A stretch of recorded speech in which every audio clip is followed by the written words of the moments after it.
What is up, everybody? It's your boy, the Liberal Loudmouth. I'm about to start my stream on TikTok, so just give me a second. Jimmy Kimmel, latest victim of fascism.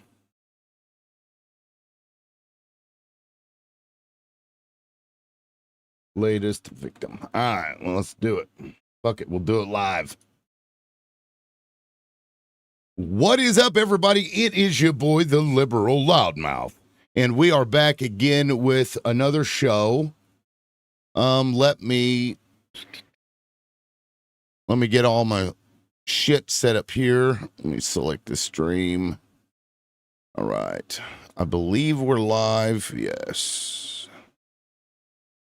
Pull up in my studio so I can see all the comments. What's up, y'all? Come on in. Okay, so it's showing that we're live. Ugh. All right, I'm gonna have to do something else here. Sweet. We're ready to go. What's up, y'all? Good morning.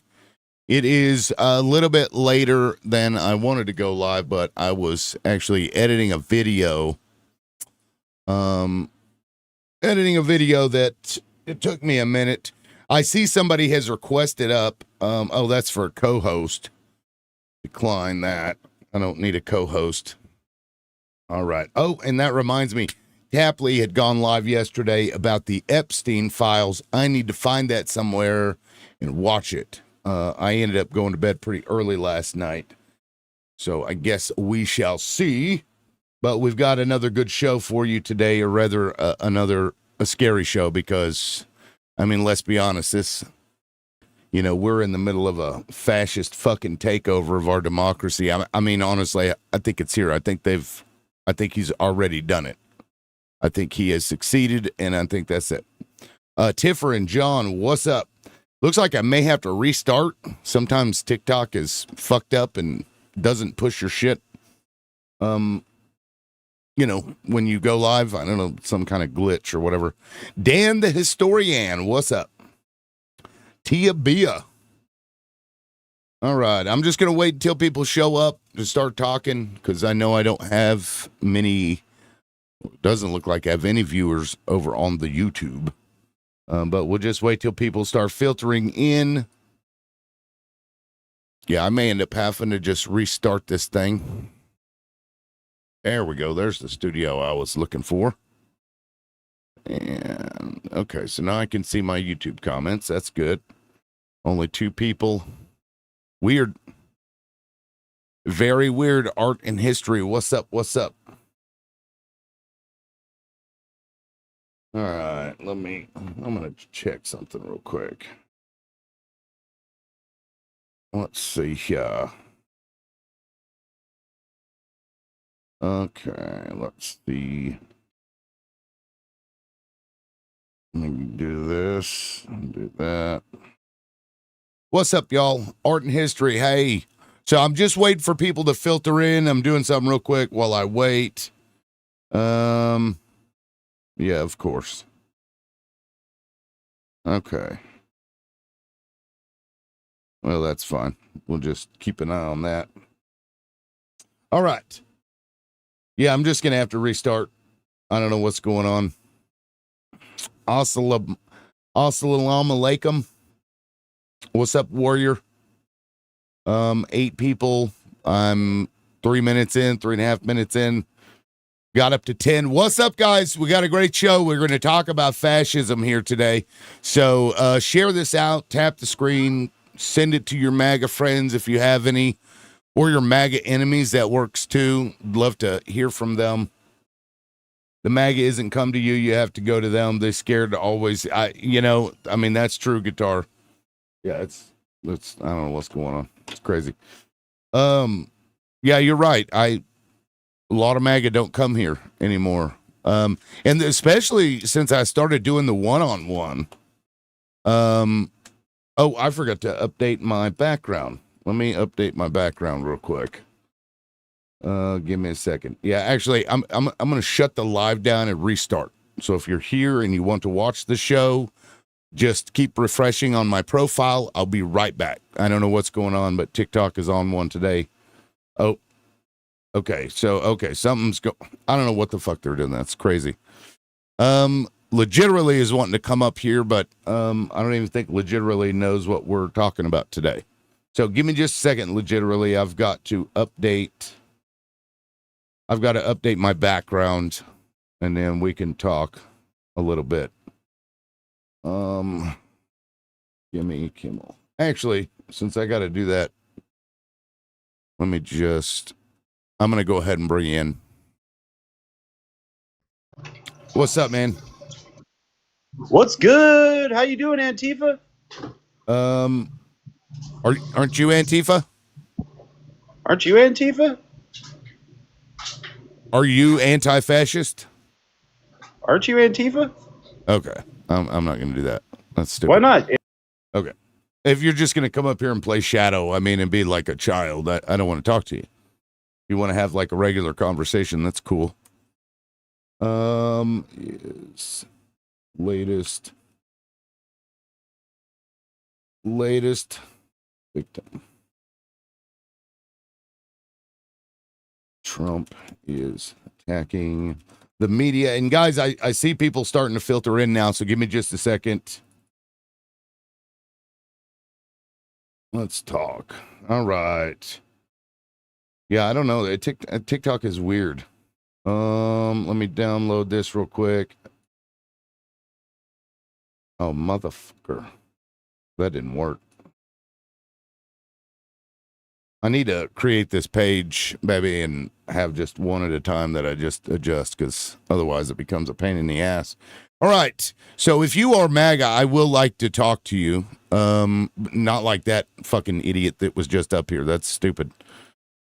That childish. Are you Antifa? Are you like fucking child? They're children. These are children, fucking kindergartner, low education people that are running our country.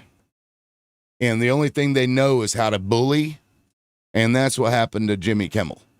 No, not only MAGA. I just was starting the show off. I find that you have a MAGA on, it's better to start it off with somebody that can set the stage so that everybody understands where they sit on the spectrum, because I guess we all know where they sit, but Jesus Christ. Okay, legitimately, I see a request. I'll bring you in, but dude, don't act like a fucking child. What's up? Let's try this again.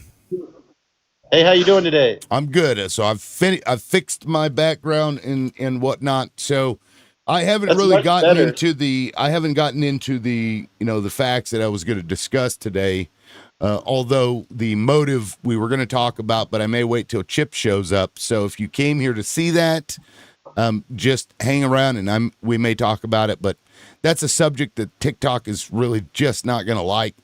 And I just came off of a banana, so I guess we'll see. But yesterday, Jimmy Kimmel, I don't know if you heard, I assume you did, that Jimmy Kimmel was removed. He had bad ratings.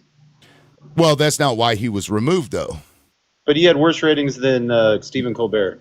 I don't know that to be true. It is true. You have a computer. I haven't looked at the ratings, and that is not why they removed him, and you know that. So you bringing that up. What do you mean? Why would they completely keep him irrelevant? They're worse than Jimmy Kimmel. They kept him on there. I don't know.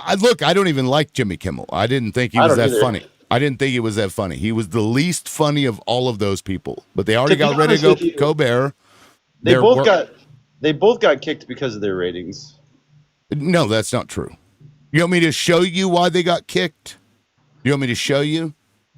I have the exact reason right here in a video. No one found either of them funny. That's not why they got kicked. You can keep saying that, but the fact is, and I'll just play the damn thing. Here, I'll put it up here. I've got to put it. Foxstar was already going to drop it, and then ABC decided to. It had to do with their deal. I know what you're talking about. Foxstar? You mean Nextstar? Yeah, that's what I mean. Yeah. Okay. I had never heard of them until that day, but apparently they're about to have Did you know that they're about to do a Chairman, thank you so deal? much for being on the Yes, they are going to merge. Yes, and they But they own have a to lot get of they the have to get affiliates. approval to have more than 40%. So like they're going to have more than 40% of the total. And I'm glad you brought market. that up because that plays right into the thing that I'm about to play. Now it's a longer clip; it's like 3 minutes and something. But Well, why would Trump this want is to have the that group this is have the more than 40%? hold on. This is the FTC chair who is speaking on the Benny Johnson show. This came right from his mouth. Everybody should.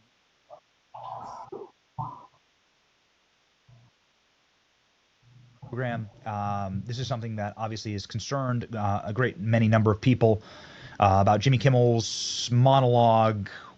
What does the FCC's stance on this?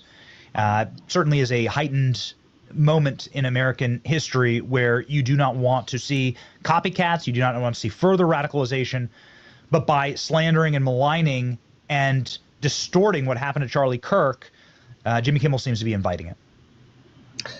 And a reflection in the last couple of days that's been so meaningful to see. You know, when you look at the conduct that has taken place by Jimmy Kimmel, it appears to be some of the sickest conduct possible.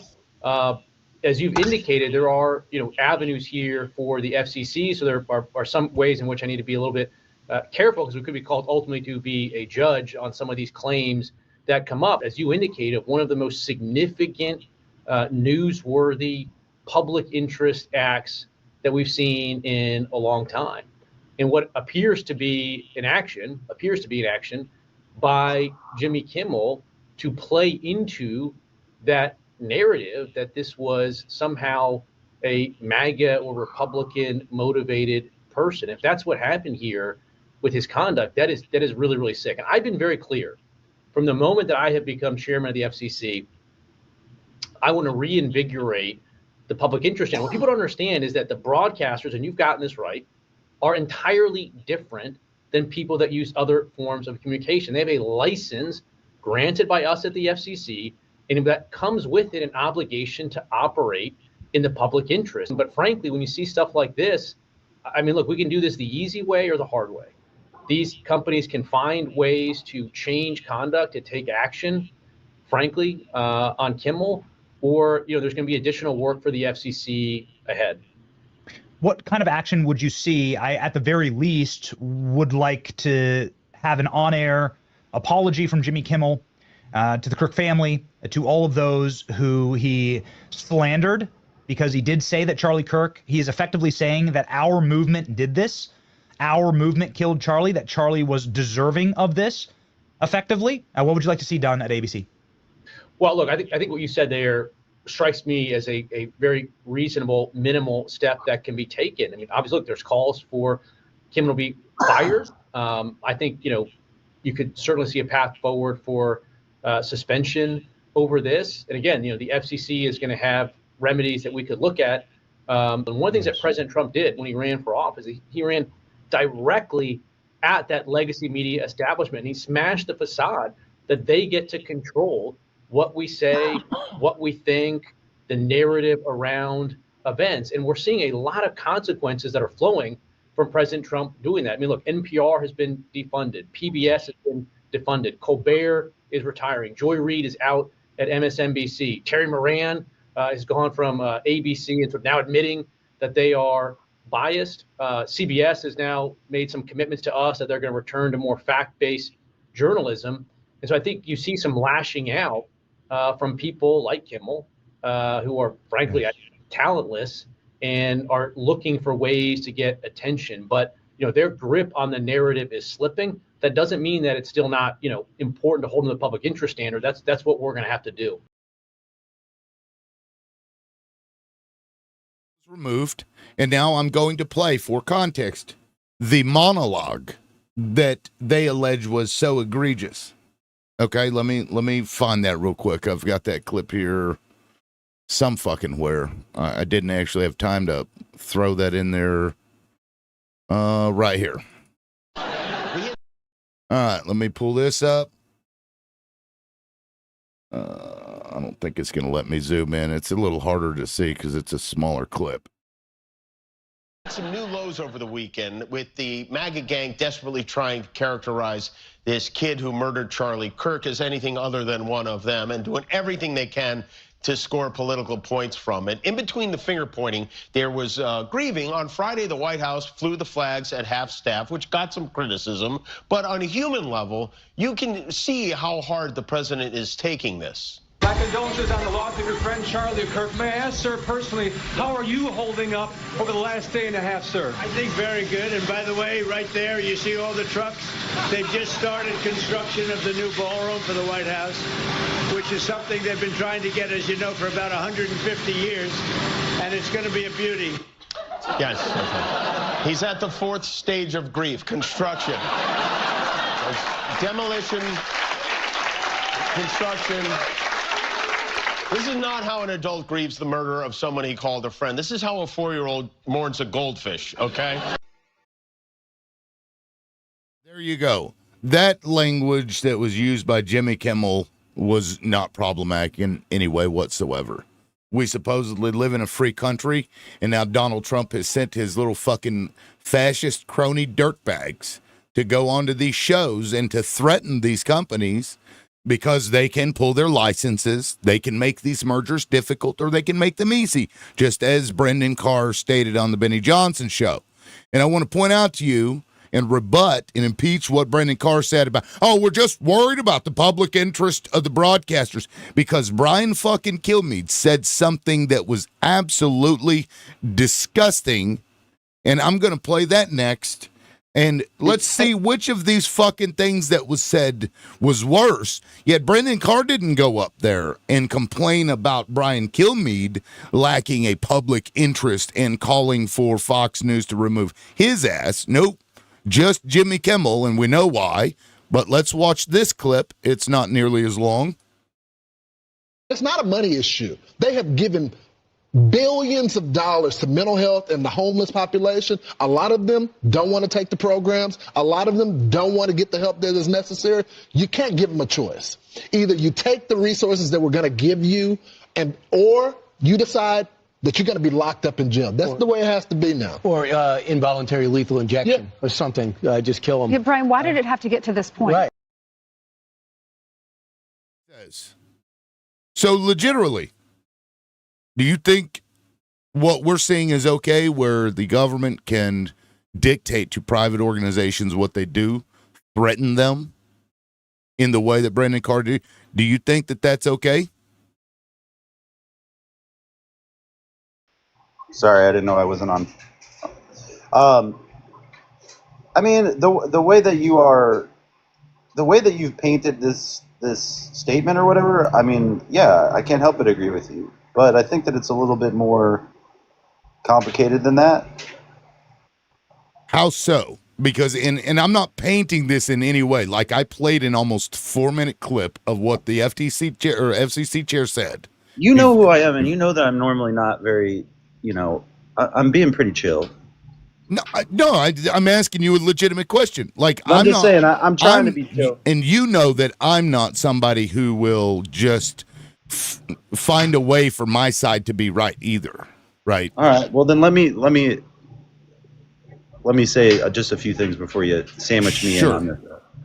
All right. So that company, what was it? Star Fox, whatever it was. So Nexstar owns like 32 ABC affiliates, and so they control essentially what programming goes out on their networks.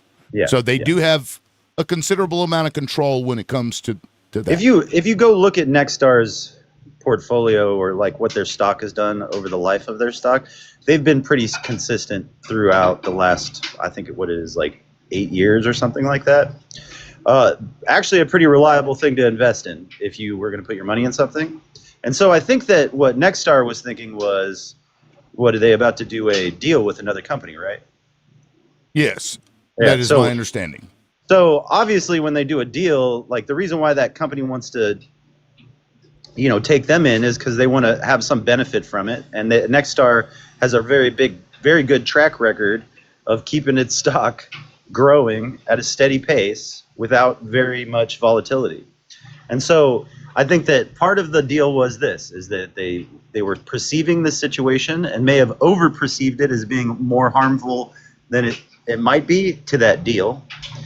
And I think that the things that Jimmy Kimmel said, while they might not sound like real, I guess we can all agree that they don't sound as horrible as you think. But if you add that to the fact that Jimmy Kimmel's under contract, his contract can't be deleted without them having to pay him for doing nothing for free, and his ratings are going down, and then comes this situation, I think what they did was they said, okay, here's an opportunity for us to shed some of this the bad ratings that this guy had, because remember, he was number 2 after Stephen Colbert. Colbert had better ratings than him. Then came this guy's ratings. You can look that up. I'm not making that up. So okay. He was number 2. He was number 2. So his ratings were going down, and I think that the old way of doing things was, hey, look, we're going to try to push through all of this. Kind of like how Amazon did their business. Hey, let's push through this hard time. Let's take the loss for a long amount of time, and eventually we'll come on the other end of this hill, and we'll see if we can make some progress, because both parties are fighting each other. But Jimmy Kimmel spent a lot of his career ever since 2020. Okay, I don't really understand the point that you're trying to make, sir. What I'm saying is it was a business decision mixed with a public opinion decision. They didn't want to lose money. People that invest money in these companies. Okay, so let's pause there. Let's expand on that a little bit. What in maybe you can agree with this statement. They chose greed and money over freedom.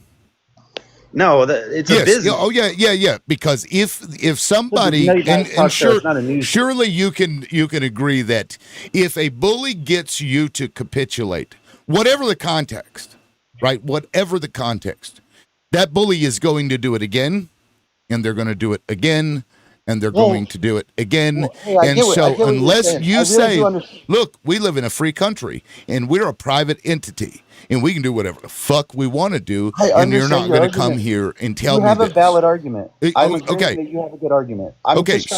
So you don't see, though, that what Donald Trump's administration is doing is problematic, because that's my focus. I don't give two shits about the companies, we'll just push through it and we're going to get this merger. That is just something that Donald Trump is able to latch onto. Both of those companies, besides the SBC being involved, both of those companies that are going to merge together lean left. And so I think what they're really more interested in is the long game. They don't lean left. Yeah, they do. No, they don't. They're corporations.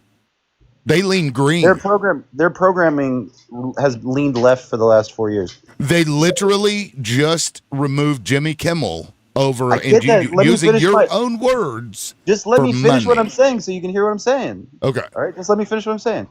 So they want to do a deal that the FCC has to approve a deal for them to merge, because they will exceed 40% of the broadcasting area.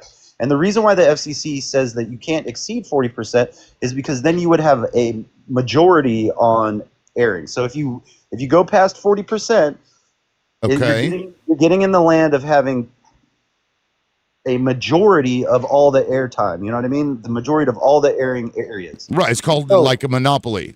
Yes. So what they are so what that company is trying to do is, while you might think that company is trying to take away our freedom of speech, right? They're temporarily taking a loss at this battle so that they can win the battle of merging with a bigger company. I don't give a fuck. Yeah, no, stop. That's not what we're talking about. I don't care about the company and what it believed. That is not what we're talking about. We're talking about a fascist fucking regime, which you yourself also said is problematic. What they're doing, that's what we're talking about. I don't care what they think or want or their bottom line or their. Well, look, if you don't want to be called a fascist, don't act like and or support fascism. That's what this is. There's no fascists on either side. I don't use that term. Because look, Brian Kilmeade, what Brian Kilmeade said. Just don't let me in with that term. They literally, I don't give a fuck. I've been called a socialist all my life. If you guys don't want to be referenced as fascist, stop being fucking fascists. Okay? That's my entire life. Oh, he's a socialist. You're a fucking socialist. You hate this country. Get the fuck out of here. Oh, don't call I'm your fascist. Oh, I hurt my I've been feelers. civil this I entire don't time. give a shit. No, I've no, been no, civil. no. What you've been doing is pivoting to a different discussion that I No, don't I'm even not. care to have. That's not the discussion we're having. We're talking about the government's role in firing somebody. That's what we're talking about. You yourself ends up said benefiting it's you. problematic. This ends up benefiting you in the long run. It benefits you're not saying- nobody. It benefits nobody. Did And you that's why you don't look? want me to Joy talk about Reid, it. Stephen Colbert, Don Lemon. You go down the fucking list. Now Jimmy Kimmel. He's openly stating this is what Donald Trump ran on. That's what he All those said. people had terrible ratings. It doesn't fucking matter. The government in Does. each of Why those would you invest cases. in someone that has terrible ratings? Look, what I'm hearing from you is I care more about money than I do about freedom. A company like that cares more about money Do than they do you? about No. freedom. Do you care more about money than freedom? No. Then why are you being okay with what they did? Because they could have made, they could have made that decision on their own, but they did not. They made that decision because the fucking FCC chair threatened them with licensure in a roundabout way. He knew what he was he doing. threatened them with not being allow them to go past the maximum. The maximum for the FCC is 40% of the total market. If they do that merger, they will exceed 40%, which will give them a monopoly on it. No, And they already have said openly that they will use every bit of the government, whether it's the FCC, the Department of Justice, or otherwise, to go after people. Said that. We have in Oklahoma, 70 teachers are now under investigation for remarks that they made about Charlie Kirk. Good. Why? That is called fascism, sir. No. Yes, that is part of it anyway. When the government is saying you cannot speak these words because we don't like them, and that was my friend, what freedom do you have, sir? Because if Donald Trump could do it, you can get Joe Biden in there or some other fucking Democrat, and will do it to you. Do you want it done to you? Where you lose your job because you said something that somebody else didn't like? Republicans already had that happen to them. And was that a good thing? Did you like it? Not really. Okay, then why the fuck would you want to do it again? I mean, I guess what's good for the goose is good for the gander. It isn't. No, because we all end up suffering. That's the point. You agree with that, right? Yeah, but you guys didn't care about that when it was happening in Republicans. Yes, I did. What are you I don't talking remember about? that. There were loads of us that cared about it. I wasn't on TikTok at the time. When the New York Post, for example, when fucking Shitter, at the time it was still Twitter, when they fucking were censoring that shit, I fucking flipped out because that is wrong. But that was a private company doing that. Nobody told them to do that. But that is fucked up. And if you are in this country, you exist in this country either as a person or a corporation, and you don't have freedom of speech as a core principle of your own, that means you don't believe in it. I mean, X doesn't censor anything. Well, X now does. What are you talking about? Yes, they do. What do they censor? They censor me. What are you talking about? The moment that fucker took over, left-leaning people got shadow fucking banned. I went from having people comment on my shit all the time to nothing. I get nothing over there. Zero, zip, nil, nada. Well, can I speak on the whole shadow banning thing? I think that is wrong to do that to people's voices. It is very wrong. And I'll agree with you on that. Like, whoever does that to anybody, I think is a problem. Yeah, and so and that's why I'm saying, like Elon Musk saying, "Oh, it's about free speech." Like the people, There's like all if it's horseshit. your corporation, that's cool. But if it's the people and they're on here using these things, I don't think that their opinions should be. I don't think that should be decided by some company. And this is something that Republicans and liberals can come together on and say, we're not going to fucking accept this because it's bullshit. You're right. You're right. But I think that this particular situation doesn't really hold the same weight as those other situations does, because it has something it's a little bit more convoluted than that. I mean, I don't think that it is. Can I just share one thing with you? Is that in the end, when they do merge with this company, they will have exceeded 40%, and they will then have a monopoly on the broadcasting. So in the end, it ends up benefiting the left. Yeah, no, it shouldn't go through no matter what. I don't think it should. No, It should not, because I think if they merge, because it's Tegna is the company, if they It merge, shouldn't they'll have exceed 10% for no 80%. reason. 80% of households will be run by one company, and that Yeah, when should I heard- when I never heard happen. I'll be honest with you. When I heard that Donald Trump had a conversation with the FCC guy and that the deal was to expand past 40% and that part of the deal may or may not have been to get rid of Jimmy Kimmel, I thought to myself, like, who gives a shit about Jimmy Kimmel? His ratings are going down. I don't want them to get rid of Jimmy Kimmel so that we can give these people a monopoly on the thing. So I'll be honest with you. It shouldn't happen anyway. Yes, you're absolutely right there. Yeah. I think anybody can see that. Right. So But whether they, I but will say here's this the thing. though. Well, would Jimmy you have an Kimmel was issue? not a- Would you have an issue with it if after this, Donald Trump and the FCC that he runs approves this? Because it'll hit 80%. They'll have 80% of households after that merger. Well, I mean, I guess what it kind of comes down to is like, I guess the Democrats have had a pretty big monopoly on broadcasting stuff for a while. So let's say you just looked at it from that standpoint, if that was true, right? Okay, let's imagine that for the last 4 or 5 years or something like that, the Democratic Party has had a majority on broadcasting, which from what you can see on TV, isn't that unbelievable. But let's just say it's true for a second for this example, right?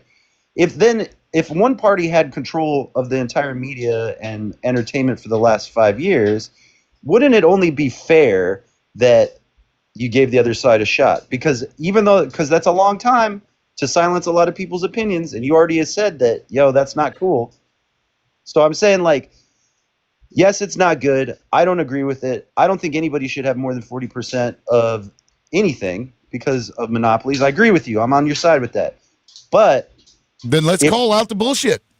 Let's not defend what just happened, right? In any way. Because I honestly, Jimmy Kimmel, I'm going to be honest with you. I liked Jimmy Kimmel at one point. I thought he was funny back when he did the Man Show, when he was with what was that dude's name?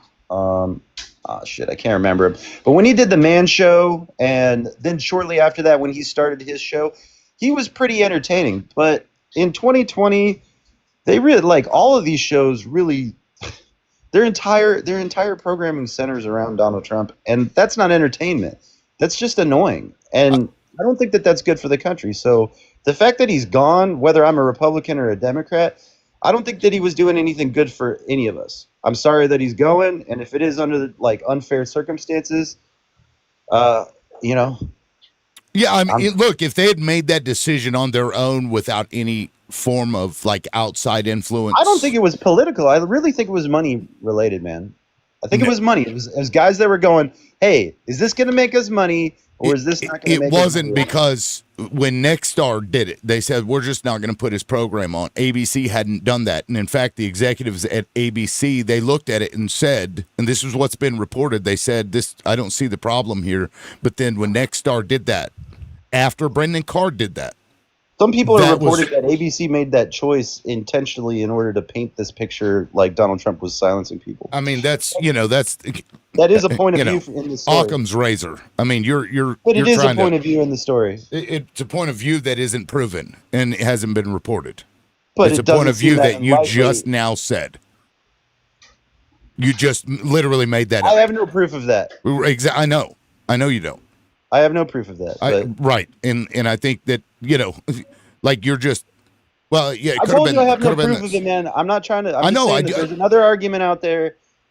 Only because there is another argument out there, and it's somebody's turtle could have been run over, and they were so upset, and they blamed it on Jimmy Kimmel because he was the one that ran over. It's believable. No, I mean, seriously, could have happened. Well, hey, check this out, right? Is that when Paramount got sued by Donald Trump over, and that was another merger deal too, right?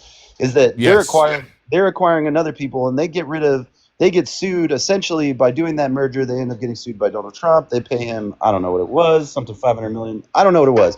It was a lot, right? Mm-hmm. They pay him, and then immediately they go like, hey, Matt and Travis from South Park, we're going to give you $5 billion to make the next episodes till 2028. I mean, I kind of think that was a retaliatory move, and I think that Paramount at that point was saying, hey, we're hiring you in order to put out stuff against Donald Trump. And they delivered, and they lined up their I mean, the last show Plausible that they did, deniability, because they were getting flack from literally everybody for what yeah, they well, did. yeah. Because they It's another weren't thing. It's going to another thing lose I don't that. have any proof of, but Yeah, it they does weren't going to kinda lose have that case. They were not going to lose that case. They settled for no fucking reason whatsoever. Yeah, Yeah, but then it's- they retaliatorily paid South Park $5 billion, Again. which was really unnecessary. Their ratings weren't even never deserved that. So that was a political move, It's like, I'm not a and racist, it but had very wide effects on the country. insert racist comment here. I mean, I can't speak to that. I don't know what I can't there either. was. I don't know what was reported about it. I have no internal information about it, and I assume you don't either. I know that Paramount paid them $5 billion. It's the most in history for something like that. And I think that you can kind of put. I don't have any evidence, but it looks like that was motivated as a retaliation for the lawsuit and the effects of that deal that happened Or before. it was part of a contract negotiation. South Park's been around for a long time. But it's not worth $5 billion. I don't know. I don't know that it isn't. Do you think it's worth $5 billion? I don't know. I don't know how they price those. I don't know what metrics they come up with to come up It's a with that. willing buyer and seller. Yeah, it's I don't know how they do that. In Beach, welcome in. I brought you in. It showed that your request had gone away. So I'm only seeing 2 people having requested. Earlier there were like 10, but yesterday I was having an issue where somebody had requested, but I couldn't see it. So I only see JD and Lazy River. I don't want to bring up too many people here. So Beach, I would love to hear your thoughts on this. Yeah. I mean, you may or may not remember, but a few weeks ago, I brought up, like out of the blue, the concept of the fairness doctrine and how I was just asking if people thought we should bring it back and apply it a little bit more broadly to everything that's transferred over airwaves, not just things that require FCC licensing. And it's kind of weird that that's coming back around in this manner because I don't think we could trust private businesses to protect free speech.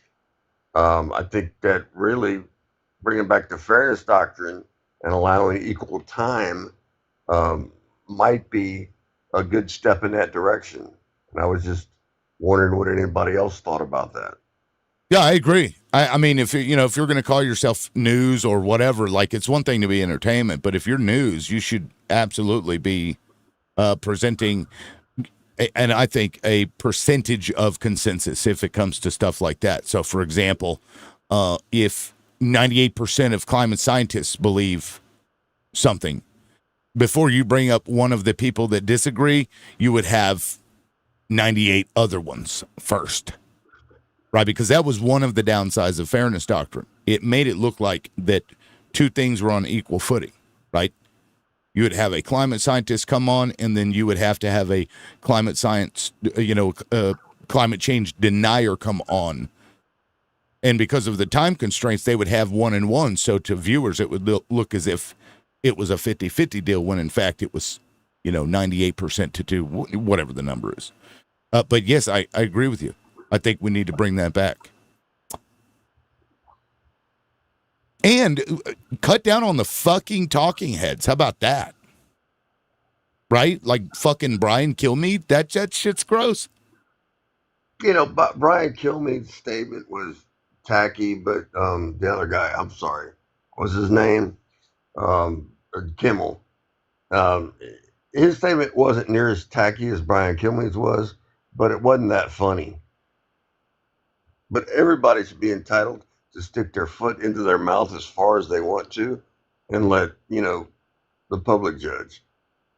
Yeah, I mean, I wouldn't consider what Brian Kilmeade what he said tacky. I would consider that, hey, look, we've got a fascist regime that is running the thing, and this guy is suggesting doing literally what they did back in Germany. That's what they would do. They would euthanize people they thought were a drag on the country. And then I want to point out, how many days after that, a homeless campment, mass pew-pewing?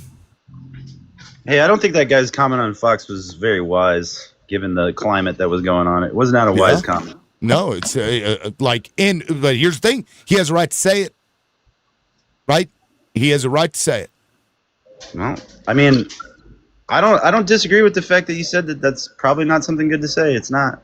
I wouldn't say euthanizing a group of people is not a good thing to say. Yeah, if Fox has any sense at all, they're going to begin to. But he said he did say self-euthanization, though, didn't he? Is that what he said? He said involuntary lethal injection. Yeah, that's he not. said, and then he followed that up with just kill them. Why would it be voluntary anyway? But anyway. To give them an offering. Hey, if you don't want to follow these rules, because the other guy was like, hey, if they're not going to take what we're giving them, put them in jail. It's a stupid thing that to was say. that was what the other guy said, and then he was like, involuntary lethal I don't know why. injection. I mean, that guy already. I don't know why that guy chose to talk like that. He's such an idiot. That guy's an idiot for saying that because he didn't need to say that at that point. No, and that's why I did a video about it. I'm like, look, these are not words that just kind of come out of nowhere. This is something he's thought about before, I feel like. It is moronic. I could see if you were saying it with your friends as some kind of joke, but not like meaning it. Right. Yeah, I mean, I I don't know if I've got a friend that's joking about offing an entire group of people because they are poor. Well, dude, I don't know if they'd be my friend anymore. Yeah, that doesn't sound like a very friendly attitude to take. I don't think calling Republicans fascists over and over again is really accurate either, man. Oh, I'm saying Donald Trump is a fascist. Dude, I don't know. I just think that's a little far. Republicans, and given that. Almost given the use of that word right now, it's just like you could pick any other word. I'm not telling you what to say. It's your right to say whatever you want to say. But if it was me, right, and I was a leftist, or I was on the left right now, or I was a Democrat, I would steer clear from that word primarily because it was written on that ammunition, and that's a tool of the Republican Party right now. That's just gonna. I mean, if you want to have repercussions from it. And you really do fear these people the way that you're acting, right? Saying fascist over and over again is probably the quickest way for you to get their attention. I don't fear them, first of all. And second of all, I'm going to call a spade a motherfucking spade. They're not, though. That's not. Yes. That's an exaggeration. The tenets of fascism have been met by this regime. And we continue to see them put a check mark behind it. If you don't like their language, that's fine. You guys have been calling liberals Marxists, communists, socialists, and that we hate, and you specifically, I don't know. Yeah, but communists, I'm saying my entire life. Socialists are all like far less. Oh, look, literally, if it walks like a duck and it quacks like a duck, it's probably a duck. And I think we all know. I think everybody knows that uses the word that they're not round and round, and I've always recommended softer language, reach it across the aisle, but he's never called me a fascist. I use that word. You call it, dude. I use that word very specifically and with purpose because it has meaning. And whenever I use that word to describe what Donald Trump is doing, there's a reason why I'm doing that. And Beach can vouch for me here too. When racism, I don't use that word just willy-nilly either. Even if somebody says something fucking stupid, that doesn't mean that I know that they're an actual racist. Right? So I don't use language in that way. You know that Donald Trump is not a racist. I don't know that Donald Trump is not a racist. He employed so many people. Okay.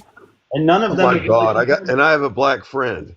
None of them have ever complained about anything like that in his jobs that he gave them. I'm writing C on the application for housing and denying them. They got busted for doing this when he was very, very young. So look, I think, is he a racist now? I don't know. He's also a Democrat then. I mean, I don't think he cares one way or the other. I think he cares about money. You can't agree that when he was doing that, he was identified as a Democrat, wasn't he? Sure. Christians identify as Christians too, and they don't fucking meet any of the standards that a Christian would uphold themselves to be. Like Donald Trump, he calls himself a Christian. He isn't.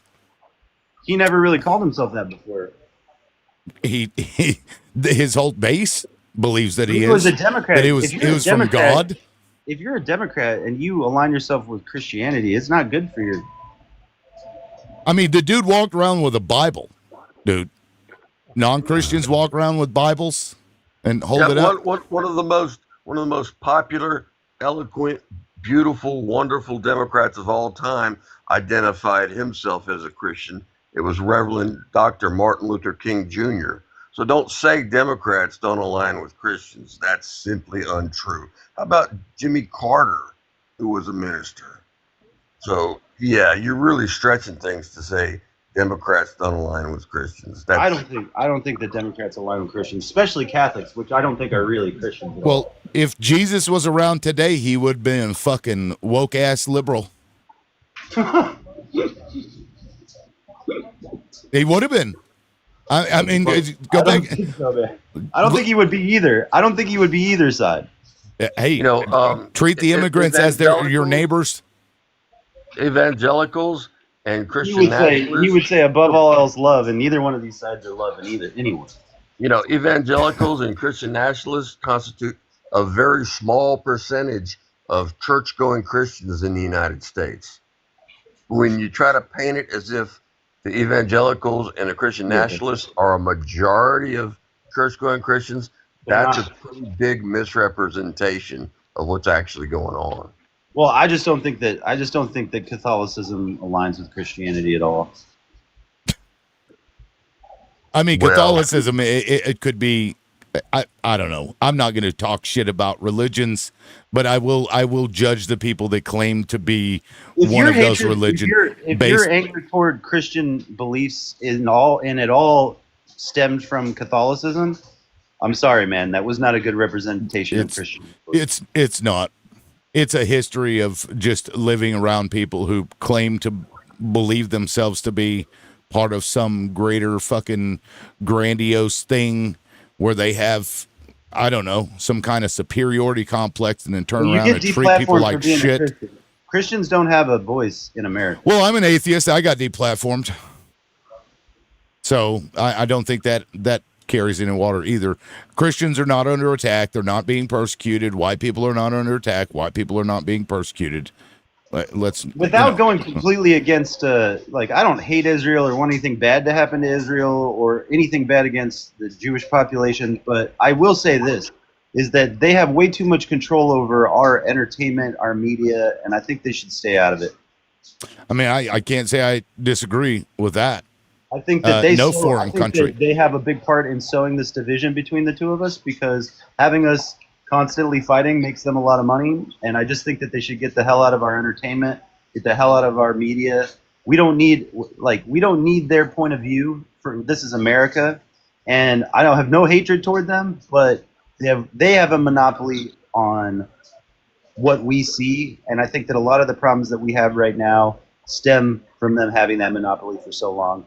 They need to get out of our entertainment. They need to get out of our free. They don't believe in free speech the same way. Well, I would even take that a step further. Any country that involves itself in our shit needs to go the fuck on. Yeah, get out of here. I don't want China buying up farmland. I don't want another country affecting the outcomes. I don't even want Canadian companies coming in here buying American land. I just don't think that's appropriate.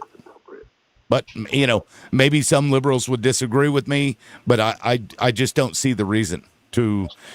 Granted, it is a free country. I don't hate Canadians. And if they have people over here that will do it on their behalf, that's a little, that's kind of a gray area. I don't hate Canadians, but Canadians' beliefs, I mean, they while we fought the British, you know what I mean? They accepted them. And so while their ideas might seem like they align with the United States' ideas, they don't. They align with the UK's ideas. They align with Britain's ideas. I'm not for that. The United States is about having a multitude of different people come together and, vote for the freedoms of the United States. And there's a lot of these countries that took advantage of us when the pandemic happened, came in and went after us at our weakest moment. And these movements too, the Black Lives Matter movement, nothing against black people, they targeted us at our weakest point. The rainbow community targeted us at our weakest point. Wait, who is us? America.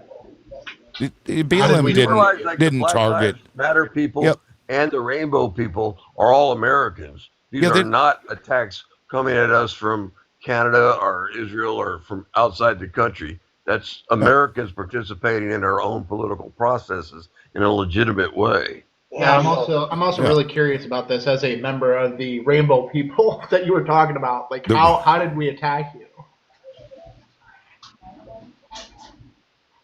Honestly, I mean, it really doesn't matter to me that much. Well, I think it's a fair question. And I just think that I'm arguing over what 3% of the population thinks. It doesn't matter that much. 3% of the population? What the fuck? What do you mean? It means that you guys don't even. It doesn't even qualify as mattering. So 3% was able to crash Grindr servers. Yeah, but between LGBTQ and BLM, you're talking about 20% of the population. Wait, let's stop here. Let's stop here. Like, let's not gish gallop. So it's either there's an overwhelming amount of LGBT people here who are quote unquote attacking the country, or they're a small party that don't even use the words overwhelming. That is true. Legitimately never said overwhelming, but I mean, you did say that they were attacking us, and then you further defined us as being America. I think they took the opportunity to make America look bad in that moment when really we needed to come together. I think this is what I'm trying to get to. Like, so what do you mean when you say this? It doesn't matter. It doesn't even matter because you guys make up like 3% of the population. You guys don't matter whatsoever, which is even true. We make up more than 3% of the population. Well, it's insignificant. Okay. So, do you think that somebody shouldn't be allowed to have like the same rights as everybody else? No. I think you guys can have all the same rights that we do. Okay. So, what they did is not an attack. What people are asking is that they stop being treated like shit and beaten and unalived. And I don't see why that's a problem. I don't have any of those beliefs. I never thought of any of those things to happen to them. Sure, but why are you characterizing it as an attack? I've never had hatred toward those people at all. Yeah, but you said that they were attacking us being America. How? Traditional values. Okay, so that's different than America. No, it says "In God We Trust" on the seal. Okay, are you familiar with a founding father named Benjamin Franklin? This man had no concept of family values whatsoever. He was like one of history's great whoremongers. And there's good things that came out of Benjamin Franklin and bad. Okay, but the sin that an unmarried man has when he's cavorting with women, it's the exact same sin as, according to the Christian Bible. I'm not saying I agree that it's a sin at all, but it's the exact same sin as you're Christian Bible as everything that the LGBTQ community does. But some people want to condemn the sinners who sin differently than they do in their own bedroom. And you're right. I will agree with you. In my bedroom, I'm not going to criticize what other people do in theirs. You're not wrong. You're not wrong in what you said. I can't refute that. That's how I was raised. You're absolutely right. Now, Dan, you've been in here for a minute, so I'd like to hear your thoughts on, what we're talking about or something we'd hit on before. Yeah, well, it's great to be back. Yeah, man. Tim. Good to see you. Great to see you. I've been off in the wilderness for a while. I've been pulled here, there, hitherto, all over the world. It's been a crazy couple of weeks. I did have surgery at the end of July. I'm fine, but I dropped off for a couple of weeks. I don't know where to start, to be honest. And there's so many topics of conversation that we can bounce around with. Well, we can talk about the Civil War, the In God We Trust, coming about after the Civil War, and then the 1950s. We got to fight the commies. The godless commies are coming. I think I just want to say the idea of America being a Christian nation is very much an invention of the Cold War. Like, no one conceptualized America as a Christian nation in the way that it gets used today. Jackson didn't talk about it this way. Even William Jennings Bryan, who was one of the first evangelical Christians who really pushed for office, though very much from a popular stance, didn't talk about America being a Christian nation the same way. I want to start with Kimmel, and I want to start with something that the gentleman to my left mentioned here. And I can hear you, but I'll be right back. You're Go good. ahead, Dan. I I think there's no other way to look at this than just, the expansion of the fascistic powers that this administration has been expanding on. And the thing is about Trump is that Trump does not use fascistic things because he is a diehard believer in these movements. It's because it personally enriches him. I mean, but that doesn't make it any worse. There are people there that are very diehard in these movements as well. I mean, we've seen that recently with CK and a couple others, and the fact that they're using the federal government to regardless of what you think of Jimmy Kimmel, I don't think Jimmy Kimmel's that funny. I never enjoyed his show. But the fact that they used this, I don't agree on that. the Definitely. FCC, the FCC used the pressure to permanently suspend the show, regardless of what approach you want to take about it financially with Paramount and ABC. The fact that they are using the levers of power of the federal government to suppress ostensibly free speech with the mechanics of business and economics, that is another pillar that's fallen. And this is the thing that we have to understand. They are pushing boundaries. They have pushed boundaries. They've already legalized profiling for the Frozen Water Brigade to arrest anyone that Frozen looks Water that Brigade. looks the Frozen Water Brigade. That's funny. I've already talked before about the. I mean, Tim, you remember? I went over the BBB with you. You saw where they're building the camps. Yep. They're already built the camps, and they're building the camps in the bill. They're shutting down hospitals because they're trying to make them profitable. So we're seeing this. We're seeing this escalation of pushing boundaries that this administration is trying to do. They have received pushback, but how much more are they going to get? And that is what they're pushing for. And the reason for this is that Trump, at the end of the day, is a vindictive man who wants power and he's a money bully. because it personally enriches him as a family. And he's a bully. He's always been a bully. And he always wants to be a bully. Do I think he is this grand ideologue? No, I don't think so. He is, ironically, he's probably the most American YT person ever, where he felt he was wrong, so everyone has to pay for it. But Stephen Miller is a different. Stephen Miller is different. He is different. He is an ideologue. He is. And I think what most people don't understand or realize is that people will adopt these ideologies not out of a sense of commitment in like a religiosity sense, but because it furthers their career. Whenever you look at history, Rubio, great example. Rubio, I don't think Rubio Cruz is comfortable with a lot of the stuff he's doing, but he's still doing them. Yes, he's got great hair. I would kill to have Rubio's hair.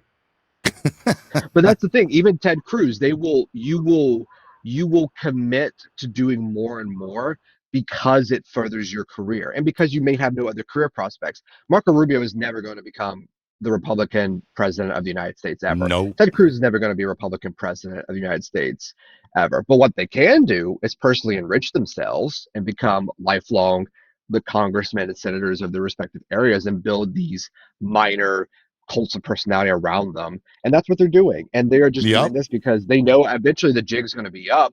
But at the end of the day, they're like, look, I was just doing my job. I mean, again, you can look at anything throughout history and see this as well. And I think that's a good place to start for this conversation, because regardless of what we think about Jimmy Kimmel, this is wrong. This violates everything about the Constitution, the First Amendment. It violates everything that Madison set up in the Constitution has been thrown out the door. We have now gone beyond the point of rule of law in common law, which is a British idea. We are now at rule of decree, what's called the state of exception. Yeah, it's a king. Can I rebut? Who's that? Can I Who's rebut? I said, can I rebut? Yeah, go ahead. Legitimately. I was about to ask Dan to wrap it up either way, but go ahead. Legitimately. I'm not trying to cut you off. No, you're fine. Go ahead. These terms that you're using, when you use the term fascist, and what was the other one that you used, authoritarian or something like that, these are all these are propagandist terms. And I just think that if you have these beliefs about Donald Trump, and if you really do want the temperature of this argument to go down, and I'm not saying this as a threat, or I'm not telling you what to say. You have the right to say whatever you want to say, but I don't think that if I was a Democrat or a leftist or whatever you want to call it, a liberal, I would see that using terms like fascist is dangerous for the country. I think it's propaganda. I think that you're capable of using words other than fascist. What word? The word fascist. What word? Fascist. No. What word should I use in lieu of fascist? Oh, just you could describe it. You could use it in any. I mean, there's lots of ways to describe. So generate a paragraph instead of one word that describes all of the information within that paragraph. You could say authoritarian, right? You could say authoritarian. You just said authoritarian. You said that language was propaganda term, didn't you? Well, it does sound like a. You know what? I did misspeak. If I called him a king, would that upset you? It all just kind of sounds like propaganda. Here's the thing, legitimately. I don't give a fuck. You can threaten to kill me. You can threaten to do all kinds of things to me. And there's one thing that I know. I will never cower to these fucks. I will never cower to somebody who's standing right in front of my fucking face telling me they're going to unalive me. I've been in those situations before.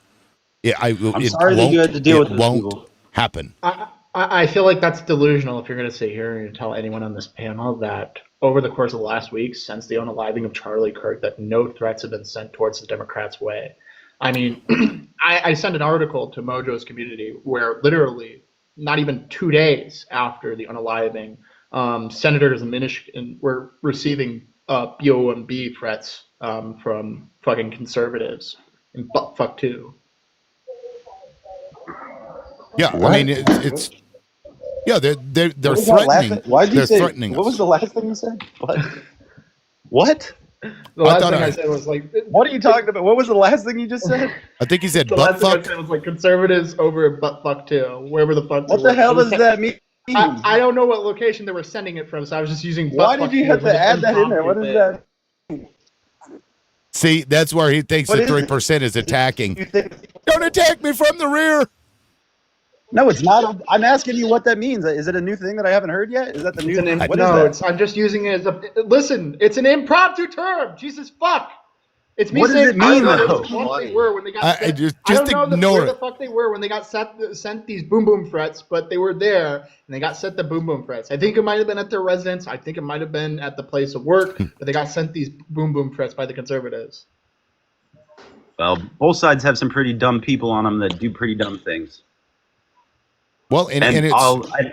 And to be honest with you, that's irrelevant. Wait, hold on. What you just said is irrelevant. Okay. Yes, there are dumb people, but you sat here and made the assessment, the positive claim, essentially, that there were no threats happening. I'm not calling you dumb. Who are you calling dumb? What the fuck is happening right now? I don't know. Someone must be processing at like 2 frames per second. I know it's not me.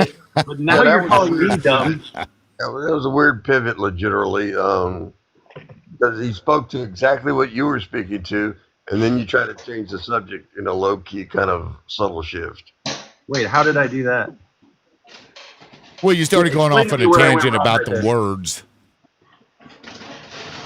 All right, so it doesn't take a genius to figure out that saying fascist is dangerous to people. Okay.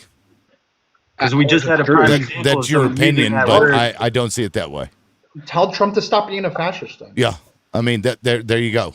And look, the term that was engraved on the bullet, maybe you don't understand what meme culture is, but that was a meme.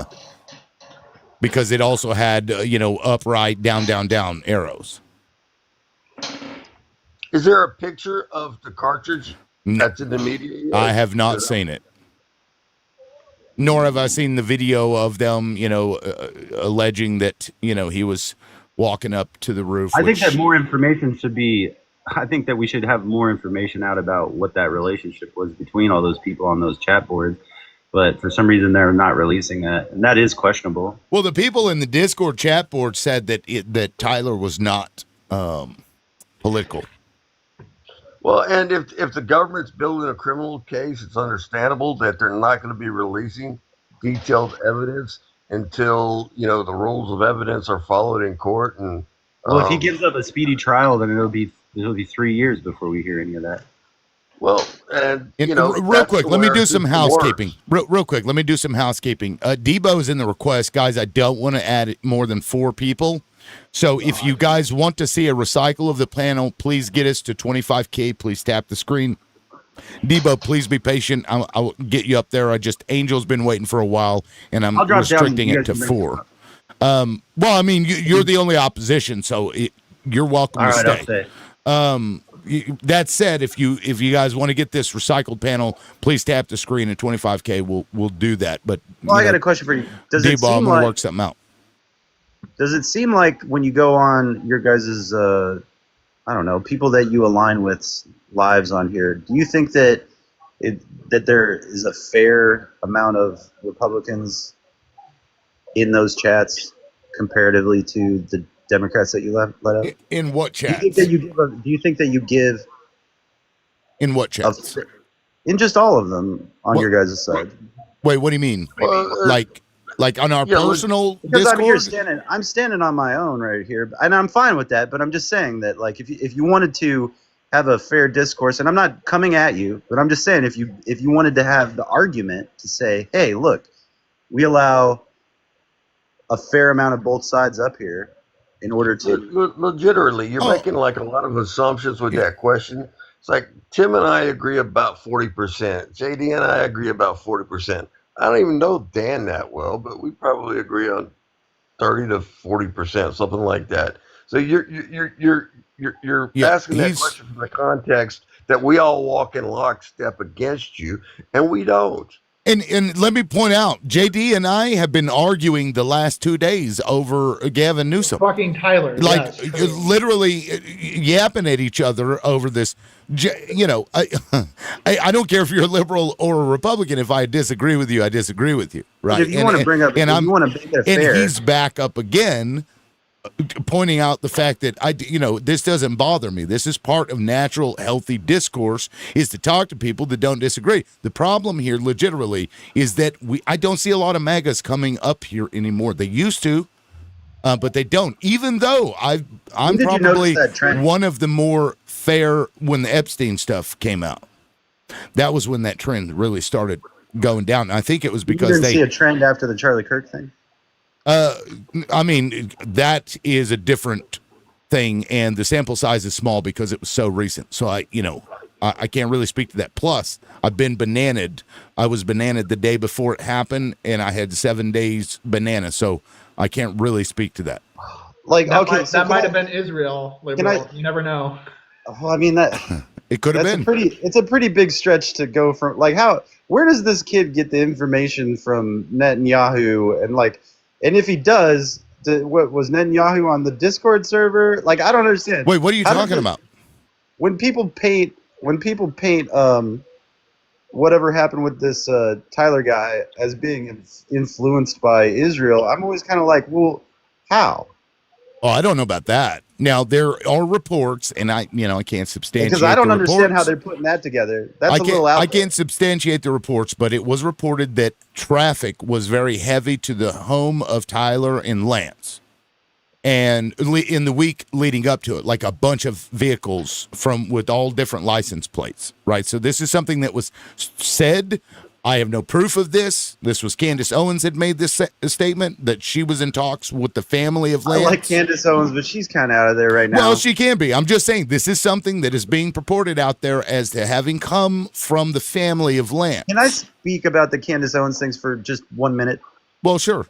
All right. So Candace Owens, she's part of, what is it called? What's that guy's, man, I can't think of it right now. What Daily Wire?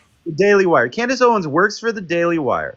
Candace Owens has a falling out with the Daily Wire associated with her hanging out with Kanye West when he does the whatever crazy thing he was doing. Well, she surprisingly has a falling out with the Daily Wire, but she signs a contract with the Daily Wire, like most people that are in entertainment do. And when you breach that contract where they come to an agreement to let you go, you're still contractually obligated to not compete with them for 4 years after that contract ends. So Candace Owens, while I think that some of her stuff is out there nuts sometimes, the reason why she is constantly kind of doing these conspiracy things is because, well, if you're not doing politics or you're doing finance on the internet, which are the two highest sectors for doing lives about, Well, conspiracy is right there after it. And so if she wants to talk about politics, she uses a lot of this conspiratorial topics in order to. And she's getting sued right now for claiming that Macron's wife is a man. She's got a lot of evidence. Rightly so. But she's got a lot of evidence, though, that would kind of suggest that that could be true. I guess we'll see. She's going to lose that lawsuit. It's crazy. Like, if that's true, that's crazy. Okay, let me ask you this: Candace and Candace and Charlie were friends, yes? Yeah, very good friends. Okay, they were very close friends. They were close when they were a lot younger. Yeah. Yes. So she knows things about Charlie that other people probably don't. Would you agree with that statement? I think that some of what she views right now is seen through the lens of the Daily Wire and kind of the anti-Israel standpoint that she has, which stems from some personal attacks that she took on. And I think that, that's misleading her point of view. And I'm saddened by it because I was hoping that lady would eventually run for office in some way. Speaking of anti-Israel view, and JD, I think you wanted to say something, but I'm going to pull up a video that I think people should watch. But go ahead, JD. I was just going to say, with the Macron shit, this is so important, Megan. I got text about you, Megan. Okay. Sorry, go ahead, JD. Even if Macron's wife was in fact a guy, why does this matter to you? How does this change the optics of American politics? Well, if Macron was a guy, she was 14 when she met the president. Or no, he was 14 when she met him. And so she was his teacher, I believe, also. Yeah. So I think that besides the sexuality part, I think that you could start right there, and then it kind of leads into some other topics that maybe I would agree more with you on, like not judging people based on their sexuality. But I think that the fact that this person was 14 when their teacher started to have a relationship with them, and then later on in life switches their whatever you want to call it. I don't know. Switches their what? Creepy. Whatever you want to call it is not clear language.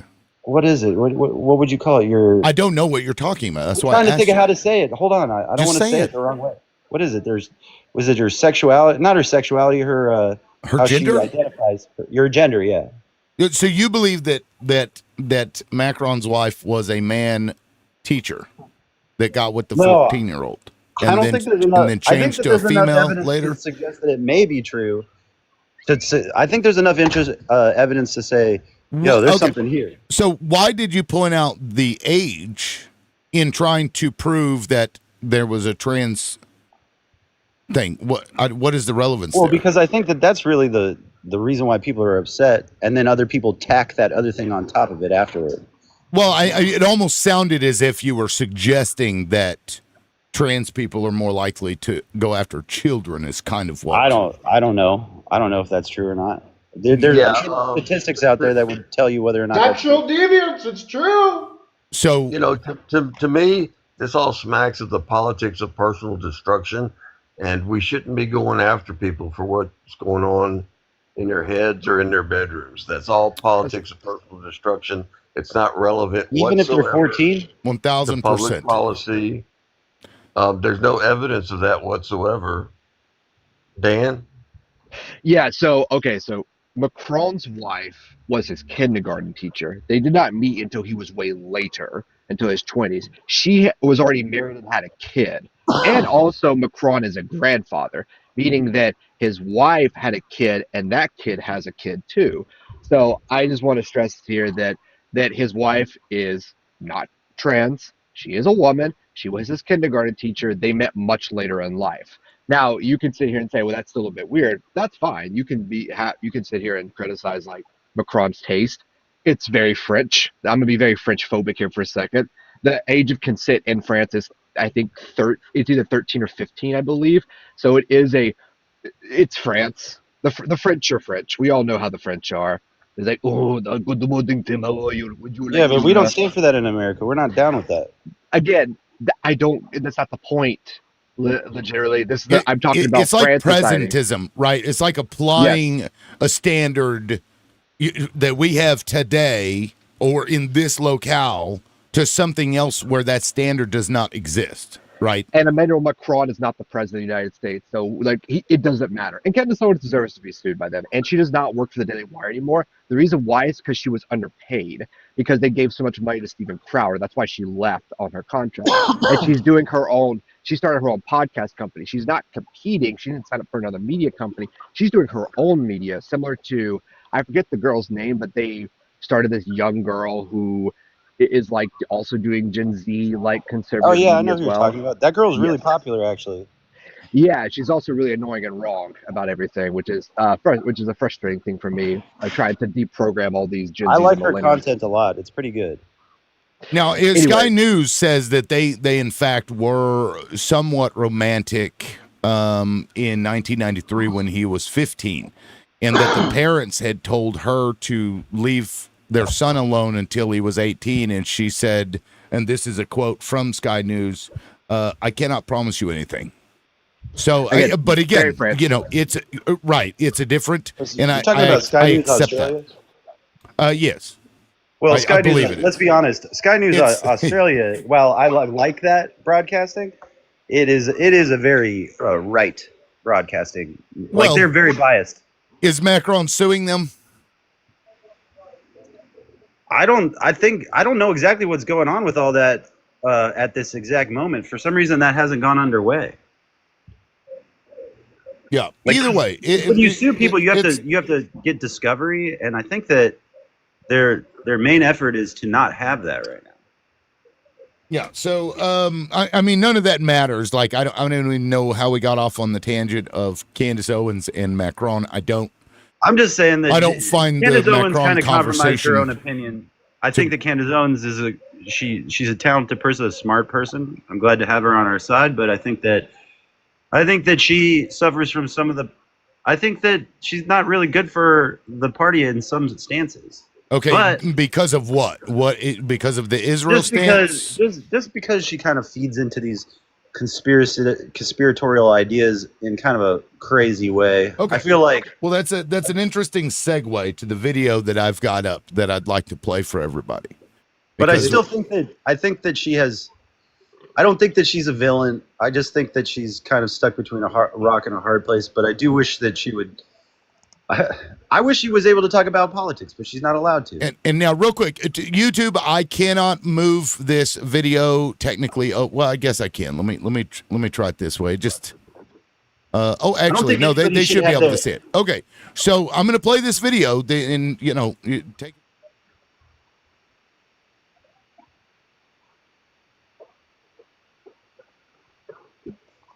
So this is so important, Megan. I got text about you, Megan, saying, why is Megan like doing the bidding of Hamas? I was like, what are you talking about? Megan's the best. Like, what? Like, she's amazing. And I said, why are you texting me about Megan? And I at that point, and so this is what they don't understand. You and I, Megan, and Tucker is in the same category, and they've tried to go after Tucker. Yeah. Is that the more you attack our moral character, the more we're going to double down in a direction, because 100%. Screw you, I don't do it that way, okay? Right. Like tell me I'm wrong. Cool. Tell me if I got my facts wrong. By the way, on the Epstein thing, Naftali Bennett says he wasn't an Epstein agent. We have to be pursuers of truth. They've denied it. Fine. Let's keep digging. But the thing that I think is being lost is, like, on some part of the population, you can scold them into silence, right? But if I have any deviation of a purity test, any deviation whatsoever, such as hosting a focus group, right, Megan, with a bunch of our students that went viral, having Dave Smith or Tucker at my event, it is all of a sudden, oh, Charlie is he's no longer with us and all that. I said, wait a second, what do you mean? What does with us mean exactly, right? I'm an American, okay? But Megan, I think you would agree with this. Personality types like you, myself, and Tucker, the more that you guys privately and publicly call our character into question, which is not isolated, right? Megan, it would be one thing if it was one text or two texts. It is dozens of texts. Yes. Then we start to say, hold the boat here. And to be fair, some of my really good Jewish friends are like, that's not all of us, it's all, but these are leaders too, though, right? These are stakeholders, right? And so look, I'm afraid because again, I want civilization to win. I want the West to win. It's like I feel the connection to Israel, but at the same time, simultaneously, when the hostile reaction is that now Meghan and Charlie are enemies, right? Boy, I'll tell you, like you're not gonna, I wouldn't say lose, but you will weaken and just basically deflate two of your strongest advocates if that continues. Right. And to me, I laugh because it's like, I've been bullied by the best of them, the best. And it didn't work. And it's not going to work with them. The more you try to tell me I can't criticize Israel, the more likely I am to do it, to focus on exactly what you're doing, right? Like, what are you doing that you're so defensive? You don't own me. When we talk about some conspiracies, like this is something that towards, I guess in the last year or so, Charlie Kirk became very, very questioning of Israel's motives. And he openly talks about how he's being called an enemy of them by the fucking leaders of that country. And I just real quick, and I don't know the relevance of this, but I'm going to fucking put it up here because I think it's important that we all see this.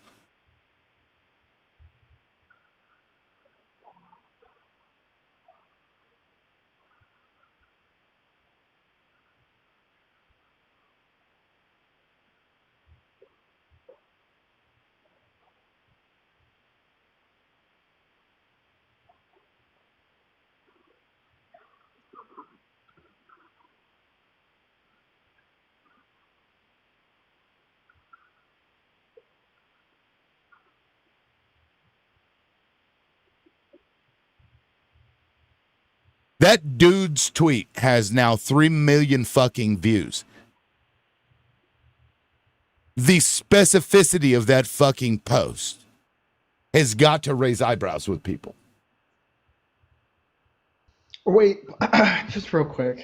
I didn't say it. I'm not subscribing to this propaganda, this bullshit, but can you put the tweet up one more time? Yes. I didn't catch it. Yeah. I'm just saying I don't see the connection between it.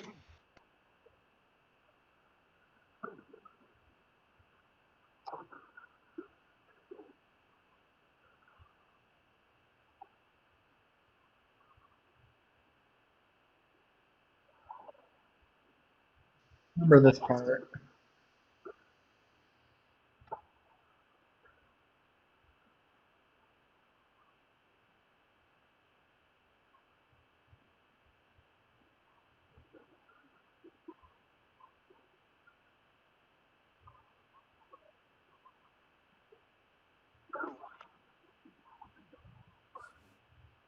That is fucking wow. Who tweeted that? Tommy Borum. Tommy Borum. I mean, you know, I can post a link to it so you guys can go in there and no, I don't need a link and verify. I think to say that somehow this adds onto the fucking conspiracy theory that you're pushing out that Israel is somehow behind this. I think I'm not pushing it. That, like, I think it is true that like people can predict shit. For example, Jay Schlatt predicted the exact unalivement of the fucking British Queen, like the exact day and everything, and he didn't even mean to do that. Yeah, and in this case though, saying it every day. Charlie, in this case, Charlie Kirk said no to, I believe it was $150 million that Benjamin Netanyahu offered him. In 2 weeks prior to his unaliving, had offered him to come there, and Charlie Kirk said no because of what was happening with Israel. He was turning because they kept attacking, calling him an anti-Semite, despite the fact that this dude openly states in that interview, in matter of fact, that he believes in the biblical right of Israel to exist. Despite this, Israel and these, call them Zionists, whatever you want to call them, were attacking this man over this. And then, so I'm sorry, but if you had all of these things, that is a lead that you would follow as an investigator. I mean, like, to me, this just sounds as delusional as when people were saying that, like, China has, like, people that they're sending in to spread, like, fungi within our fucking country. You remember that? The shit in Michigan that happened where, like, 2 people came across the border, were arrested because they had a fungi, and they were part of, like, some Chinese communist spy. It was the same thing that happened with Russia plenty of fucking times, too. It's like, what are we doing here? I'll agree with you there. We're not dealing with fungi. This is a totally different circumstance. Yes, but it's along the same lines. It's like, what the fuck are we actually trying to spread here? What are we doing? What do you mean? I'm spreading. Well, it's whoa, hold on. Spread. I'm spreading information that is out there that other people may not have ever seen. You are welcome. Wait, Look, you are welcome. Hold on, fucking random JD, tweets calm that down. manage to Calm call, down. like, I some know type you of get. primary source. I know you get riled up over this. I get it. But Yes, let me be very clear. I am making no stance here. I am making no claims. I am simply telling people the information that is out there. I am explaining to people Charlie Kirk's stance and how it changed and evolved towards the end of his life. And that there is this notion that this could have happened because of X, Y, and Z. If somebody believes that, that's on them. I'm not like, pushing how does he do that? How does he do that? What was he in the Discord thing? Was he trying to spur on this thing? Like, were there Israel operatives that were trying to pretend to be people that were on this whatever side this guy was on? Like, I don't see where there's no real connection. Like, I get it. Like, yeah, given those things that were said, given what Charlie Kirk said, yeah, I see where you're saying. Like, he had a reason to be a little bit weary of Israel at that moment, and he expressed that. But the person that ended up ultimately doing this, I don't see the tie to Israel. Yeah, like, I'm sorry. Like, are we gonna say that, like, Nick Fuentes, who's one of the second, maybe first biggest influencers of Gen Z, that he's somehow next? Because he's been very outspoken, and see, compared to, like, fucking Charlie Kirk. Well, JD, this is another theory that, and I have no like evidence like I do with the Israel theory. The other theory that I came up with, I'm not sure anybody else is talking about this, that the fucking Nick Fuentes, that anti-Semitic fuck, had done this on purpose. And I'm just tossing it out there. I'm not saying that this is what happened. Did it on purpose to blame Israel because of the stance that Charlie Kirk was taking in going the opposite direction. That could also be something that is looked into. The problem I have is that if Charlie Kirk had told his friends, and I'm sure there are text messages of these conversations and or Discord messages, if Charlie Kirk had said to somebody, I am afraid of this, I believe these people may kill me, this is something that should be investigated. This is something that would be investigated in any murder case. If the person that was schmurdered had said a month prior, I think this person's going to unalive me. I'm not crazy there. That's a lead that you would take. Liberal, I do think that's crazy. I think it's as crazy as when the conservatives were spending like months trying to have the JFK files released so that way they could say, like, oh, Israel had some part in JFK's unalivement.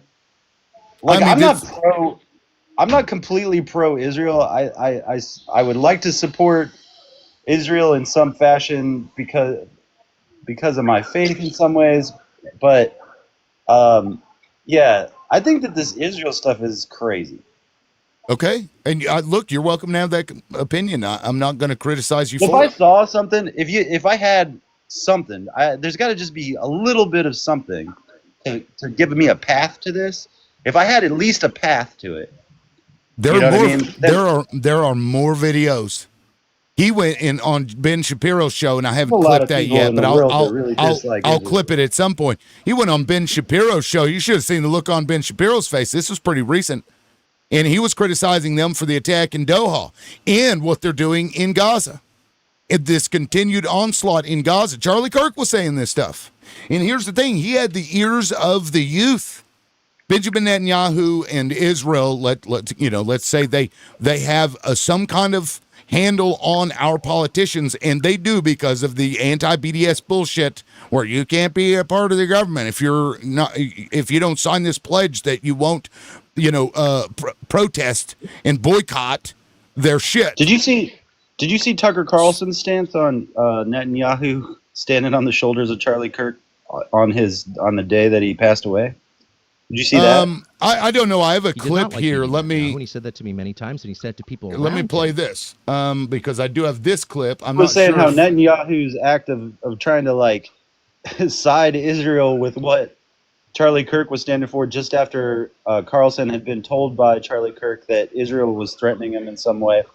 He thought it was pretty despicable. And to be honest with you, I agree with Tucker Carlson. I don't agree with everything Tucker Carlson says because he goes on some conspiratorial rants as well.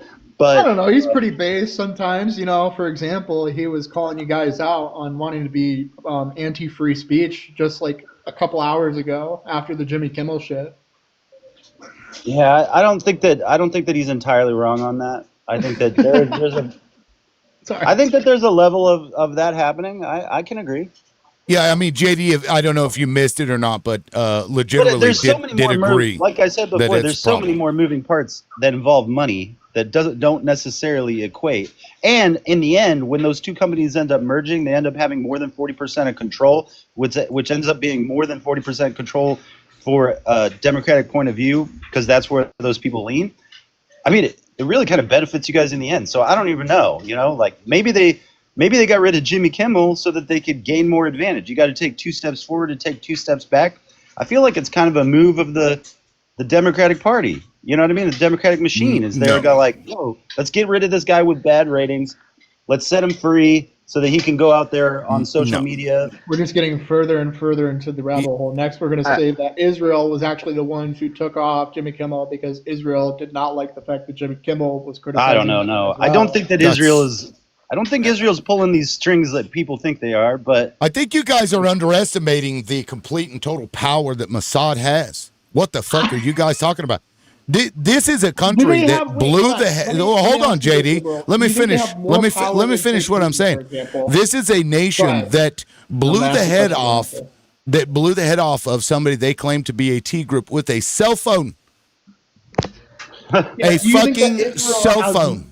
Do you think that Israel and Netanyahu and the Mossad have more relative power than, say, Putin? Yes. Yes, I do. Really? I think that Israel definitely set a terrible precedent by attacking people with cellular devices in that way.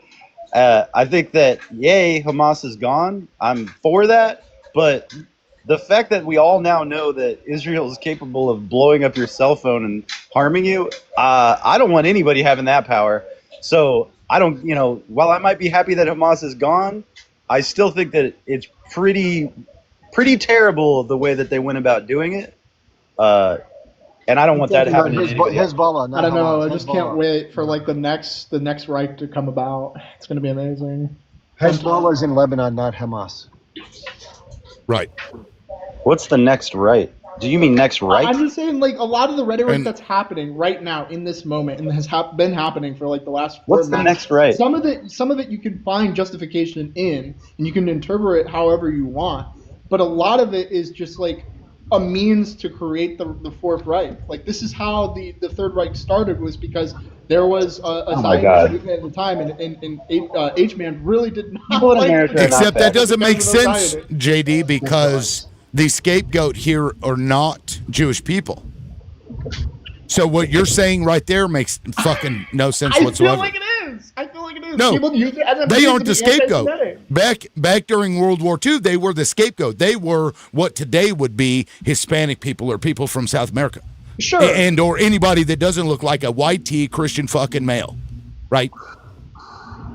So your comparison is faulty because they are not the scapegoat here. And no, I'm not Jewish, to everyone in the comments. I mean, whether you are or not, look, I had a guy up here yesterday.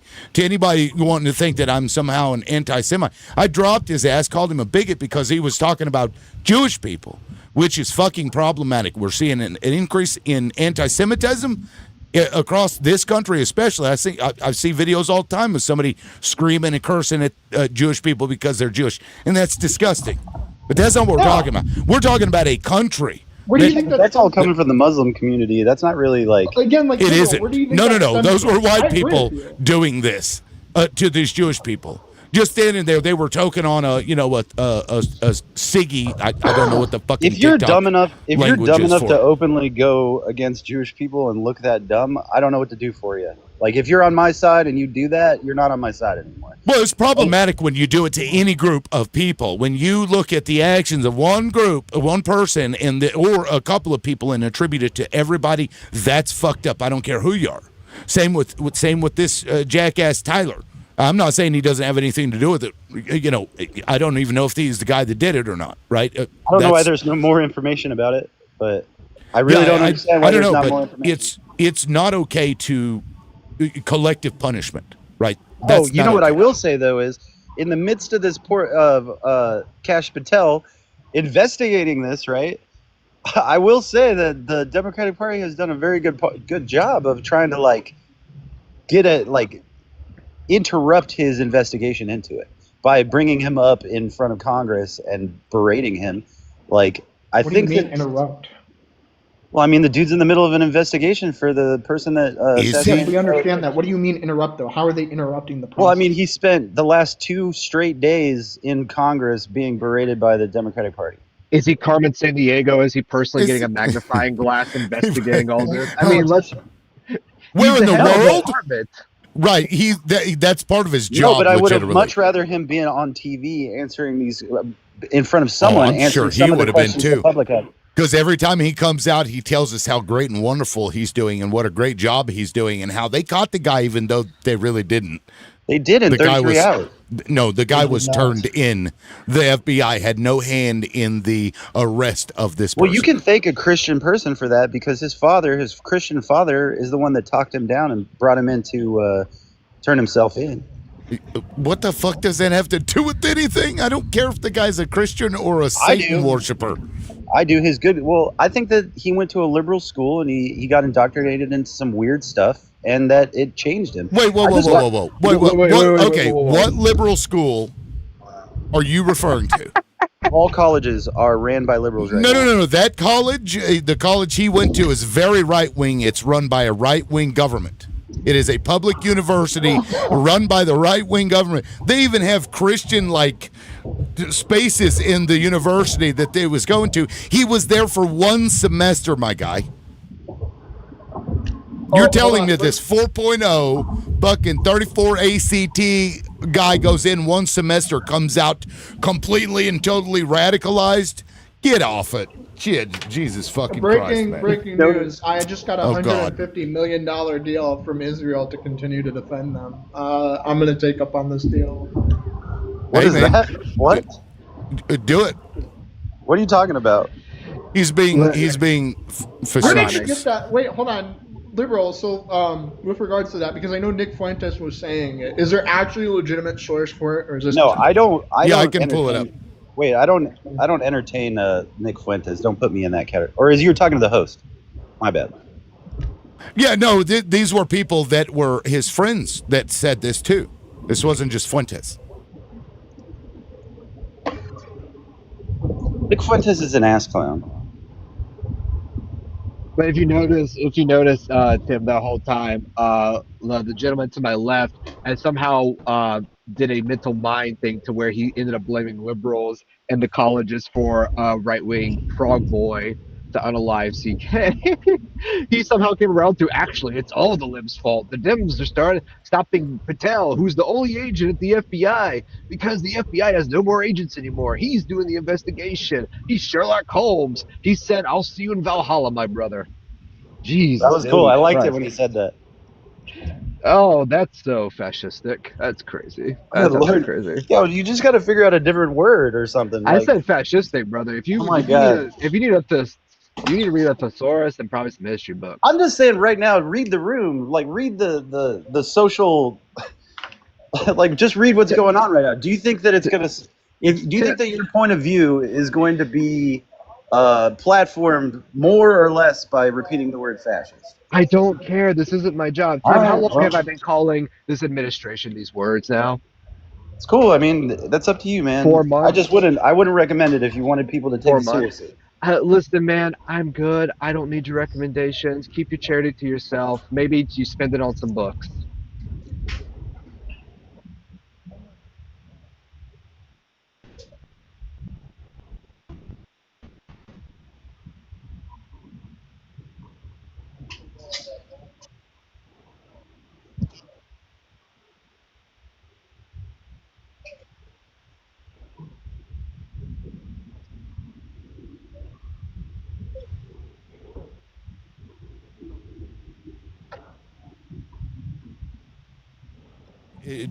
Charlie, and this is reported by many of them, had gone to Donald Trump and said, "Hey, please don't go to Iran," and he got fucking yelled at by Donald Trump. And they report, and this is in their own internal personal conversations, that the dude realized at that point that Donald Trump was also taken by Israel for whatever reason. That was the intimation. So yes, this is being reported not just by fucking Nick Fuentes. These were people that were close to Charlie Kirk. Okay, so with regards to this, let me ask this and see if I can make you understand like the optics of your delusion here. I think you and me can both. No. This is my show, JD. Of my delusion or whose delusion? And what delusion is that? What delusion? What delusion? The delusion that not only was Charlie Kirk offered 150 million, which could be true, I'll give that credit. But the matter of the fact that because he turned it down, Netanyahu publicly unalived him. Yeah, that's nuts. I didn't say that that's what happened, JD. So I don't know what delusion you're talking about. I've never made that claim that this happened. It just doesn't have any correlation. Wait, hold on. No, let me ask this, because you and me can both agree, liberal, that Tim Pool was like a political pundit who received money from Russia. Right? Was that a conspiracy? Oh, you must be delusional if you think that they're Russian assets, because he didn't know. Wait, hold on. Let's say that he turned it down, that he didn't receive that money. Do you think that they would have gone out of their way to unalive him? Who? Russia, the people who were offering him fucking money. I don't know. He accepted the money, didn't he? Okay, let's speculate. If he didn't, do you think they would have gone out of their way to unalive him? We speculate on what? He didn't do it. What the hell is Tim Pool? Like you're asking me to have a thought experiment of something that we can't prove one way or the other. Okay. Part of critical thinking, true. Would Russia unalive him as Russia does other individuals? Maybe. I don't know. Oh, I know who Tim Pool is now. Tim Pool is like... And it wasn't just Tim Pool. Tim Pool is farming. You're correct. Tim Pool is doing nothing but farming, though. Yeah, it wasn't just Tim Pool. It was many people. So to your claim, they'd have to go after all these other people. That's a lot of that's true. That's why I'm saying like your Israel takes here are kind of weird, because if that's the case that they went after Charlie Kirk, they should go after Nick Fuentes, who's 10 times as critical of them as Charlie Kirk is.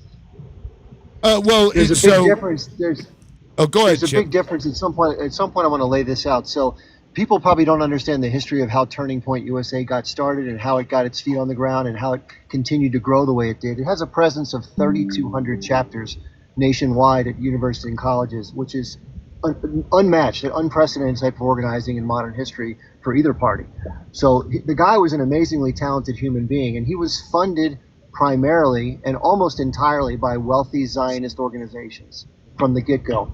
They have invested scores of millions of dollars into Turning Point USA to help grow its presence, and for Charlie to maintain a very strong and unquestionable pro-Israeli point of view, which he had, by the way, for almost 98% of its existence. It was only in recent year or so, if you want to count what he said to Patrick Bet-David on October 7th, but only in the last 4 or 5 months where a lot of this has come to a head. And Charlie was going through a difficult time because I think, just like his followers, and with what's been happening in Gaza, there's been a lot of criticism levied at Israel over this, the way they've chosen to go about the war. And a lot of his followers were, picking up on the bandwagon. Younger people are on social media, and the numbers don't lie. Statistically, the support, especially among the younger audiences, even on the right, which has been usually very staunchly pro-Israel, have shifted dramatically in the last 8 or 10 months. The polling it got so bad that Israel actually decided to spend $200 million on focus groups across 8 different countries to try to find out why people from all demographic backgrounds, one, don't like Israel, and two, what things they will respond to in order to change the narrative so they'll start liking Israel again. This is a serious concern for the Israelis. Now, you asked about Netanyahu and the money.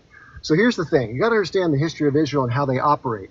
That's why I call it the operating system. It doesn't matter what year you look at, which generation of politicians, they follow a script that tends to rhyme from time to time. And what is that script? Well, they try to entice people with money. They're very good at using, call it lobbying. Let's put it that way. I call it legalized bribery. But that's their first choice. They try to get somebody to get on the team and, join the team. If that doesn't work, they try to get you compromised. like they've done with the Jeffrey thing. And I think that's clear. None of us think that's a nothing burger.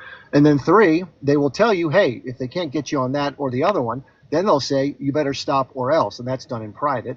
And fourthly, if you don't, then of course, usually what happens. And by the way, this country has by far, no country comes close in terms of intelligence agencies of assassinating people politically. Over 258 publicly documented. That's just the ones that are publicly agreed upon, where they can prove definitively that Israeli intelligence had their hand in doing it.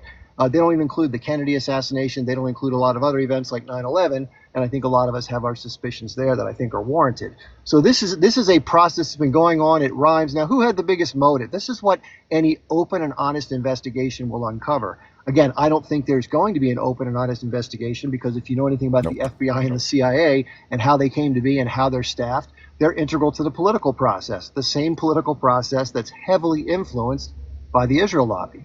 They have their hands everywhere. These are very smart people, by the way. They're very tactical. They have the same common objectives. They use their resources well. They're highly organized. And because of the methods I mentioned earlier, most people go for the money. And those that don't usually cow to the pressure because it's very strong. And you have a lot to lose by not going along with this game, including your entire public career if you've done something compromising. So again, they're good at it. Now, why would they do this? Why would they have the motive to do this over some random, angry, politically misoriented person? Well, Charlie recently was saying things and asking questions that made his donors very uncomfortable. Now, insiders report that Bill Ackman, you don't know who he is, he's got $9 billion. He's a hedge fund guy. He's a total asshole, by the way. Nobody likes him, but he's very staunchly pro-Israel. He's a lefty. And Bill Ackman had Charlie come up to his place in the Hamptons. That lady, Natasha, what's her name, from she's a lawyer in Great Britain, came to it, a few other people. And his private donors, these very wealthy, very powerful, very connected people, were coming down hard on Charlie, both privately and publicly too. There was an op-ed penned by some lady, I forget her name right now, Daniela Bloom. Look it up, Times of Israel. She wrote an open op-ed letter to the newspaper claiming that Charlie Kirk was turning his support over to Hamas or some shit like this. He was under tremendous pressure by the people. Basically, they were saying he was biting the hand that fed and built him, which he was basically. But he was having a crisis of conscience because as a Christian, even though he has the biblical view of being aligned with Israel, the land, the people, the future, he was having a hard time dealing with the political decisions and some of the problems with the influence and the prosecution of a war and all the dead people with his Christian identity and morals. So trying to jostle all that, he was confiding in people around him, including Tucker, including Candace and some others. Megan. He was struggling very hard with this. Now, again, you don't have to like his politics, but I think at his heart, he wasn't a bad guy. I think he was a decent guy. Most people really liked him. They thought he was genuine. I don't know about that. Well, anyway, that's a personal opinion thing. But the people who liked him and spent time with him spoke of him very highly in that regard. Like you and I would talk to a friend. You may hate whomever that has a different political view, but you may like the person, and people may also agree with that. So Charlie was going through a metamorphosis, and I think between that, the relationship of his followership, and the tremendous influence that he had in being connected to the modern conservative youth movement was a huge potential threat to the future of the Zionist American connection. So politically, the way Israel's been able to survive is by using not only the military might, not just the money, which is all substantial, but more importantly, the political influence the U.S. empire has over these institutions like the UN and elsewhere, where had the UN not protected it, they really rely on the U.S., especially politically at the international level. Without the United States, they would be under a lot of different harsh UN sanctions and things like this that otherwise they're not.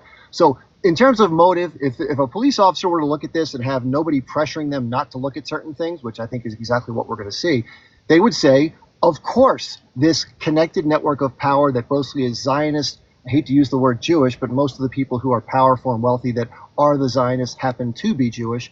Their interests were very much at stake and in play here. And the number one threat to their interests was a transition of Charlie Kirk that in their eyes was happening rapidly and was about to take a complete 180. And so they decided, and I think as a message to others as well, those who might consider kind of weighing their conscience versus their common sense, this is kind of where it's going to go. Like those friends he had. But as that clip I played just a minute ago of him talking to Megan, they said that the more you push at us and call us, anti-Semitic and that we're pro-Hamas, which is what the text messages they were getting from leaders. Oh my God, you're pro-Hamas. The more that they got pushback, he openly stated, the more I'm going to pull away.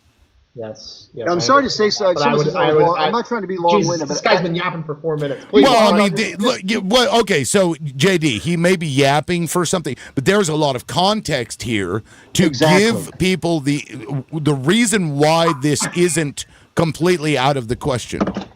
Again, like, we don't even have to use Fuentes. It seems like you guys don't like Fuentes, and the fact that he was far more I don't like Fuentes. Jewish than like Charlie Kirk. He was talking about how like Hamas didn't actually do October 7th, that it was staged by Israel. We could talk about the fact that he believed that Jewish people were blamable for like the crucifying of the Lord Jesus Christ.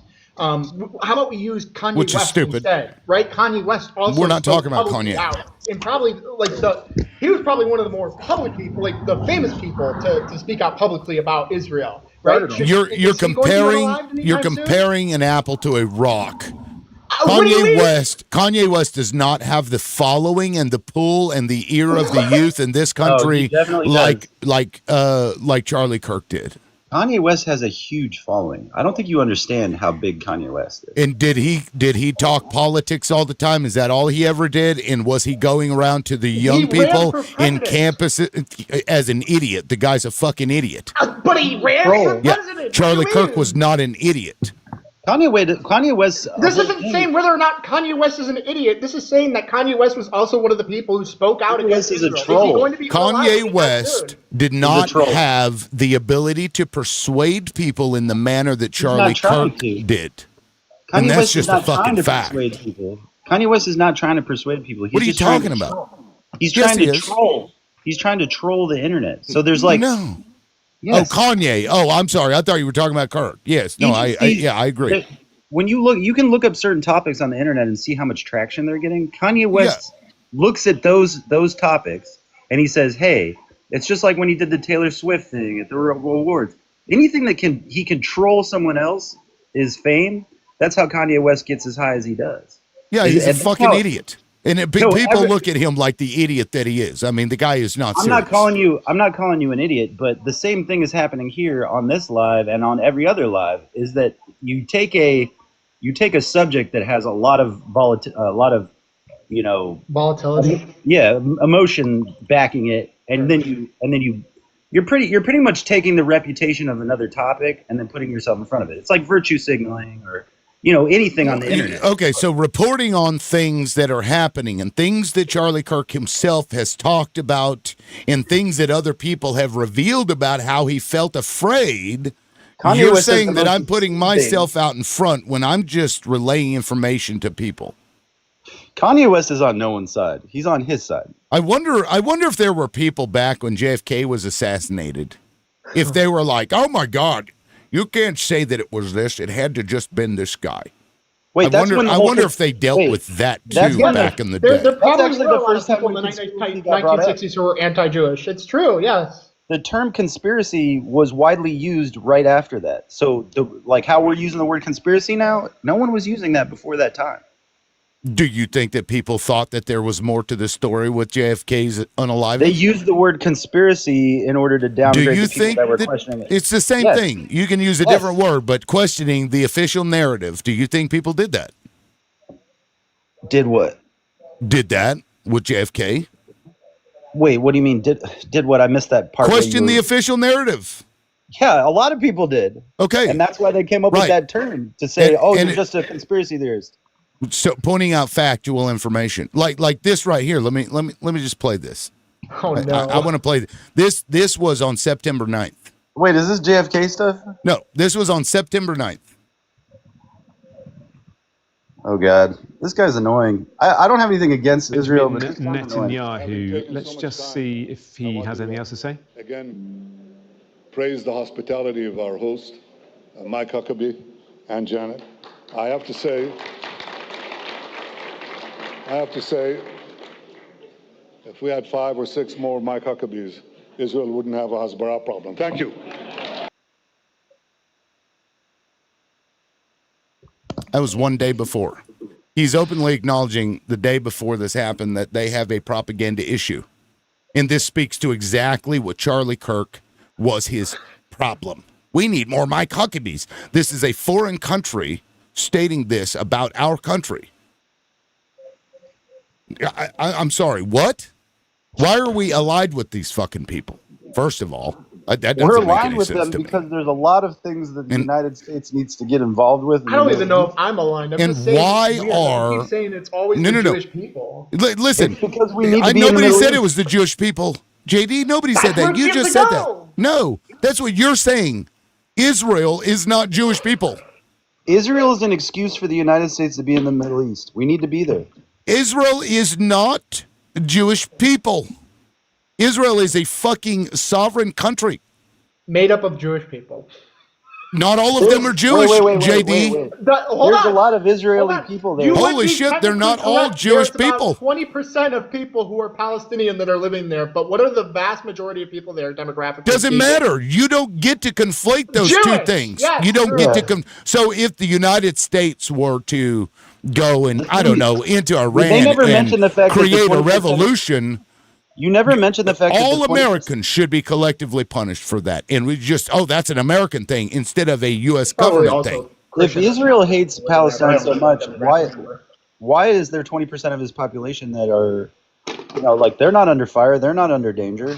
Okay, Tim, I got to get back to work, so thank you for having me up. Dan. This guy to the left of me is rotting my brain cells, so I need to keep them for my job because that's what I actually need to support my family. That's funny. Well, Grant, you have plenty of go. brain cells to maybe you could lose one or two. I'm gonna share a portion of the 150 million that I got offered with you, Dan. All right, we're gonna become rich, you and me. Listen, I don't know if Mossad would pay me. I'm a bit too much of a firebrand to get against the state of Israel. But listen, if they'll pay me to criticize them, I'm all for it. Listen, Mossad agents watching, pay me money, I will criticize you harder. Well, thank you, Dan, because I've got Angel is he's a regular on the show and he's been waiting for about an hour now, I think. So let me. I appreciate it, Dan. Thank you for coming back. I hope you come back. Look, you guys. You guys are making statements that I'm not saying. This is something we're talking about because let's be clear. If there was a schmurder and the person, hold on, JD, would you stop? Would you stop with that? You're interrupting. Quit. If there was a schmurder that happened and that person who was unalived had told his friends, I am afraid of this person, we would investigate that lead. Yeah, so again, like you can't say that That's you're it. not making these statements when you like the thing that the way you say it is the slimiest thing. I'm gonna be honest with you, liberal. Someone who I likes don't you. care what you When think say about that it, I'm JD. pushing out information I don't that's care. deemed as fact, but I'm not actually the one who's pushing it out. JD, Yeah, that's the propaganda part of it. you're dismissing it because you don't like it. It makes you feel icky. The truth doesn't always make you feel great. Okay. It's not the truth. The truth would mean that there's It is evidence. truth. So wait, is it the truth or is it not the truth? No, Wait, no. hold on. The But wait. information that I have presented to you today, that he Leads has you to told believe that. Charlie Kirk told his friends that he was afraid that they were going to unalive him. That is a fact. That's been reported I might by be worried about that too. multiple people.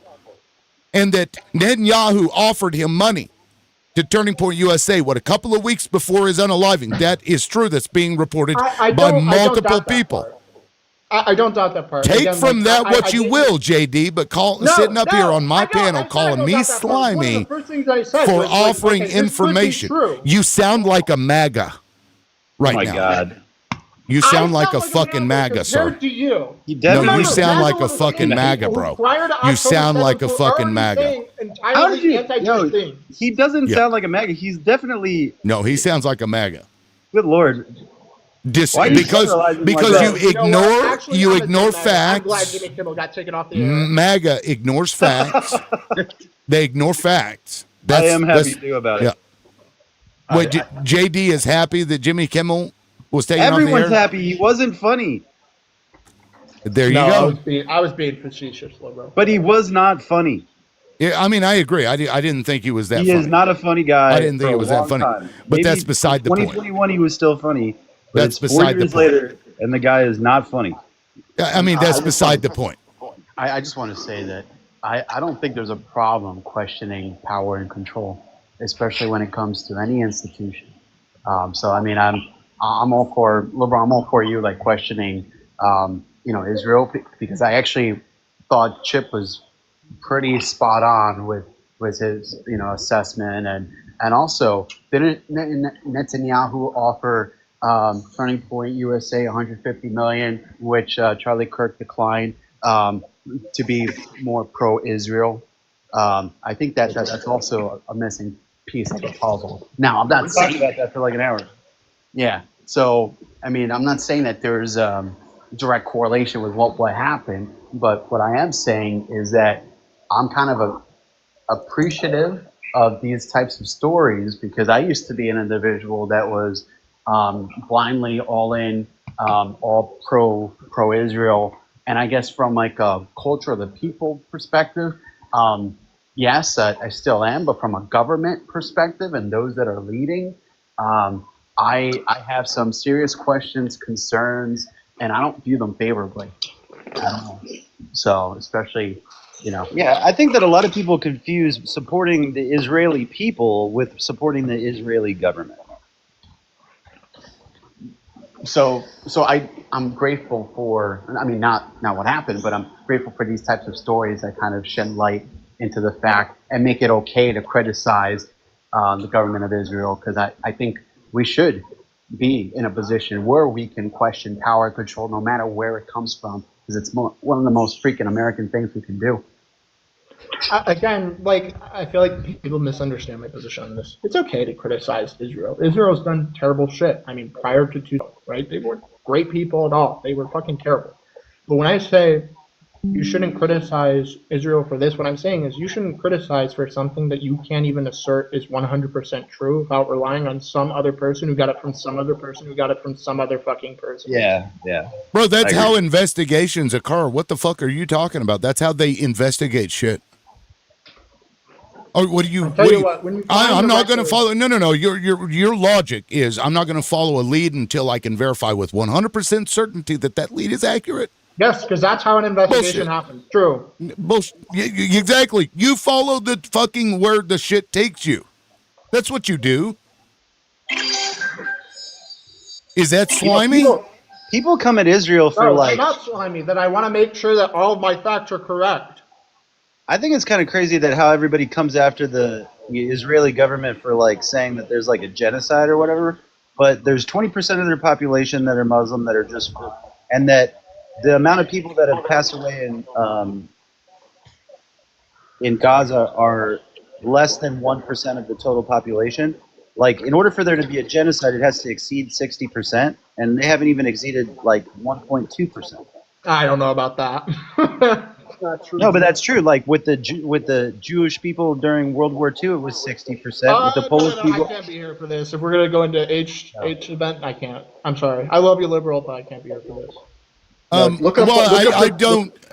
don't want to go down that road anyway, redefining, G side. I don't 60% of the population are higher. I don't think that's true. I think it matters about intent. They're not even past 5%. It matters. The intent is what. This level of ignorance is what's really painful. Look up the history of the Bosnian genocide. It wasn't 60% of the population was still declared a genocide.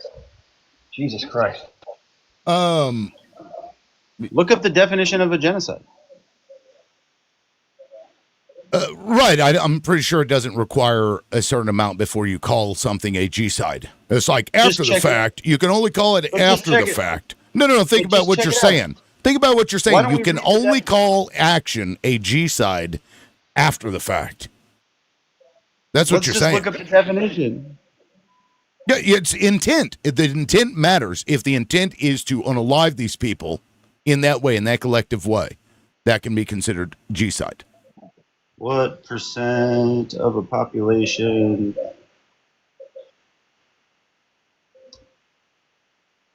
The definition does not specify a percent. It says that the attempt to destroy in whole or in part a civilization, society, people based on a religious, ethnic, or other characteristic.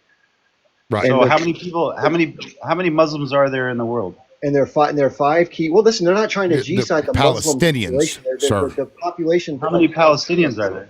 There's about 5.4 million total between the West Bank, East Jerusalem. And how many people have died? In Gaza, just finish for a second. In Gaza, they have about 2.1 million, and so far the estimates range anywhere from 65,000 to over 500,000, depending upon who you trust.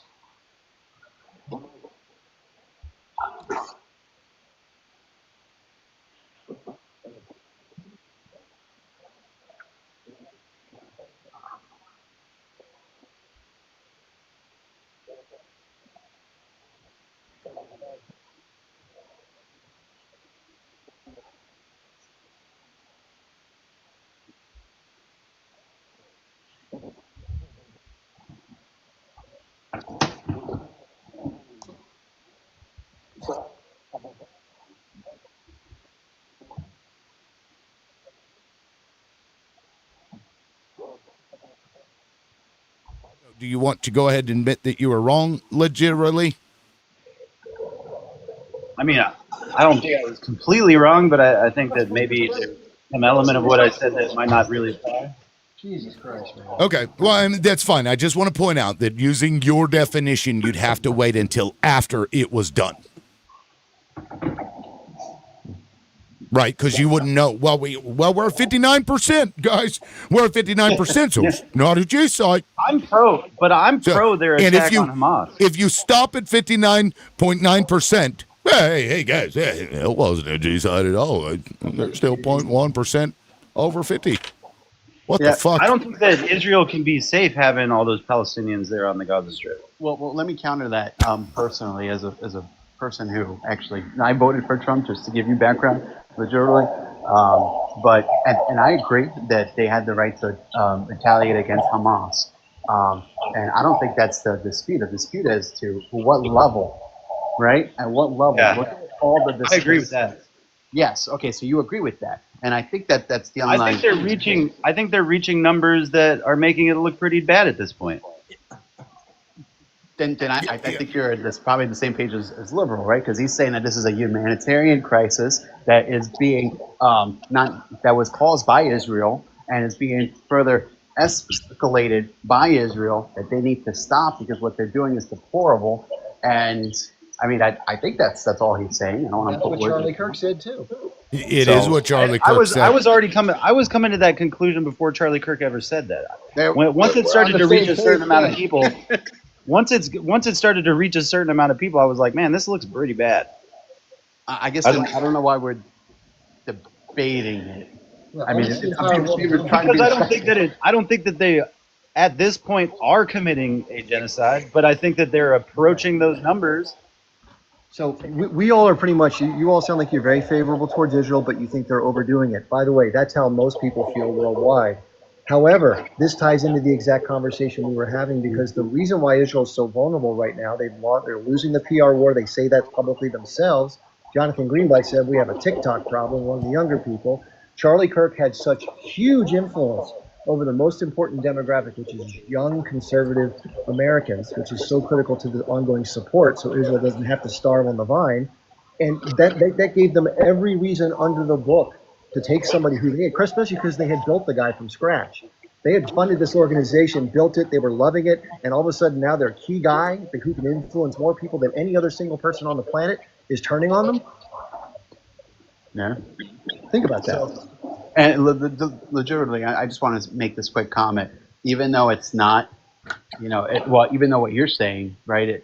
You're saying that it's currently not a genocide. I mean, I think we're in the business of taking preventative measures to make sure something doesn't. I think that people at this point are starting to open their eyes on both sides, that it's increasing to a level that's unnecessary at this point, and that if Israel keeps on doing this, it's at their own detriment. And that's how I feel, is that, I think that God gives people discernment, and over a certain amount of time, people that might have backed them are starting to see, like, hey, look, you don't have to do all of this. But I don't think it's there completely yet. But I think that the reason why they're at risk of losing the faith of the entire world is because they're not choosing to come to a conclusion that doesn't involve offing all those people. Right. Yeah, that's not loving thy neighbor, right? And real quick, because first of all, we got a new panelist, and secondly, I need to thank some people. Concoctor, I do appreciate the confetti. Thank you so much for that. I appreciate it. I see your request, and be patient with me, please. I apologize. Naiho Ma, thank you for the bouncing ball. Concoctor, again, the king, thank you for the finger. Target, thank you for sending chip donuts, and Paula, thank you for that donut. Brooks sent some hearts. Thank you all so much. If I missed you, I apologize. Bobby B, I meant to say this earlier. Bobby B, thank you so much for all of those confettis. And we've reached our goal at this point. If you guys will keep tapping, we will recycle the panel at 25K. So we got 4K to go. If you'd like to see more voices on here, please keep tapping. With that said, Shadow, would you like to weigh in on this since you're new to the panel?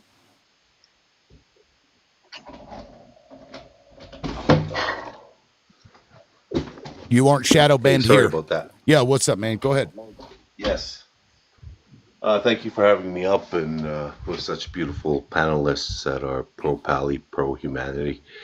I actually wanted to talk about something that's been weighing on my mind for a while. It's a little bit astray from what you guys are talking about, but I see it quite often where um, pro-Israelis try to argue with pro-Palestinians that it is a religious conflict, where I truly believe it is a religious conflict. I actually agree with Zios on that because no religion that believes in a creator or in love can condone the unaliving of women and children. Yeah. In fact, even what do they call those ones that don't believe in any creator? Atheists? Atheists, yes. Even atheists condone what's going on. And you have the President of the United States saying that he's going to come into the Holy Land and build casinos and bars all over the place. It is clearly a religious, fanatical war, and it's been a war against probably one of the most purest religions in the world right now, which is Islam. And it's been a war against Islam since 9/11. Well, I don't think it's the purest religion in the world. I don't think that at all. I didn't ask you what you thought. I said my opinion, and my opinion I'm is just saying, you that said it we is were probably pro-Palestine. one I of just told the you to let me most into that. purest religions in the world. Yeah, I didn't say nah. it is Okay, the so most. I said it's one of the most. I'm not really sure I'm following your point exactly. Can you maybe I don't know, tie that in a bow for me? Pretty terrible to women and children and young boys on Thursday nights. Are you talking about the Epstein files? I'm pretty sure that's condoned by your Zionism. And priests. I mean, look at the priests. My point is this. Okay? Zionism a few years ago, we didn't even know what it was. It was considered women are a stoned in the conspiracy. streets of your culture. Yeah, you're awesome. You are clearly a very intellectual, knowledgeable person that knows everything about Islam. Please teach me about my religion. Do you know what stoning? Do you know what stoning someone is like? How they found out that people have been stoned in the past is they dig up. The Prophet Muhammad when No, he just was, hear me out real peace be quick. Hear me upon out. him. Okay, I don't understand why we're having this conversation. They find these sites, okay? What archaeologists find these sites where there's nothing but people's finger bones, all like thousands and thousands of finger bones, and those sites are where they stoned people. And when people put their hands up on their face to block their face while they were being stoned, they found that all of these bones were women's bones. And you guys are doing this a lot to your women. And there's also something called a wait. By you guys, are you talking? Wait. Hold on. Are you talking about Muslims? Yes. Okay, I want to point out that in the fucking Christian Bible, it says that you do this stuff too, right? No, we do not. No, it does tell you that in the Bible. In the past, that happened, but that does not happen anymore. No, it says that in your own religious text. Do not sit up here and you say, "Oh, your religion is bad because you guys do this." What the fuck are you talking about? It's in your own religious text. No, that is bad that they're currently doing that. Don't judge somebody else for something that exists in something that you believe in. Women. Holy shit. My point is this, liberal. This is all I'm trying to say, is that Zionism itself was not even known a few years ago, and I believe that Zionism, with their belief system, it is actually a satanic cult. That's what I truly believe. They believe that they can unalive women and children. They believe it's okay to lie. It's okay to cheat. It's okay to steal as long as it's with a goy. And legitimately, whatever your name is, well, guess what? You're a goy too, buddy. So they can lie to you. They can cheat. They can steal from you. They can do whatever they want. Look, I don't even know what the fuck we're talking about anymore. The word goy is a I'm not- terminology that Jewish people No, use. in order I to understand other that. people. I don't know where we're going with this. I don't see the point. This has no relevance to what we were talking about. I'm not sure what the fucking point is here. What the fuck are we talking about? Muslim grandstanding. My point is, it is a religious war, man, and it's against anything that stands for good and right. Okay. Against. Yeah, people Muslims do bastardize not this stand shit for all the what's time. good and right. People are going to use anything they can get their hands on to justify their own shitty fucking behavior. And it Yeah. just so happens religions have been a great way to grab a hold of. But I believe in my God, and therefore it's okay. Bible tells me I can own slaves, just not Jewish slaves. That's what that was the justification for what we did here in the fucking U.S. Our God. I agree with you wholeheartedly. That Anyway. some of the most atrocious people that done the most atrocious things, they've done it with justification that Every Thursday night, Muslims take advantage of young Muslim boys. What the fuck are you talking about? Okay, what the fuck? I don't. That's the thing. When we went to Afghanistan and we went to those Okay. Iraq, the troops had to stop them from doing this. Okay, that shit is going to get It's a fucking thing. live bananaed, I think. So we're going to move on. We're going to move on from this topic because I don't see the relevance to anything related to what we're talking about. having me up. No. I make my point. appreciate it, Shadow. I just thank you. I'll go ahead That and. guy's just hilarious, man. I'll drop. No, appreciate it, man. Let me bring in Concoctor. So we did reach 25K. So with that, let me see who has been here the longest. Legitimately, you've actually been here the longest. Well, I mean, you're the only opposition, I think, here. Sorry. I know Angel is, but not. Let me. If you want me to drop, I'll drop. Yeah, I probably should because I've got a couple of people here. But Thanks if for you having want to me. request back up, if a slot opens, I can bring you back in if you'd like. Hey, thanks for the civil discourse, man. Yeah, I appreciate it, man. Liberal, Yes. before he drops, would it be possible to just have maybe, I don't want to dictate your live, maybe like 6 come on and then like maybe 2 people be dormant and then just, if you trust us? It'll never work. No, never work? Okay. Yeah, just four is pushing the boundaries of too many. All right. Yeah, because nobody ever gets to talk. You know what All I right, mean?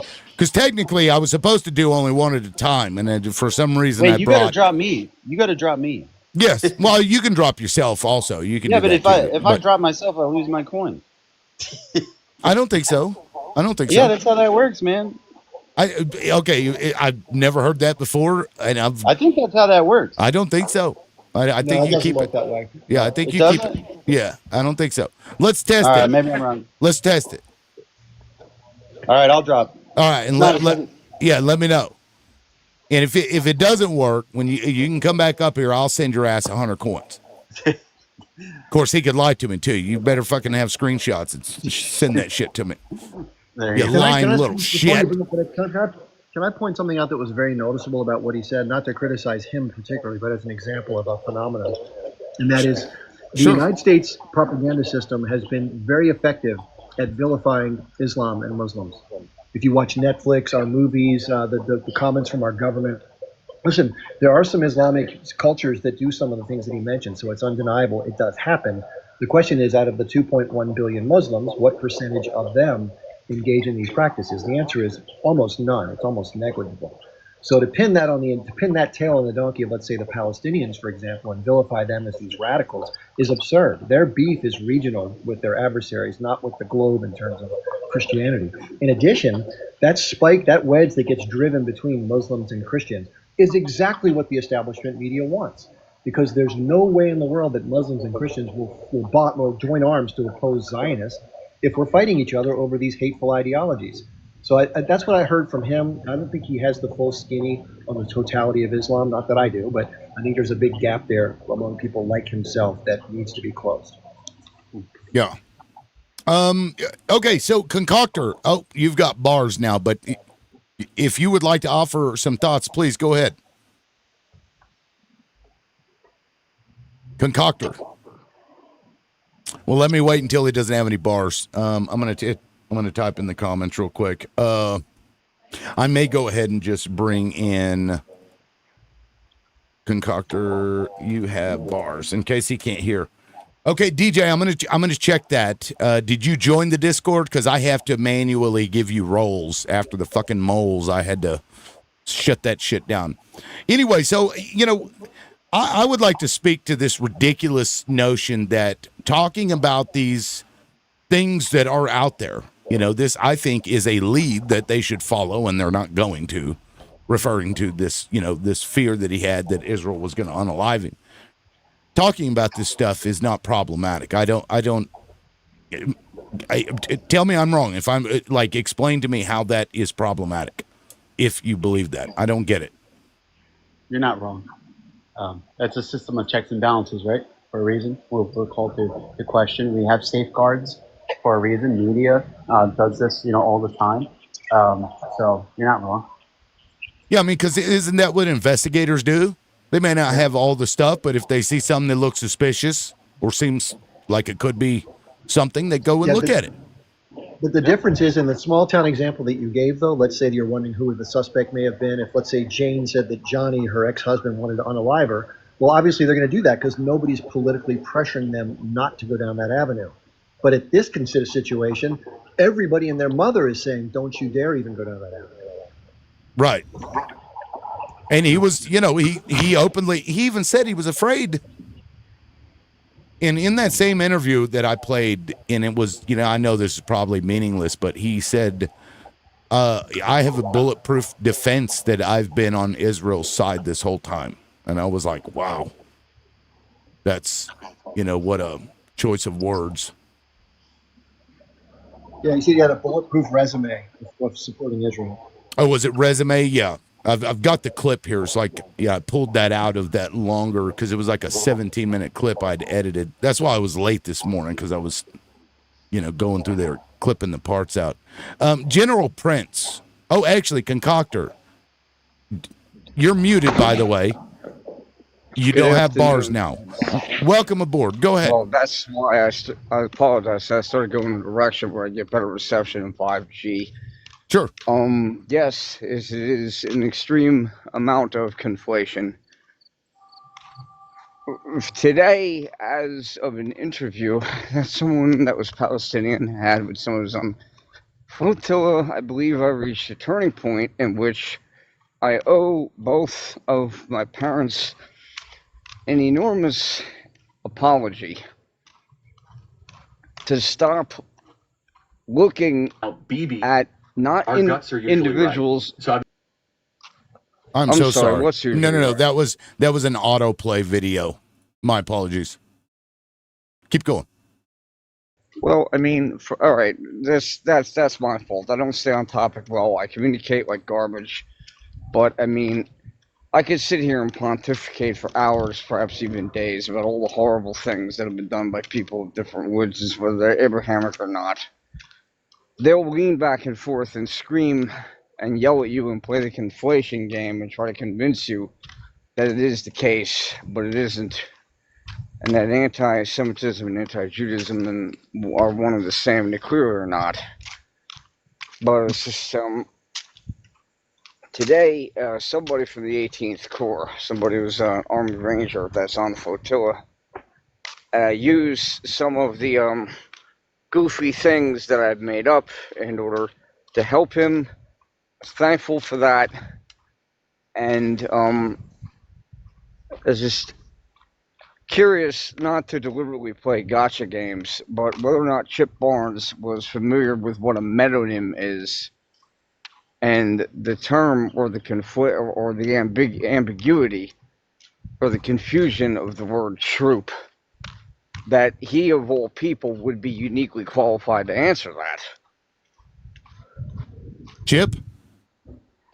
Yeah, can you repeat the words you said? Because I don't know if I'm even familiar. I didn't hear it either. That's because I'm missing all my front teeth. TROOP, troop. And that, will you agree with me if I say that's a metonym and a stand-in word for two different things? What was the M word? Metonym? Well, troop in the... I've never heard the word metonym, but maybe is that like a synonym, but in a broader sense to extrapolate? Is that what that means? Well, yeah, kind of like something sort of synonymous, only it means like two different things at the same time. Like we need a couple more suits, meaning people wearing business suits, or we need more hands, all hands on deck, meaning people, that kind of thing. Like heart of the city. Okay, well, like troop is a company equivalent unit, is to the best of my knowledge of or understanding of either battle tanks and or other armored vehicles, although it's often used as a stand-in word for one individual soldier or combatant. Have you ever noticed that? I guess I'm not sure. I've only heard the latter. Yeah, what is the purpose of this, like, what you're referring that's to? my fault. I know that I owe my parents an enormous apology for being nasty to them for years, because my mother told me that I was done a favor by not allowing me to enlist in the military, and today, as far as I'm concerned, my parents have proved more correct than they ever have been before, and I'll land my plane and stop on this. I never really have believed in magic, but a few times in my life I've seen things I can't explain, and I found that it's not so much what you believe in, but how hard you're willing to believe in it. Okay. Well, I appreciate that, concoctor. Anybody?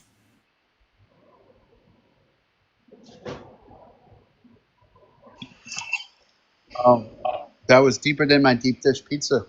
I was trying to, but in all fairness and respectfully, I mean, I'm still trying to understand what you were trying to say.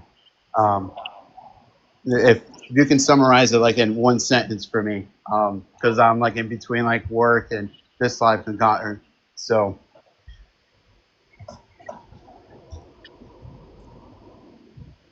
Concoctor? Well, check some of the videos I've uploaded. Pretty soon I'll upload one of them concerning a meme that was circulating from 2024 that was actually based on something else far worse than that happened, of what that story came from, and it just astonishes me how Zionism has been able to successfully squelch mainstream media for at least the length of time of what they call the State of Israel until now. Because from 2014 on forward, I got bits and pieces of what I consider virtue signaling of horrible things that were going, but I didn't even know the tip of the iceberg. That's that. I'm sorry. One more thing. The Palestinians basically saved me from making the third biggest mistake in my life. I know and I understand that there is nothing for me to go to Israel, Palestine, and Levant for unless there is drastic change. Yeah, I mean, like Maher. That actually reminds me of Maher. His family went there to visit. His wife and son went there to visit family. Ended up getting, mistreated by them. They wouldn't allow her to leave unless she gave up her cell phone and shit like that. And it took him reaching out to the State Department to get them to let him go. So it's a problem for sure. And I'm not sure exactly how that relates to, what we were referring to, aside from, yet another thing that Israel does that is problematic. Yeah, I think, correct me if I'm mistaken, you're saying that Zionist is now deeply rooted into, I guess, some of our institutions, and that there is mistrust with that it comes into play, and they have a lot of influence, and just, I don't know, proceed with caution kind of thing. I don't know. That's what I got from it. Sure, of course. Okay. As far as I'm concerned, the Second World War started after an extremely violent confrontation and fight in a bar in Kathmandu, Nepal in 1936, about 3 or 4 years before the Fascists broke out. Now somebody sent me a video. I haven't watched this video, but it is of Charlie Kirk speaking. So, we're gonna all listen to this for the first time. Hopefully, it's nothing crazy, but I trust the person that sent it to me. So let me go ahead and play this real quick. Well, hopefully I can hear it. It's awfully quiet. There we go. All right, I got to move this over. Give me just a second. And now Bibi and the Israeli hard right government has a mandate. I gotta be careful the way I say this. They're gonna try to ethnically cleanse Gaza. Yep. I mean I don't use that term lightly. Okay, they're talking about basically removing 2.5 million people from there. Okay, and honestly, they have a mandate to go seek justice and revenge. They do. This idea that they need to have a truce or a peace treaty, that's morally crap after you see women and children be burned alive and dragged to the streets. But there are some serious questions here, Patrick. And let me tell you, my pattern recognition over the last 5 years has become pretty sharp. COVID, Maui fires, Epstein. When I see a story and it doesn't click,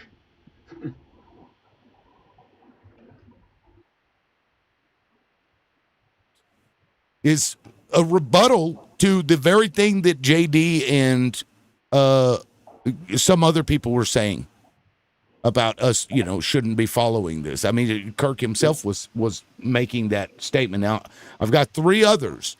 And I think I've seen this interview, though it's been a minute. That's on Patrick Bet David's show. Let me hold on real quick because I have to download the second one, but I'm going to get confused, so I'm going to do it. I'm going to delete that one, then download the next one. Motive. Oh, maybe they're the same. They look like they may be the same file 4 times. Let's see. Our guts are usually right. So I've been to Israel many times. The whole country's a fortress. When I first heard this story, I still have the same gut instinct that I did initially. I find this very hard to believe. I've been to that Gaza border. You cannot go 10 feet without running into a 19-year-old with an AR-15 or an automatic machine gun that's an IDF soldier. Right? The whole country is surveilled. And so let me just kind of go through this. We don't talk about Israeli politics very often, and most Americans don't know this. The last 9 months, Israel was on the brink of civil war. It's not an exaggeration. This judicial stuff, there were hundreds of thousands of Israelis taking to the streets because Bibi Netanyahu was basically redefining the Israeli constitution. That's not an exaggeration, right? He said the judicial branch has too much power. There were protests planned this week against Netanyahu, where they anticipated tens of thousands of people to take to the streets. That's all gone, Patrick.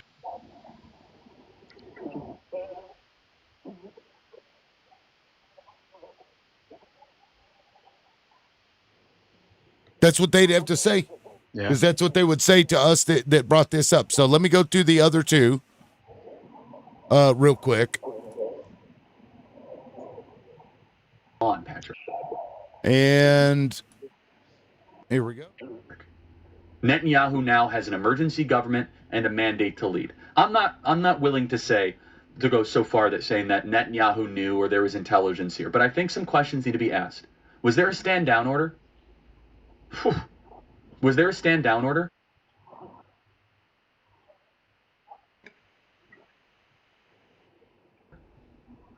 Six hours?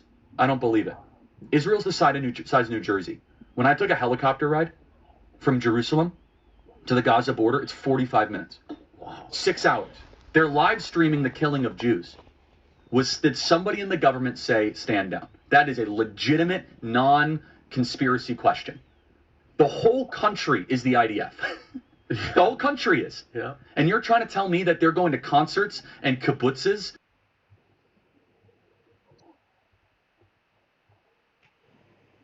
I got one more. All right. Tell me that. And here we go. They're going to concerts and kibbutzes and schools, and by reports, 6 hours. Let's say it's 3 hours.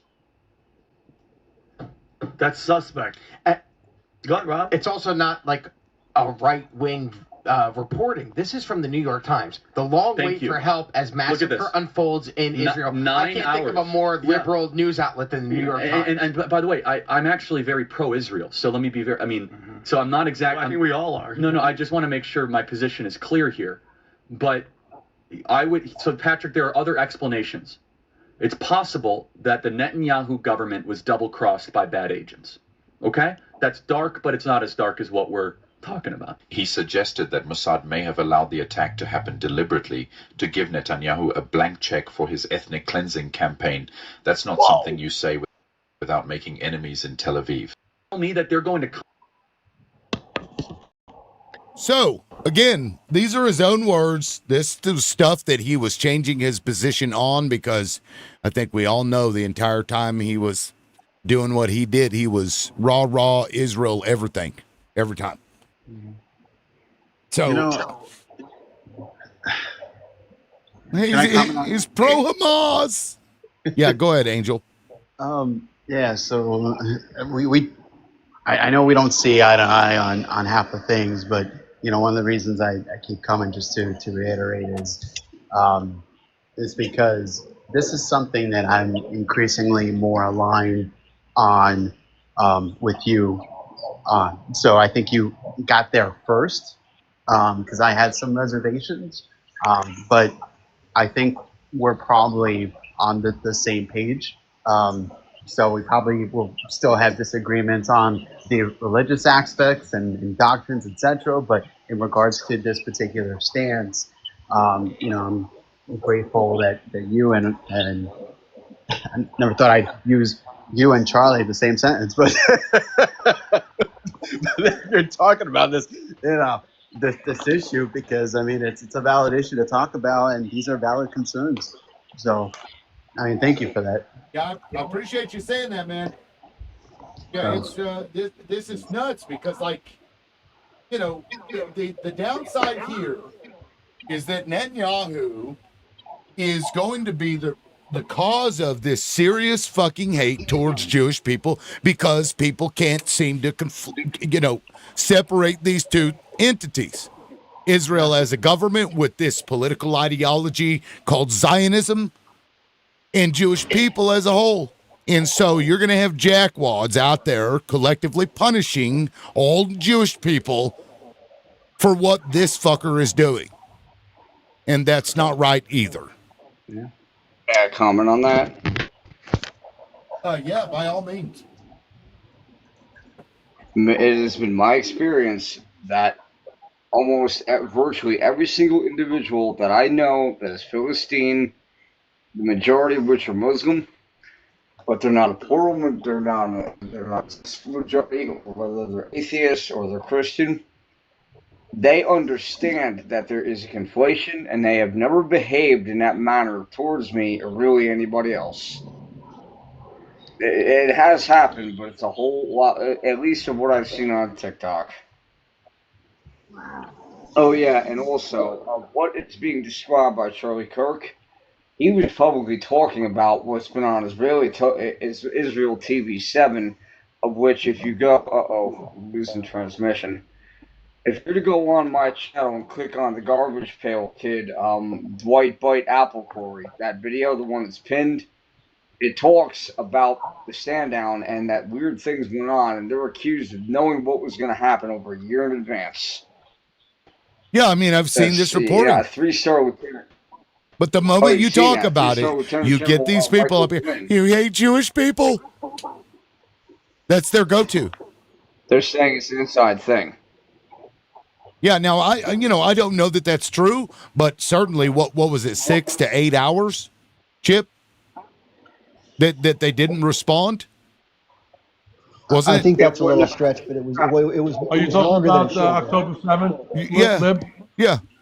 Why on earth would the Israelis or whatever allow this concert so close to that border, which has been conflict forever? It moved. It was moved to that location 3 weeks before it happened. I'm saying, yeah, it was scheduled to be miles inward. Sure it does, because it was laid out there in the path, because hippies and liberals from Israel Netanyahu hates that side of the political divide, hates them.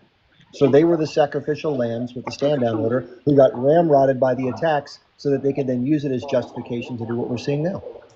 Period. It's a possibility, I think. Which is what Donald Trump is doing with Charlie Kirk. What happened to Charlie Kirk? He's using this as justification to go after all these liberals. I mean, the rhetoric against liberals is insane. Yet people criticize me for calling into question some of the things that Charlie Kirk himself was afraid of. Yet they're not, nobody's up there criticizing Donald Trump, at least not their own people, for doing the same fucking shit.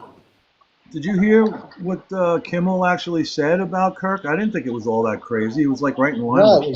I played the clip, and for those, you did? I can play it again in case people.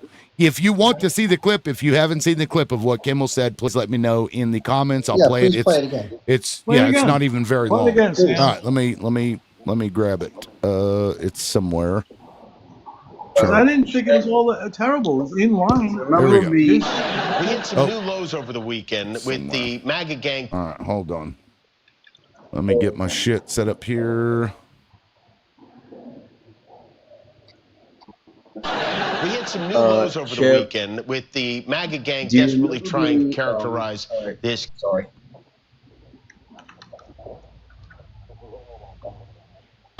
We hit some new lows over the weekend with the MAGA gang desperately trying to characterize this kid who murdered Charlie Kirk as anything other than one of them and doing everything they can to score political points from it. In between the finger pointing, there was grieving. On Friday, the White House flew the flags at half staff, which got some criticism. But on a human level, you can see how hard the president is taking this. My condolences on the loss of your friend Charlie Kirk. May I ask, sir, personally, how are you holding up over the last day and a half, sir? I think very good. And by the way, right there, you see all the trucks?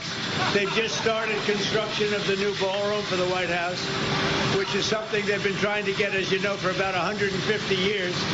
And it's going to be a beauty. Yes. Okay. He's at the fourth stage of grief, construction. Demolition, construction. This is not how an adult grieves the murder of someone he called a friend. This is how a 4-year-old mourns a goldfish, okay? I think that's a fair criticism. Why is he getting canceled for that? Yeah, I think it has nothing to do with what he said about Kirk. I think it's because Donnie Boy got his feelings hurt. Exactly. Yeah. I mean, it was weird, to be fair. Trump did pretty much dismiss that question like, I'm doing fine. What about these trucks? He didn't even give it half a second of an answer. And the You'd at least have him motherfucker. say, Sorry, you'd go at least ahead. hear him say, it's tragic. I feel horrible about it. We're trying to do our best to deal with it. So thanks for asking. And by the way, folks, I don't know if you saw, but he didn't even give it that. Right.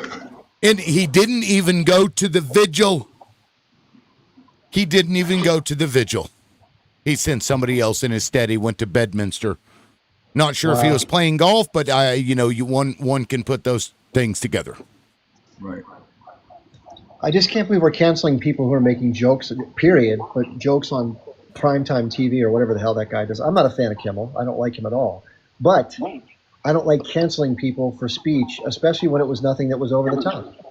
Yeah, and done by the government itself. The FCC chair, Brendan Carrs, went on Benny Johnson's show and essentially threatened ABC with pulling their licenses. That's what he was getting at. I think we should cancel the people of Oz because they sang "Ding Dong, the Witch is Dead." Excuse me, on a live. Well, even to that, where's this? I got another video because this person did not get canceled. Wait, boys. Kangaroos and koala bears there. Here it is right here. And it's not a money issue. Let me play this. This guy said this, and he did not get canceled, and Donald Trump doesn't even give a shit. They have given billions of dollars to mental health and the homeless population. A lot of them don't want to take the programs. A lot of them don't want to get the help that is necessary. You can't give them a choice. Either you take the resources that we're going to give you, or you decide that you're going to be locked up in jail. That's the way it has to be now. Or involuntary lethal injection or something. Just kill them. Yeah, Brian, why did it have to get to this point? Right. And it's not. Yeah. A homeless encampment had a mass pew-pewing. Whether they're Wow. related, I don't know. Wow. Yeah, Brian Kilmeade should not have said that. That was terrible. Yeah. Should not have said it. You That's- should have been immediately fired, brother. Immediately, right? He did come out and apologize, and I think he said it was distasteful or something. It's like, no, dude, that's fucking murderous shit. Because let's think about it. That's promoting violence. That's not protected speech, by the way. Exactly. Yeah, maybe we should just kill him. Like, what the fuck? LeBron, I'm going to be controversial now. Let's do it.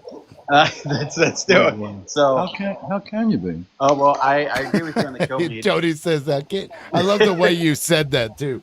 I'll be right back, but I can hear the bullshit you're about to spew. Go ahead. There. So I agree on Kilmeade. So I think we're on the same page there.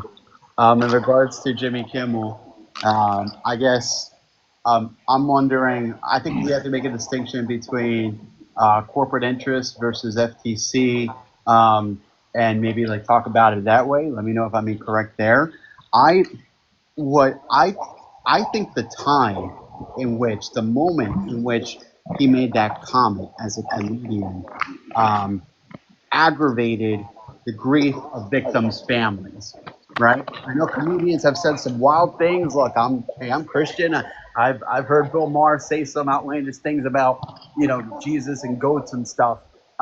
But I think in the wake of his unalivement, Charlie Kirk's unalivement, for you to say that kind of remark and then target a group of people like the MAGA group saying, hey, you know what, we're trying to misdirect it, just so that people know that, he can't be one of us.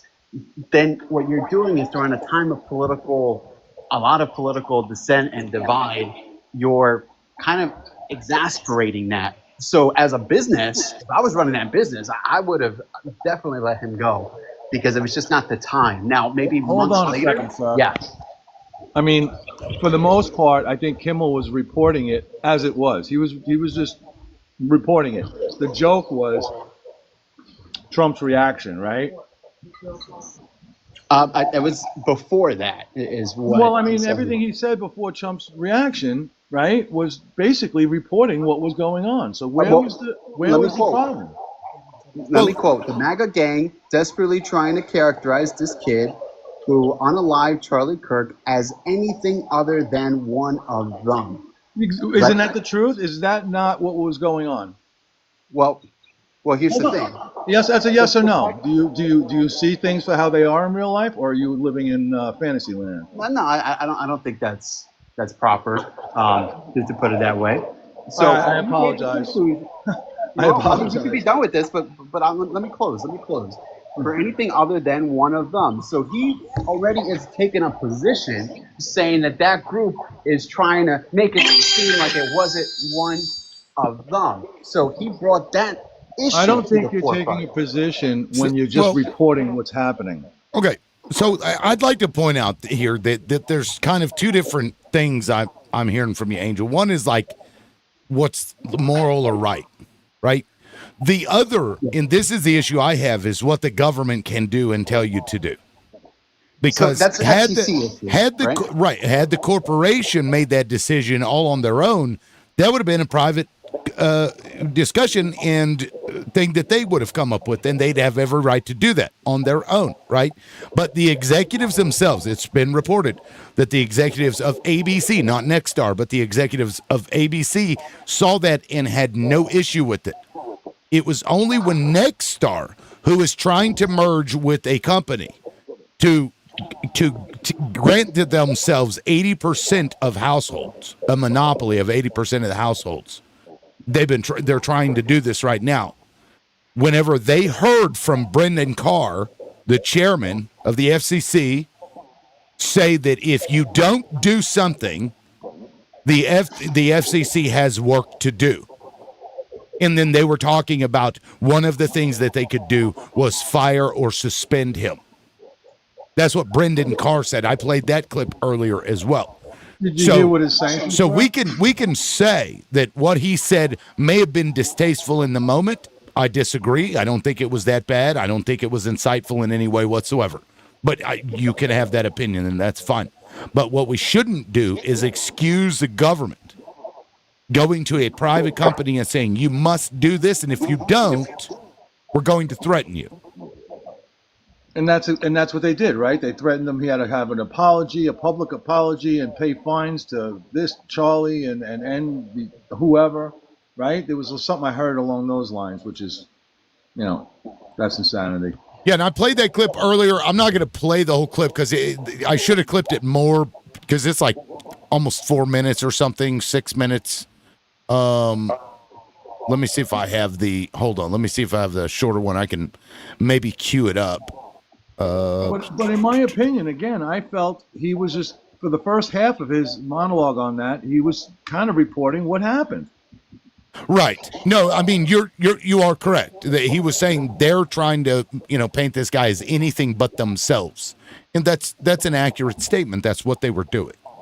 Yeah. I mean, if the joke was distasteful, I don't even think that was over the top. Yeah, I don't think it was either. I mean, at Charlie, it was more directed at Donald. Yes, right. And honestly, I think that's what upset Donald Trump. I don't think Donald Trump gives a shit about Charlie Kirk. I just don't think he does. No, it was obvious he was interested in the ballroom. Yeah, I was like, I was on my ballroom. Look at my ballroom. Yeah. There's a vigil for Charlie Kirk. I'm gonna go to Bedminster. I just took it as he was. There was like three. It's not just alone, right? He was exploiting someone's death for politics, right, to make a political joke. Then took it as a mockery of grief, and then something that also just inflamed the divisions that already exist in this country that are self-evident. Now, if you made it during a different time, the same exact joke, maybe like a month or two, once people have gotten. Once temperatures have cooled down, then you know what? I can make a case that it was definitely in poor taste, but I don't know. I'm not sure I'm with you on this. Are you willing to consider that again? He was reporting, and the joke was against Donald, not against. And I don't think it was a political thing at all. It was just reporting, and then the joke on Donald. Is MAGA political? Or no? It's just what's going on in the world, and that's his job. No, I understand, but you said it wasn't political at all. Is MAGA political? But that's his job. How many different comedians and late night hosts have goofed on presidents throughout? Yeah, no, and I'm for that. You know what? At the time. Look at what was it? I mean, you want to talk about distasteful time? I actually looked up when Jackie O publicly made any sort of announcement after the JFK thing. And it was 1 month later, and here you had, Charlie's old lady, up, the next day or whatever it was, that I think is a little bit, and then, a little bit funky. Well, do you agree that the government should not be threatening companies to do something for speech? Angel. For speech? Correct. I mean, to an extent, if a company is saying, hey, I think we should be unaliving, people massively, then I would hope they would step in. That's right? Interesting because I just played a clip of Brian Kilmeade saying that they should just kill the homeless people. Right. No. And Donald Trump and the FCC, that Brandon Carr said absolutely nothing about it. So, and I started my statement by saying I agree with you. I think the only difference is, and the only nuance there is, and I'm glad he apologized because he should have, and I think he should be fired, is that he was making a policy statement. Hypocrisy. No, it's not hypocrisy, because there's a difference between you doing something like South Park, for example, that lambashes the administration, and I think rightfully so in many ways, right? They ridicule the administration, and if Kimmel were to do something like South Parkish, oh yeah, I'm all for that. You could be as wild as that's fine. But when you're taking someone's unalivement, right? That's something slightly sacred. That's what that other guy was talking about. It for political reasons. That's an issue. Let me show you what people were doing when George Floyd was unalived. Yeah, right. It's not a direct comparison, but I just want to show, and you've probably never even seen this image or these images. The media didn't even cover this. 1 second. Angel. Oh.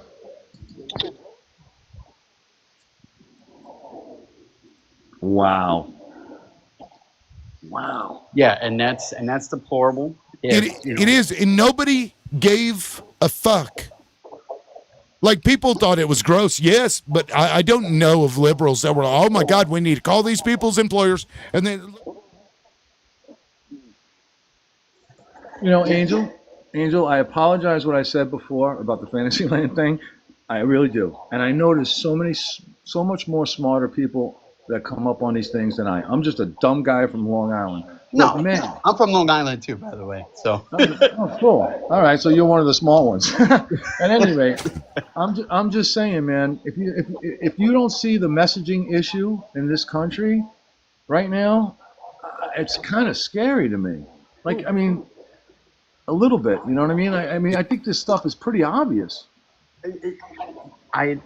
Here's where I beg to differ, because we're looking at I guess Trayvon and the George Floyd. I think that the difference, first of all, that's deplorable, and second of all, I think hopefully that any employers, if were to look at those pictures of any employees engaged in that, they should be like fired. End of story. But that's not something being promoted on live airwaves. That's on a free channel, right? Because wasn't Jimmy Kimmel ABC, right? That's accessible to everyone. So you're promoting the airwaves with a politicization of an unalignment. That's the key. The unalignment. Wasn't Donald, our own president, doing that? Wasn't he accusing the left? Wasn't multiple, representatives saying things like that? About inciting like violence and stuff. Yes, absolutely. Yeah. In this particular topic, the Charlie topic. Yes. I mean, two things could be wrong at the same time, right? So, would you disagree with calling George Floyd right after it happened a thug, a criminal, violent criminal, piece of shit? Right after he was unalived. I mean, if I don't know if he was a thug or not, right? If there was a rap Do you think that it's appropriate, because you're talking about timing, right? You said it's not the time, even though this was about a week later from Kirk's unaliving. So do you think that it would, right after this happened, call him and bring up all of his past criminal history? Do you find that to be inappropriate? I think it's in poor taste because someone just passed. Because they were doing that. And they were doing it on TV. I mean, you don't believe that on Jan 6th the materials that these people had was to repair the windows or erect the gallows. I mean, Yeah, no, I'm not in support of the J6. I mean, that's we could go on. I think we're in alignment on quite a few other things. But you have the marrying here of the politicization, of an unalignment. So you have those two happening at the same time, where you're now casting a group and you're saying the MAGA gang, hey, I don't agree. I don't even identify with MAGA because there's some extremes that I just don't accept. But you're just, you're on the airwaves, on the free airwaves, and you're making these statements. So I can understand. Wait a second, and before we said anything, our president came out against the left on this, right? Yeah, and I think he should have used a cooler tone. I think he should have just said, hey, this is happening on both sides. Right, so your opinion is, they should have just reset things. I'm glad this guy apologized, but anytime there's something on the other side, they got to be removed. It's kind of hypocritical. No, I don't think so, because what you're saying is that, I mean, you can call two things wrong, and we know that if congressmen and women do something wrong things are wrong, shouldn't it be kind of equal rhetoric about that? Like, don't you think? Yeah, I mean, the rhetoric should be equal, but here's the thing: the consequences of it, we know realistically are not going to be equal because it depends on what powers you operate on. The consequences we're dealing with is a nation that is freaking divided, my friend. And this is the government, Angel. This was the government threatening them to do this. When the executives of ABC themselves said they didn't find what he said to be problematic. Yeah. Do you think this is helping our nation? By the way, it's the Kimmel thing. Do you think that's helping the divide? It's bringing us together or putting us further apart? I mean, I think what he said help divide. I don't not help divide, but I think that last message, right? I used to listen to Jimmy Kimmel. That last message just was not only in poor taste, but it aggravated a lot of people, especially those. So you're for the firing. You're all for that, right? Yes, I am. Okay, but you're not for the firing or getting rid of any political leaders for what they do in bad taste. Oh no! I am, but you can't. They can just apologize. No, I didn't say that. I mean that's why there's elections, and elections have consequences. No. I'm actually asking you that. Like, if we had the opportunity to make phone calls and, hey, get rid of that guy, whoever it was that said that, you would be all for that because that's what happened to Kimmel, right? Correct. There's a politicization of someone's unalivement. So then you would be all for the removal of president and guests. So your issue is that Kimmel was politicizing it? Is that like? Yeah, he took the two, and he said, "Well, the MAGA gang is kind of running like with their heads, like chickens, like with their heads come off." Just to paraphrase, trying to point the finger the other way, saying, "Hey, it wasn't one of us." So he's casting aspersions on a group, and hey, some of it is merited, right? Well, let me ask you: should Trump be fired? Because the day that Charlie Kirk was unalived, the very day, within hours, he came up there and blamed it on people on the left, called us terrorists. Right. Yeah. So what I would say is, I think I may have said this before, but I would not, if he were up for re-election, I would not vote for him again. That's where I stand, because those words have, because character. That's the definition of hypocritical. Why wait? You didn't say for Kimmel. Well, hold on a second. I'll tell you. He could be impeached. Yeah, I mean, he could be impeached, and that's fine. Do you think he should be impeached? Because of what he said? Comments? Yes, for divisive comments, I'd be in agreement with you. Yes. Okay.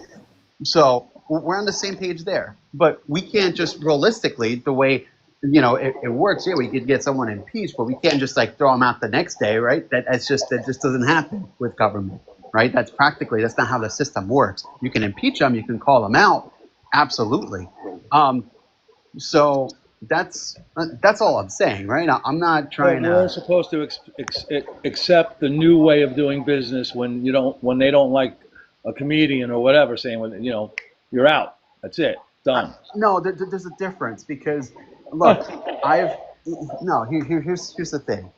There's been a lot of comedians, and look, I'm a conservative who identifies as an evangelical, and there's been a lot of comedians, especially like Bill Maher, who've said some pretty distasteful things about Christians and stuff. But you know what? I get it. I mean, it's he has the right to make that and I know. How about this concept? See, I used to be a Bill Maher fan, and the way he kind of started the past couple of years with the whole Gaza thing, he kind of irritated me.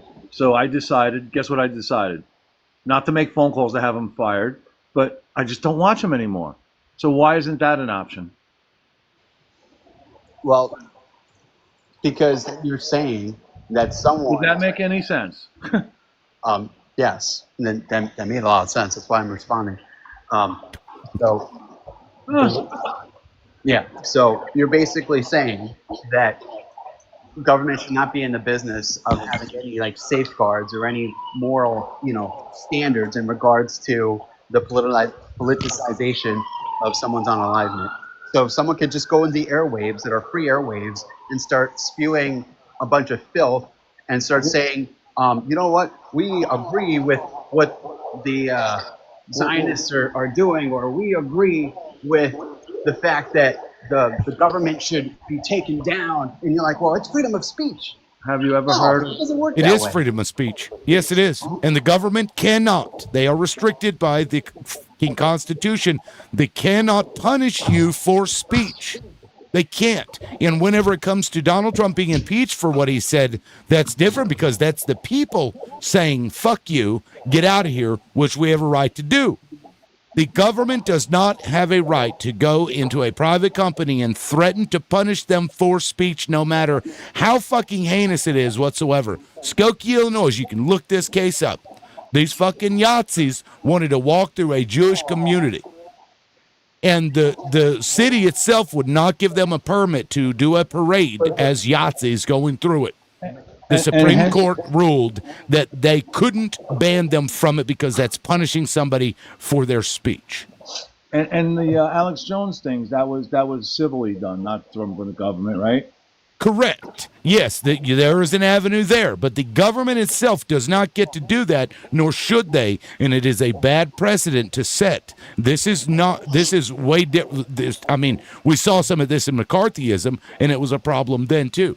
Now, Chip, I haven't heard from you. I know you don't often jump in and interrupt, but if you have something you'd like to offer, please hop in at any point. Well, I've been listening in. I've been just doing a little more snooping around about the Charlie Kirk thing, and it turns out the acoustics, which is something I hope we're all interested in. We know that, this is just in case anybody doesn't, but I'm sure most do, that the rounds that leave these items move way faster than the speed of sound. So from a video standpoint, obviously the impact of an object propelling faster than sound is going to arrive at the target before the sound does. So there's been acoustic analysis being done to try to measure the difference between the impact and the sound of the discharge of the firearm. And it turns out, based on the milliseconds, this all happens in very short amounts of time. The naked ear, you can't tell. It's like bang, bang. But if you slow it down and do the acoustics, it turns out they've determined now, people independently, not the government, that it was between 70 and 90 feet away based on the acoustics. So it couldn't have come from 600 feet away. And that comports exactly with the videos you and I were talking about yesterday from the stairwell from Charlie's right rear. It's about 85 feet away. That's interesting. Where did you see that? Where can I look that up? It's on X, and I will send you the connection on Discord right now to the different posts. Okay. Yeah, you can just, pew that over to me on Discord. Fucking TikTok like. Yeah, because I would be interested in seeing that. Now, Tracy Ann, you've been up on the panel for a minute. I haven't heard from you. Would you like to weigh in here? Oh, I'm so sorry. I didn't know. Go ahead and drop me down. Oh, okay. Accent. Well, thank you for tapping. I assume that's what you were doing? Yes. Thank you. I appreciate that. And with that said, guys, let's get to 50K as quick as we can. We only got 8K to go. Please keep tapping. I do have a gifting goal of 50 bananas. I'm at 32 now, so if you want to support the live, I'd appreciate that. And real quick, I'd like to give a shout out to Eric. Thank you for the 6 bananas. Bobby B, thank you for the 15 bananas. Nilu sent a banana. Thank you for that. I appreciate it. Klaus, thank you for the 5 bananas. Nihao Ma, thank you for the 5 bananas as well. And Eric sent 40 finger hearts. Thank you for that. Juanita Bart sent 12 finger hearts. Thank you. DJ, thank you for the 5 finger hearts. And PT Tactical for the 25 roses. And we just achieved that goal. Who was that? Disney Wife. Thank you for the 4. And Allie, thank you for the 8 bananas. That said, I think I have somebody else that's wanting to jump in, but you guys go ahead. I thought that was really interesting on the sound of the very interesting stuff. When you find out more, definitely let us know. Yeah, absolutely. I've seen them do that before, and they can analyze the that stuff. Of course, I think it also matters, because it's how far away it is from the audio source. So the video that they're using, whichever one it is. Of course, if you have multiples and it all matches up, I don't know what they've done to analyze it, but it's got to break things down, give or take, to a yard or two. Yeah, because I tell you what, I don't trust fucking Crazy Eyes Patel to do shit. He was looking in the wrong direction anyway. He's like, my social media posts. Yeah, a lot of people are bitching because he's more worried about his social media presence and people following him online than he is about doing his fucking job, which is a problem. Looked at the video he marked with hand touches noise, the light and darkness. I'm not sure what that means.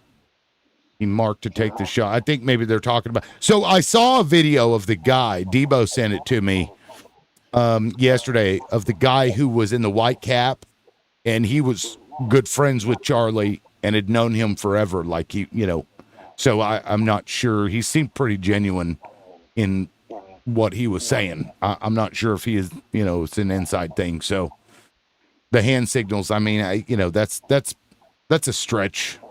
I think that was a stretch to begin with, but there was a comment I wanted to point out. Now I've lost it.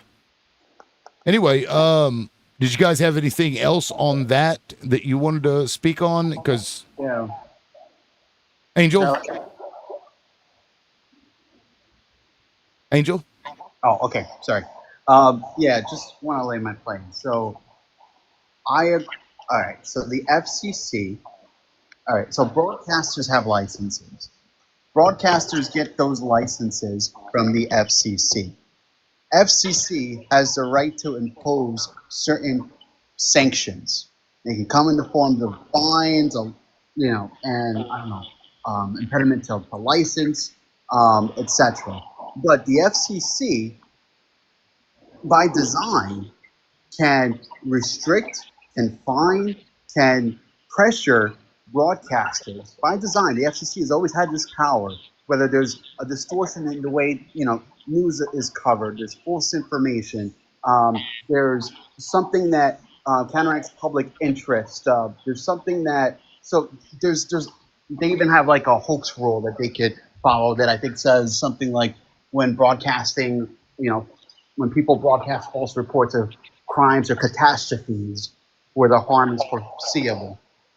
So the FCC already has that power. The FCC can't go out and then directly say, hey, this individual said X, Y, Z, take them out. But what the FCC can do is say, look, we are going to sanction you because this particular individual decided to marry a tragedy and the unalignment of someone with politics, and that will endanger perhaps like a possible merger or an acquisition or business dealing.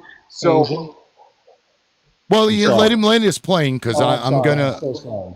Yeah, I mean that was the crux of it. Yeah. So the response to that is that the FCC cannot do anything but regulate like obscenities, profanities, and decency. That's it. That's decency. And there's been reporting No, that they that's didn't political even want... speech. You yourself said it was political. You cannot regulate political speech in that manner. The government does not allow that. And if you're saying that they should be allowed to do that, to pull licenses, that means that you disagree with the First Amendment. Well, if that's the case, then why did the broadcaster, I mean, I guess we'll find out, but why did the broadcaster end up releasing him? Because they probably thought that upon advisement of legal, that the FCC had a case, a strong case, enough to impose a sanction or to pressure them and still have legal standing. Because they were merging with another company. And they do not have to allow the merger for whatever reason they want. They don't even have to state the fucking reason. They'd have to approve it. They could simply say this would create a monopoly and we're not going to allow it, and that wouldn't go through. What I was going to say was there's already been reporting, Angel, that the FCC didn't want to follow through with this. This decision was influenced by this administration. Now, the other thing is the guy on Fox, what was his sanctions? What, just to write something? Or did he publicly come on camera and make the apology?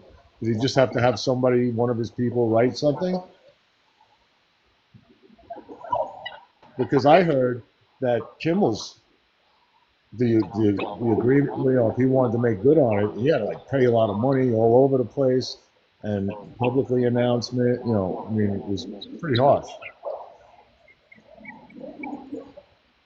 Now, I don't know how accurate all of that is, but that's what I heard. Yeah, and think about it this way too, Angel. Even if the FCC knew that when they went to court that they would lose, the fact that they'd have to shell out a bunch of fucking money, Donald Trump would find a way to sue them for something else. He's currently suing New York Times for like $15 billion over bullshit. He will sue them and sue them and sue them and come at them from every angle. They've already publicly stated that they will do this. Hell, Brendan Carr even acknowledged in his fucking thing that Donald Trump's goal was to do exactly that. He said this.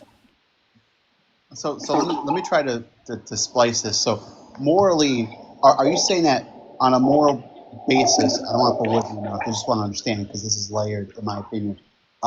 Morally, it was incorrect, but civilly, it's plausible that they had the right to do so, to impose that pressure? No, they do not have the right to do that. No. Okay. So I just wanted to see where we land, because that's how I view things. Morally, was this right? And then by the letter of the law, is this correct? Letter of the Constitution. Which is, what we all adhere to.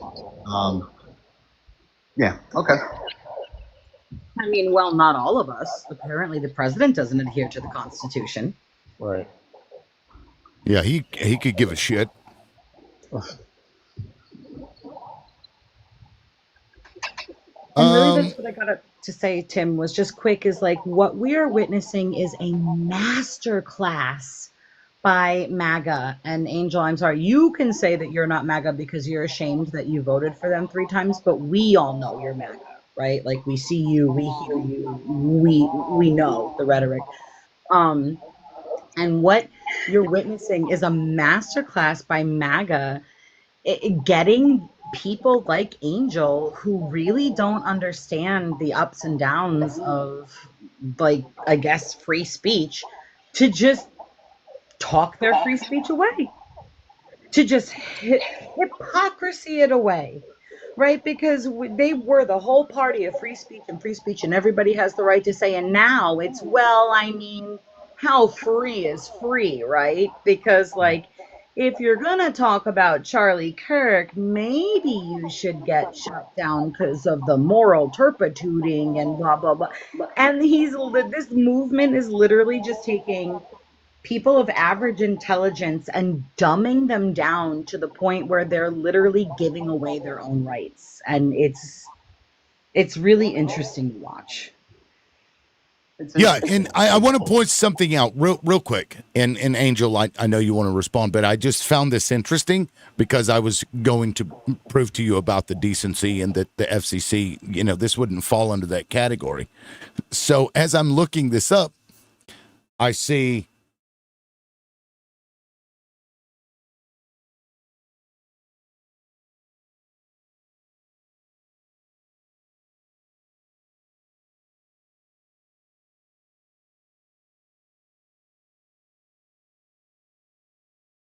they removed it. Of course they did. Yeah, because they don't want anybody to be able to, like, rebut. Of course, I'll, after the show, I'll go into the archive and I'm sure we can pull that back up. Look, like, Angel, I freedom of speech is fucking free. It should be. I don't want to live in a country where somebody gets to, like, tell me, oh, I didn't like what you said because it hurt my feelers, because it's so immoral for you to talk about somebody's unaliving and then shut me down and punish me. The government doing that. That's called a fucking authoritarian dictatorship, sir. But I'm sorry, I was going to let you speak and then I forgot I said that. Please go ahead. He ran. Oh, did he leave? Where's the... Oh, yeah. Well, Angel, you're welcome to come back. Sorry, I should have let him go. I'm actually going to go to the Wayback Machine here and see if we can pull up what was there. The internet never forgets, technically. Okay, here he is.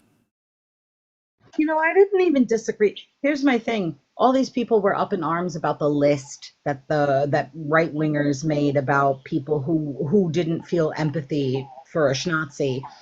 And there was not a thing I could say about it, because that was just your average bear, right? Using their free speech and their freedom of movement to write down the names of people that they disagree with. My problem is when the government said they were going to take action on it. Right. Because there we go again, right? Like, I couldn't even say, oh my God, how dare you write that list? Like, so many people on the right are going, oh my God, how can you not feel bad for a Schnazi? Because I don't. Get over it. Cope.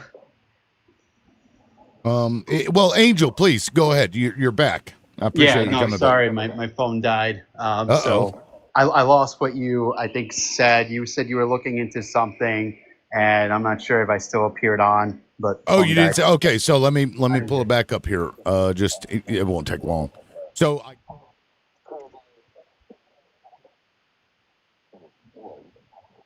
Yeah.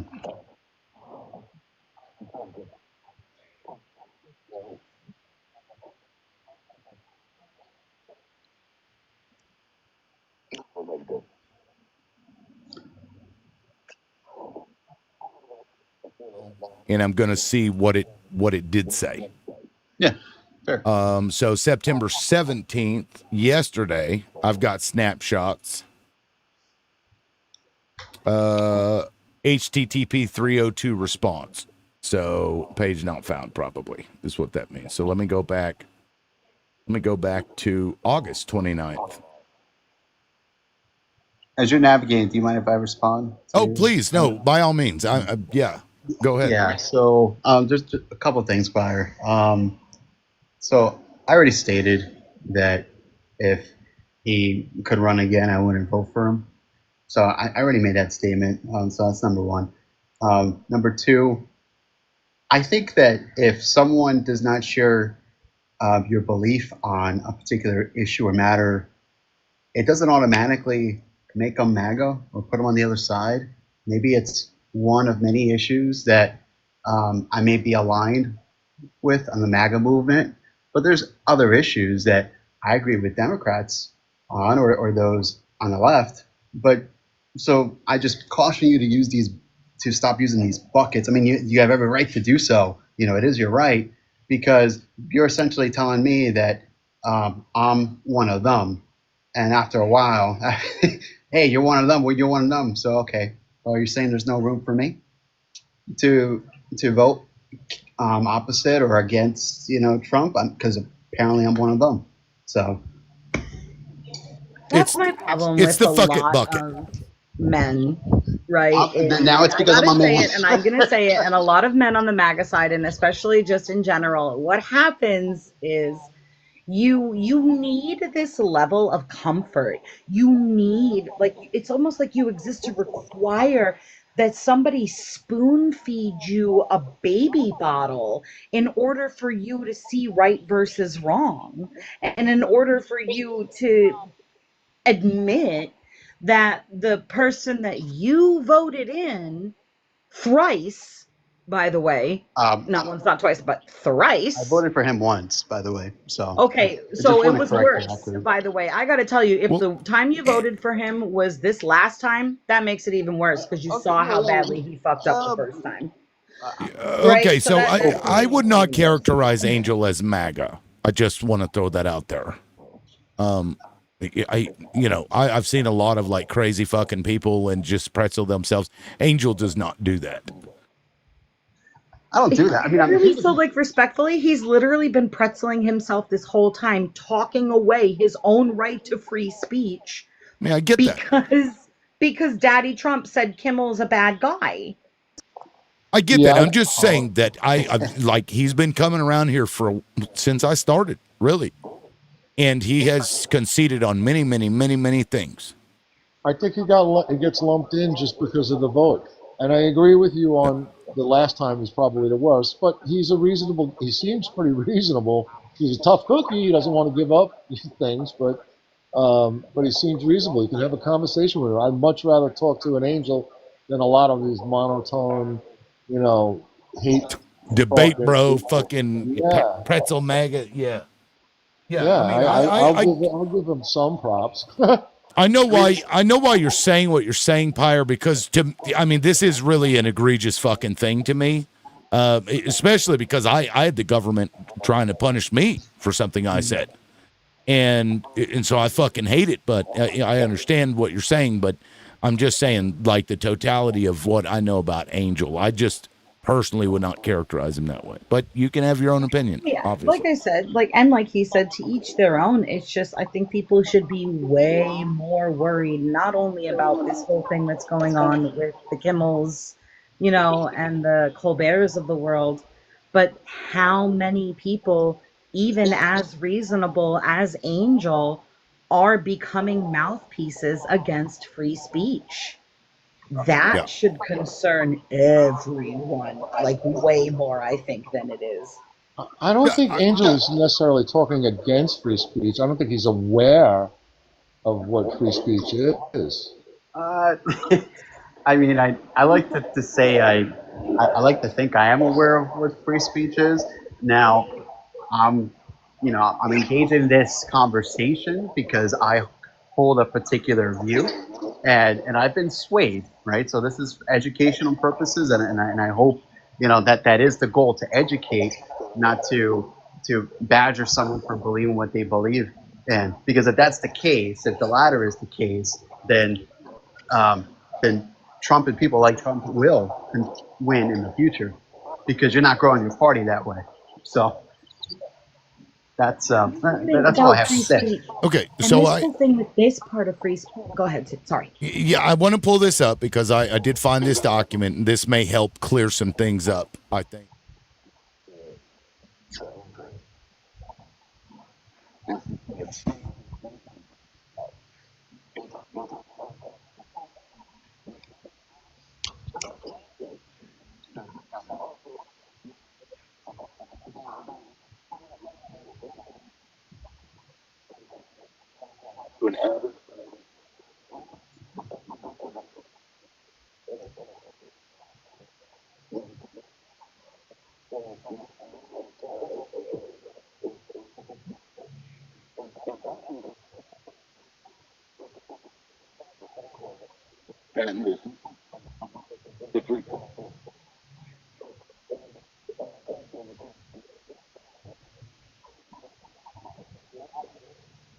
But it would be the just respectfully liberal. There was a bottom section that says for cable.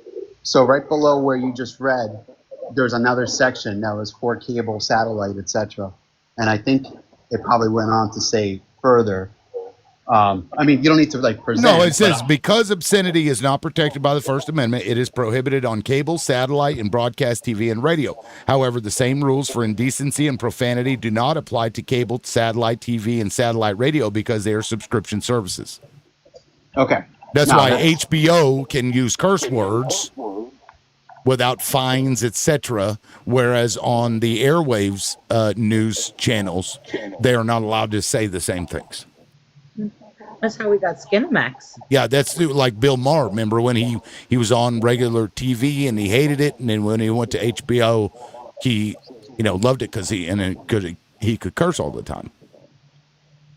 It's like I don't know if you, and maybe you were in here, Angel, when I was saying the thing about the Kirk list, right? It would be like people raging against that, and that's when people truly don't understand free speech. This whole thing going on with Kimmel is quite literally the textbook violation of free speech, because free speech protects you from the government.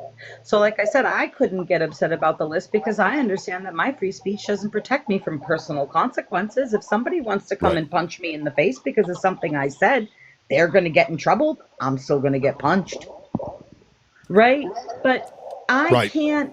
I can say, and I don't even feel comfortable saying it, even on Tim's show, because I don't want to get him taken down. I can say things against the person in office and 100% feel free and comfortable knowing that I will never become a political prisoner or I will never be silenced by said government. And now that is quite literally exactly what's happening, and it will not be long before it happens to the rest of us. It already happened with the sale of this app and them talking about moving to an app similar to this, but is for Americans only. Yeah, and here's the thing. And Tony, I'm going to mute you because you got some like echo a little bit. So if you don't mind when you're not talking, go ahead and mute up because I don't know. It's not really bad, but it's, you know, I kind of tuned it out at one point and then I'm like, oh my God. Damn it. I was going to say something. Now I forgot. Anyway, go ahead. I think Angel, you were going to respond. Yeah. So here's where I stand, right? So I like to conclude like after every topic, so you know that I'm listening, and so I still believe that it was what he said was morally incorrect. But with that said, I will take a look at the civil law that applies in this particular case. So I'll look at what Tim was like sharing, and I'll come back and I'll let you know if I moved or on that issue, or if I stand still on that particular position. I don't know. I thought it was very distasteful. So that's why a part of me, from like let's just say if that was like a voting issue, which for me it's not a significant voting issue, I would say, okay, I thought it was morally reprehensible. Just like I thought Brian Kilmeade, what he said, was it's not there. I understand he was talking about policy position, but no, you don't say that. That's almost like borderline egregious. So that's where I stand. So take a look, and I'll get back to you. Yeah, and let me read from this court case here. This is Hustler v. Falwell.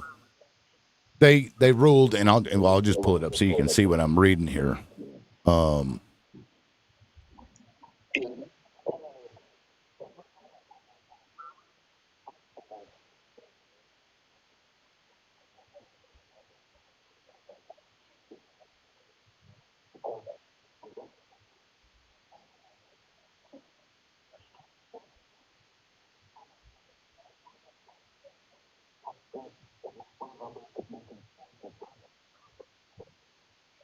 I mean, it's very broad, like especially satire. Like, look at The Onion. Look at the shit that they say.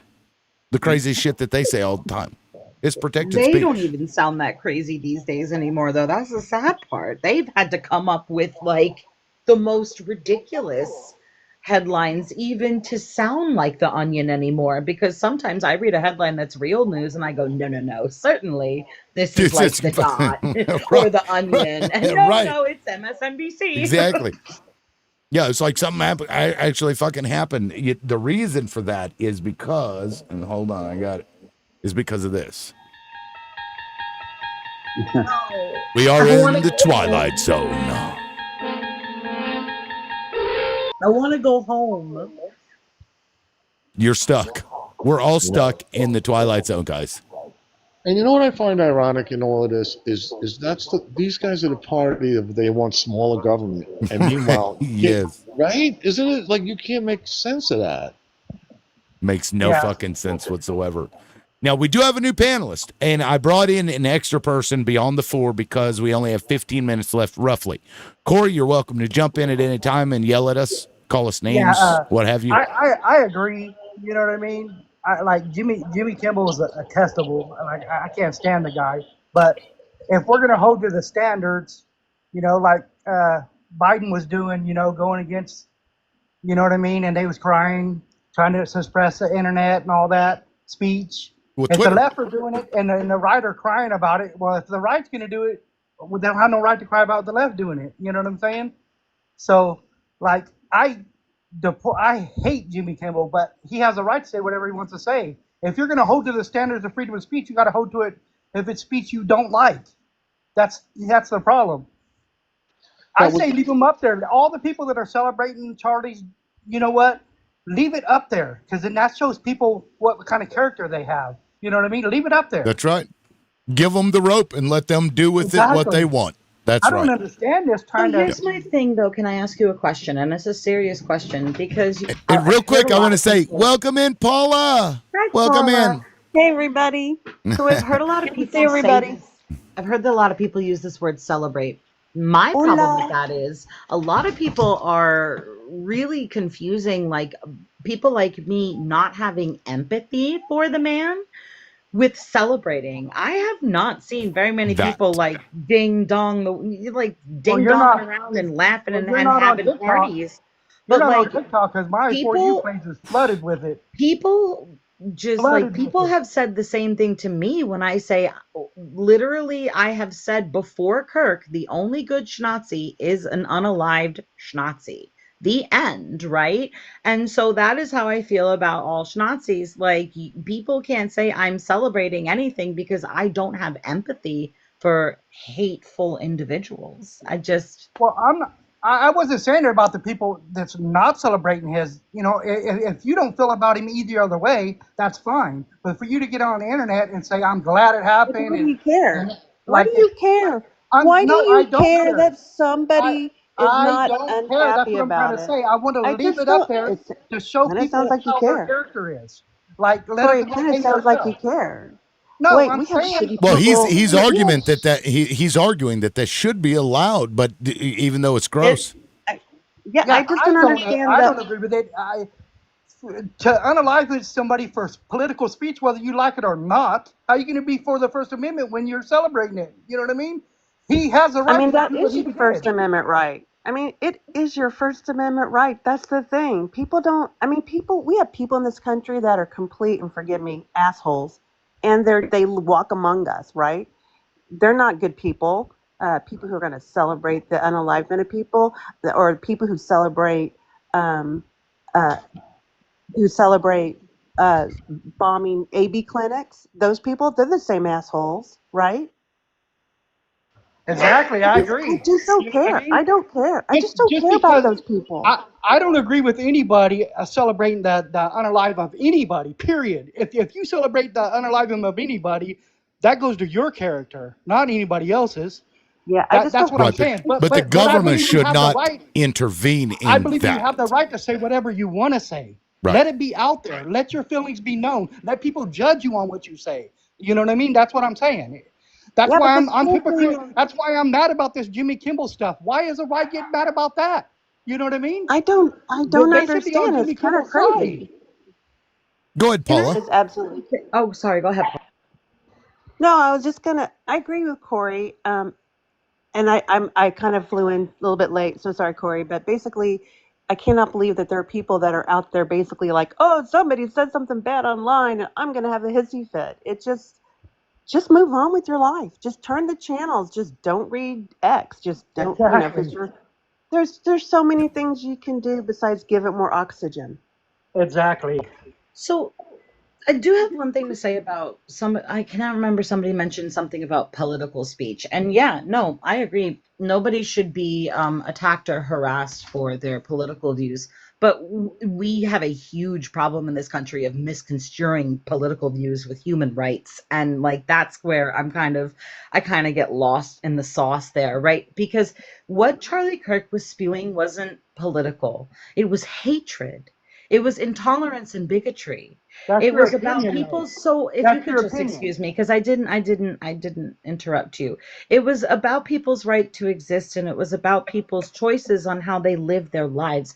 That's not political speech, right? If he was walking around talking about where we should spend our money and what roads needed fixed and what programs we should defund, yeah, I'd probably still hate the guy, but it wouldn't make me completely lack any empathy for him. Human rights aren't political. Like, human rights are rights and everybody should have them. And he was literally going on tour with a bunch of other, kids that were 10, 12 years younger than him, talking about how people shouldn't have rights and rights to exist. That's hate speech. That's not political speech. Well, hate speech is also protected under the First Amendment. There's no It such thing as is. hate speech. It is protected. The worst speech you could think about, the worst speech you could tolerate hearing is free speech. Yeah, social consequences can happen, though. That's like, that's the thing. Like, No, you're not. And Listen, free speech is free, but you're not free from the consequences. right. That's the thing. That's society will judge you for those things, but the government, when they start meddling in your shit over what you say, that becomes very problematic because society is one thing. The government doing it is another. They can fucking absolutely ruin your life for no reason, and even for just a perceived slight, like the shit we saw with Jimmy Kimmel. That what he said wasn't even crazy. I have heard worse shit come out of people's mouths before. It's come out of my It's mouth. gross. Yeah, The thing about it is, I was on a live earlier, and the day that happened with Charlie, Jimmy Kimmel went on there and almost cried about it. He was detestable to what happened to him. You know what I mean? Yeah, and I've got to say, look, I find it gross anybody that celebrates the guy being unalive. I think that's disgusting, and I have seen those videos, Corey, that you were talking about. I've seen several of them, several people laughing. As a matter of fact, you know what? I'm not gonna play the video part of it, but I'll just let you hear what this dude is saying. It's fucking. Where did I put this? It was I put it in my Discord. It blew me away when I saw this. Where is it at? It may be here. I may be able to find it on my Discord. Let me see. I don't know. I'll just paraphrase it. The guy was he was laughing, cackling. And then he's like, and to the family of Kirk, and he gets a serious face. He's like, I just want to say, did you see all that blood? And then he just starts going, and then starts cackling. Yeah. And I was like, what is wrong with these people? That's disgusting. But that shows their character. You know what I mean? Leave it up there for the whole world to see. You know, his kids and grandkids got to see that one day and be like, what the heck? Because a guy says something that you don't agree with. You know what I mean? You're celebrating his unalivement. He has the right to say that. Yeah, I do agree. The test of free speech is basically protecting what we find repugnant, right? I don't like it either, but like I said, just move on with your life. Right. Change the channel, as you were saying. You don't have to sit there and Maverick, you've tried to get up twice now and you're just buffering. So I don't know what's going on there. I brought you in twice and you're still buffering. So just keep trying, I guess. But the show is going to be over in 9 minutes.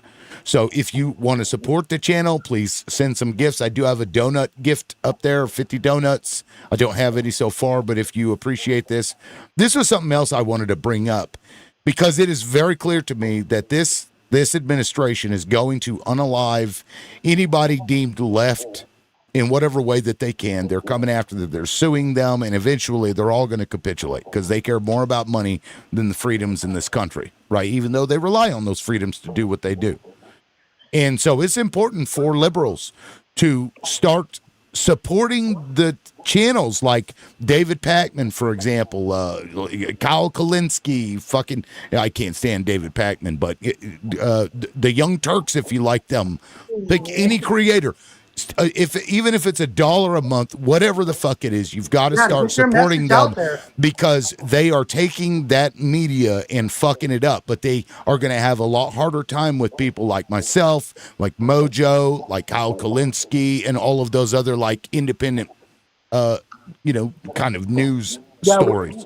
Yeah, where's all the people on the right that celebrating trying to suppress anybody's speech and trying to get them fired from their job and all that stuff? Where's all the outrage for that? No. There's a whole list. Right, people on the right made a whole list of people. I know, I've seen it. I heard what you were saying earlier, and I was like, "What the?" I agree that they have the right to do it, but where's all the people outraged? Like when the left was doing it over the George Floyd and all that, the BLM and all that stuff, the right was going crazy, pulling their hair out, and now they're celebrating it. What the heck? What do you hold values to? What do you true to? I don't understand. So what list are you talking about with George Floyd? No, I was saying during the George Floyd and the BLM riots and all that, the left was doxing people and getting them fired because they wasn't, you know what I mean? It was it was all over the place. Yeah, I don't remember seeing that. I mean, I'm sure it happened. I just don't remember like this concerted But the effort by right's the doing it entire now. party. The right's doing it Yeah. now over Charlie. The thing about it is I believe in my heart that Charlie wouldn't even want that. He wouldn't want that. He wanted people to dialogue with him. He didn't want people to get fired and stuff. Right. Well, Donald know? Trump or J.D. Vance himself came out and told people to report. That's I know. fucking wild. I know. Our president is the leader of it right now, trying to suppress people. And I want to point out that Schindler had what they called, I believe it was denunciations. Is that right, Chip? Isn't that what they called it? It was the same thing. Report your fucking neighbor, and they did it constantly.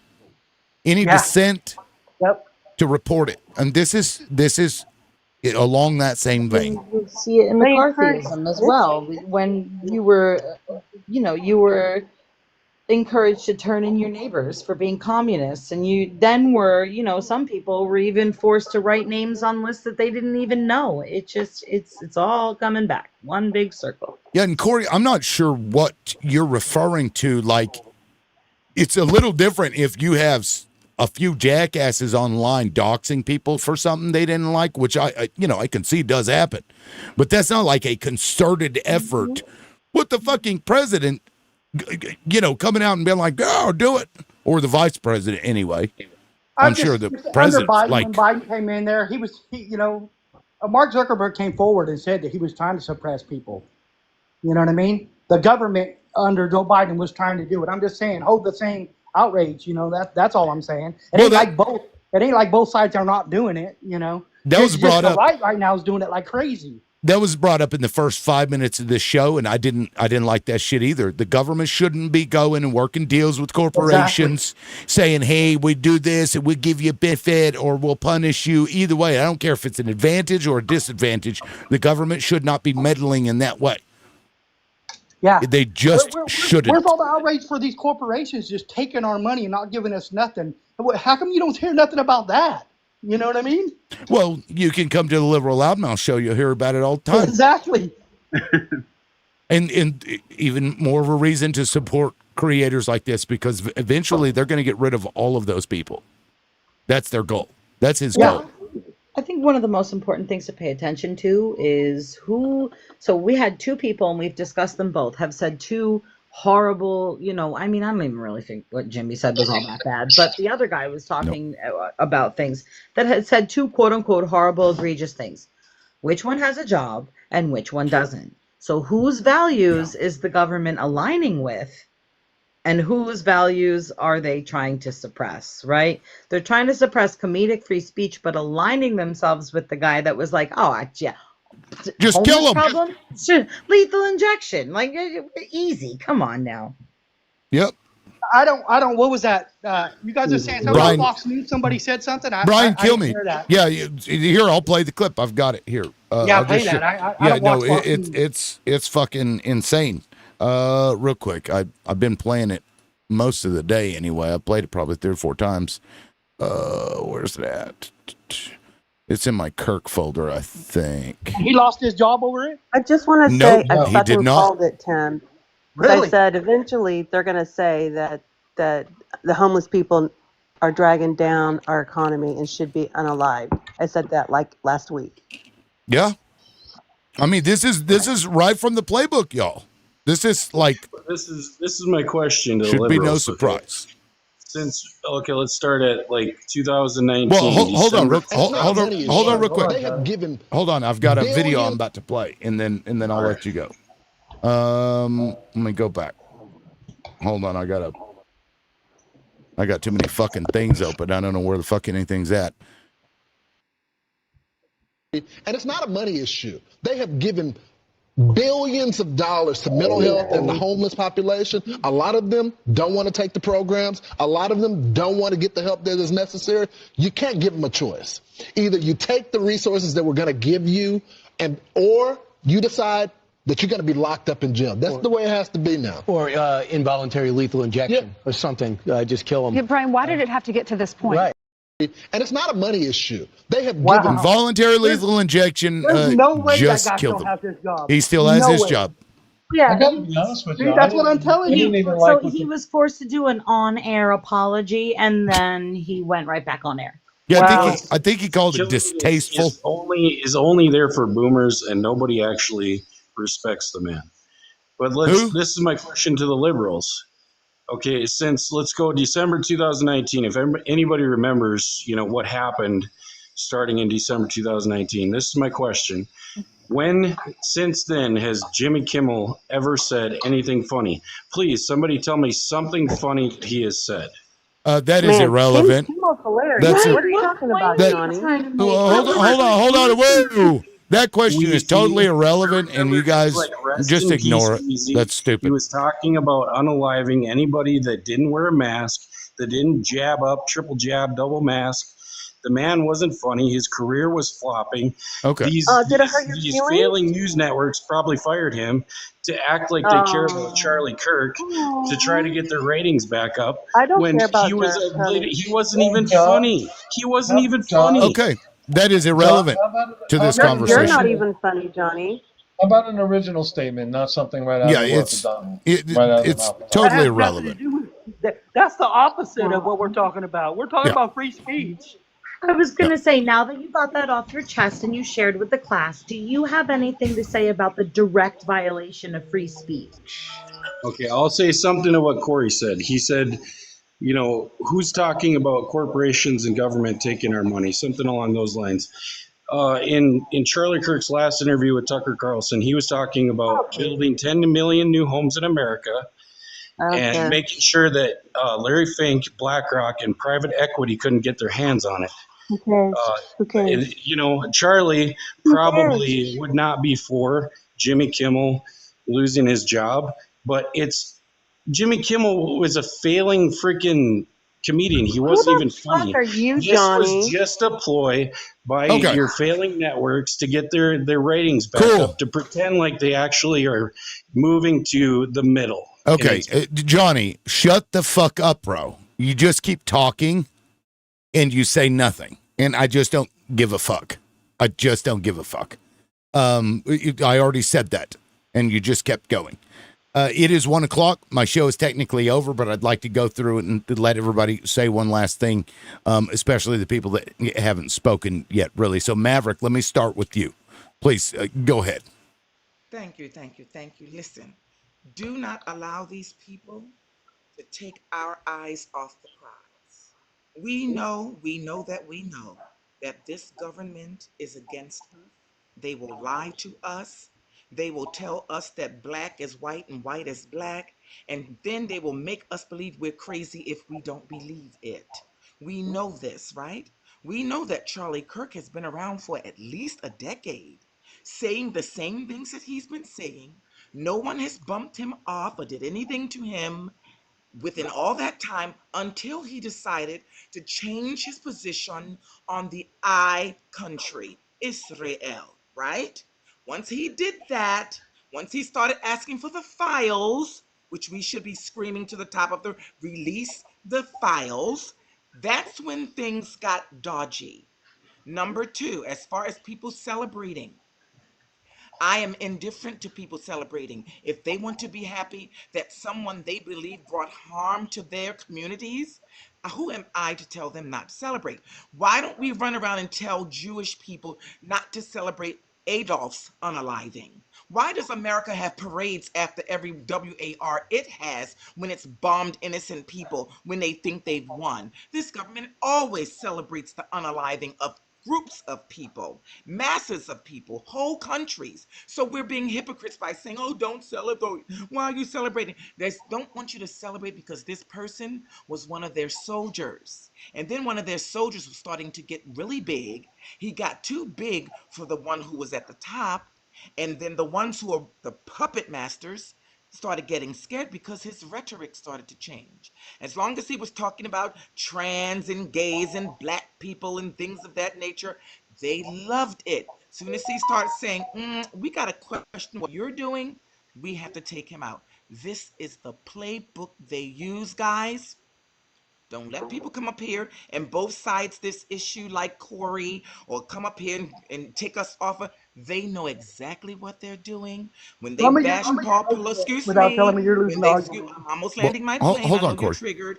When they bashed Paul Pelosi over the head, they laughed about it. Trayvon Martin, Tamir Rice, all those different black people, they had videos of the right lying down with Skittles and iced tea in their hands with blackface on. They've been doing it for decades. No one took them out. No one took their jobs. No one big. But now we got a government that is probably listening to this live, trying to find out where we live and want to take your jobs. You can kiss the blackest part of my ass because a lot of us are not afraid. Thank you. Release the Epstein That's funny. files. Yes, I agree, Maverick. I just want to point something out real quick. This is cool. They changed this in the live studio. I can now click on somebody's name and it shows contribution to the live. So it shows me how long somebody's been watching, how many times they liked. Good. It doesn't show how much gifts they've done, but it'll also in that same little window show me the last 10 comments. That's fucking awesome. That is very useful. Is it So, allowing you to get subscribers? so the super fans and fuck, I'm glad you reminded me because I keep forgetting to look that up. They changed that. And I don't know what the fuck that is. I don't. Listen, the reason why I don't know what buffering that is is. because they have been flagging me or people been reporting, and I can't get coins and I cannot subscribe. You're still getting that, having that issue Am with I your still with your subscribed account. from you? Am I still subscribed on your other one on the disappeared channels? Let me see. Do you see that? I'd have to look it up. It'll take me a minute. I was in your live yesterday. It was fabulous when you had that man at the scene. It was absolutely Right. eye shadow. It was in oh, and I meant to tell you, if you do another live, I want you to find the video of when they were hauling him out into the black car. Not a drop of BLOOD was. I noticed that. Right. Okay. Oh, and I have a video. Maybe I should play it. I don't know. Where the motherfucker, after they took Charlie Kirk, I don't know who this dude is, goes and he gets up and he takes the camera down, takes the SD card out the motherfucker. He's like looking around with the shades on, puts it in his pocket. And when you played that, guy showed us that they didn't even secure the crime scene and cemented over the grassy dirt grassy area. Within days. That's insane to us. Yeah. They did Insane. what? Yeah, they paved over the grass where the shooting occurred. Yep. With cement, darling. With cement. Yep. Because that could have told you where the blood splatter was and what direction. That could have given them definitively where that came from. And hashtag where's the SD card? That's what I don't want get to know. chills often, but man, when Something fucked up is going on. There's because I mean every even dumbass across this country knows you don't fuck up a crime scene. Nope. It doesn't take a rocket scientist to figure that out. But no, they were moving his chair. They were taking things down. They pulled down the videos. The fucking it's crazy. Not even looking down for the blood. Right. They just were walking through like they were, And Just when he climbed on a chair, was it a chair? Yep. To get to that camera to remove that. No. I believe it was the chair that Kirk was sitting in. Right. What? Insane. So your live yesterday, I was loving it, but I was shaking because I knew that this new TikTok was gonna remove the live. I was worried. You were more FBI than that cross-eyed darky Patel was. Okay. Wow. That cock-eyed Wow. spook needs to be removed. Wow. I'm sorry, but my blinds could be open. Cash Patel could come into my house and tell me the sky was blue, and I would still go outside to fucking check. Girl, if Cash Patel came into your house, you would scream and run out of your house when you saw that dark figure with them kook eyes coming in your house. That person is a patsy. He knows that he is a slave to these people, and he's loving every minute. Here it is. Now it's a big lawsuit. Okay, so before I'm going to go back around. I'm going to give everybody a chance to say something. Because the live is technically over. But let me real quick play this video. Right. Yes. Hey, move that way. Go, guys, move that way. Go. No, you got a better angle. That's not even the angle I saw.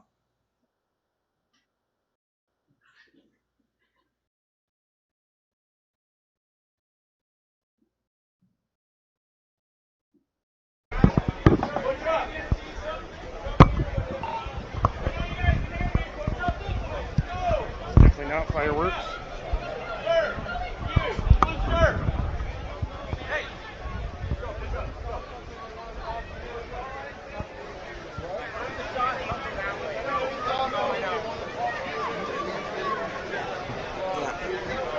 This area, we cordon off this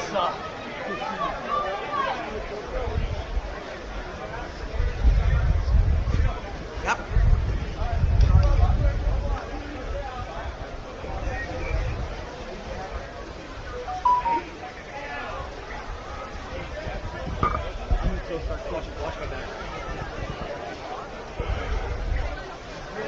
Yeah. Too little, too late. Yeah, I'm not fucking serious. Safety team is here. I just heard them say the active shooter, Charlie Kirk, has been shot. Charlie Kirk got hit, is what the security detail just said.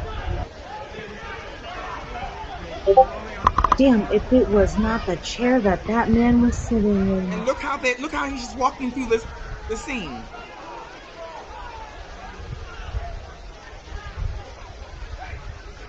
Yeah, we see him digging at he's got it in his hand. Yeah. Insane. Insane. Yep. Yep. Be God damned. Look how calm they are. Look how calmly they're walking around. My son just messaged me and says that Charlie Kirk... You need to leave. Yes, sir. Now, quick! Yeah. That makes no sense. That makes no sense. And in less than a day, that whole area is cemented over. Make that make sense. Yeah, because that's what you do when you want justice. That's you right. fuck up the crime scene. You take the SD cards. Crazy. That's because right here's the thing: the SD card, that camera was pointing in the direction where the pewer would have been. Right. Right. So oh, I have you. My flabbers are fucking gasted right now. your flappers are gassed. God damn. That's fucking funny. Okay, so guys, you can find that video on my Discord. I'm not sure where that was posted. Somebody sent that to me, so I'm not sure where else it is. You didn't play it yesterday, did you? No, I didn't. I was hoping, I was screaming in the comments for you to play that because that was just blew my mind. And let me pull up my Discord. I'm gonna put the link in there for you. Actually, well, no, that link that's in my bio doesn't work. Let me just share this link real quick. Now, once you get into the Discord, y'all, I have to manually give you guys permissions, so you won't see anything in the chats. But just bear with me, and I will send you. I will give you the permissions. Right there. So just go there. It'll take you in there, and then you can, find that. Or I may just post it on my TikTok. I may just post that video. I don't know. It's somebody else's video, so maybe I shouldn't. Anyway, guys, there's a lot of weird fucking shit going on. So, let me get to Corey. I'll just go around. Corey, last words? Yeah, I was just saying about the whole. You got me flabbergasted with that video I just seen. I am trying to I don't know. It's kind of like JFK and stuff. One would probably never know the truth about anything, really. That's right. It's the haves and haves not. But anyway, I just came up earlier just to say about like the hypocrites of the right. You know what I mean? Trying to get people fired and all this stuff. And if you stand for something, you got to stand for it regardless. That's all I'm saying. Yep. Is that you good with that? Yeah, I'm good. Okay, so and I'm going to post this in my Discord also. Chip just sent me this. This is, I don't know much about this and what the validity is or not, but this is just another thing to look at.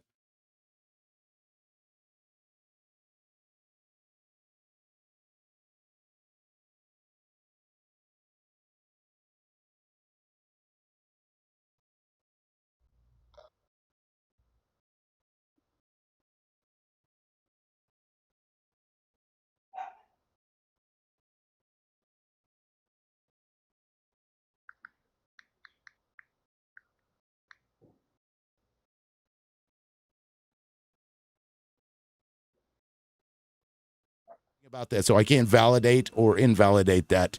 But it's out there, and And put something some that you should clippings look at. of your live yesterday with the grounds, how you guys were Yes. showing where the projectile. That was so fascinating.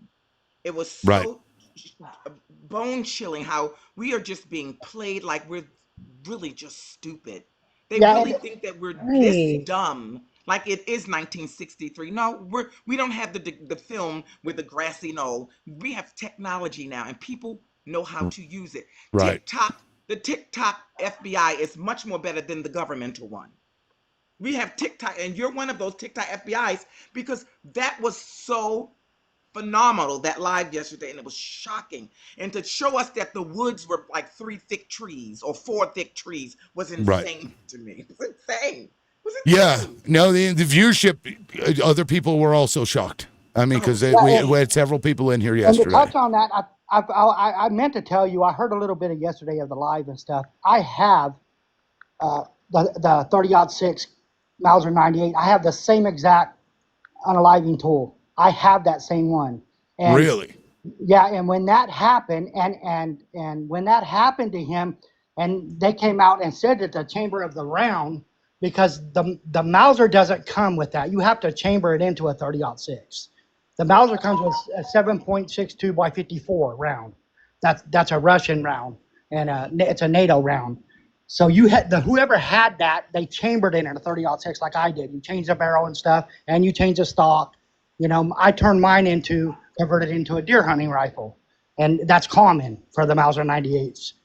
And anyway, when that happened, I was thinking, and then it came out that round was what did it. I was thinking that the projectile of that round right there will blow the whole side of his what off. You know what I'm saying? That is a big, huge round. I'm sorry, And I didn't mean to interrupt, but that's what my husband and I were talking about. Like, there's no fucking way. I was thinking it was a 5.56 NATO round or something like that. It's a smaller, you know what I mean? I'm a hunter, so I know. And when I seen that, and they came out with a 30-06, I was thinking, well, the guy had to been to do that, even at 200 yards. I've shot animals at 200 yards and just put a baseball-sized hole in them. So can you imagine what it do to human being? You know what I mean? And inside the neck, oh God, there's no way. But y'all were the slimy ones for going down these holes where Now, the I knew information I was leads thinking, us. when they said that caliber was the caliber that was used, I was thinking something's fishy because there's no way that could have been, and took it from that amount of yards. No Yeah. way. Yep. I mean, there's Guys, just can I say one more thing that shocked me? I Sure. want you guys, even though I despise this human being, Candace Owens. I already know who you're gonna E.T.'s say. granddaughter, that's right. Listen, she said, and it can be verified, that Charlie was summoned in the Hamptons by Israel, offered to come to Israel by Netanyahu, offered money. He finally turned it down because he used to give trips to the Turning Point people and the trips to Israel because he was really involved in that. He started turning it down. He refused to take their monies. Now, all of a sudden, we have this shit. I want you to think about it. Charlie's Yeah. been saying this for more than a decade, or about a decade. No one thought to do this. All of a sudden, some little boy who happens to be controlled by a transgender, using that. So all the transgenders out there with this witchcraft that you control people, we got somebody in the White House that we might need to see. You see how they're playing in our faces? Well, all let this me kooky to what you're Cocoa Puff saying, shit. Maverick. Let me show something you may not have seen earlier, and I didn't show this yesterday. I'm gonna put it back up here again today. If you guys want to see something fucking freaky, here we go.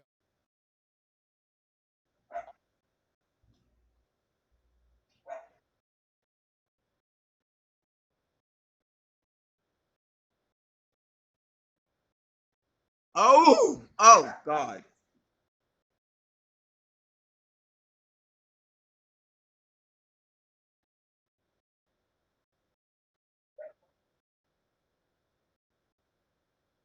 Oh my God.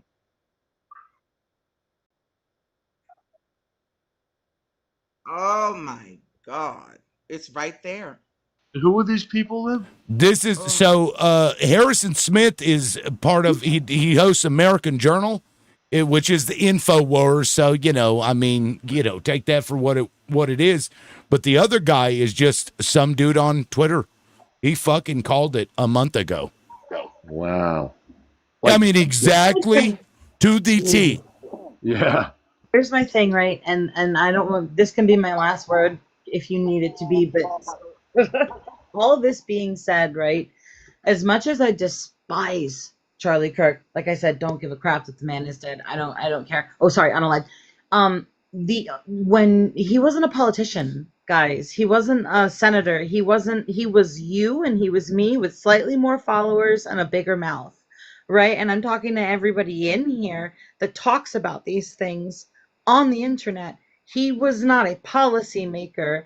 He was us if we took it out on the roll. He's slightly douchey. We're not as dumb as he was and not nearly as douchebaggery, but all that aside, when people are like, oh, but what it's gonna happen to us, it is. Hi, right? See, it is happening to us when we don't say what they want us to say. So if you're right now just a liberal, I'm going to need you to start going far enough left where you get your tools back and you can put them back in your toolbox, right?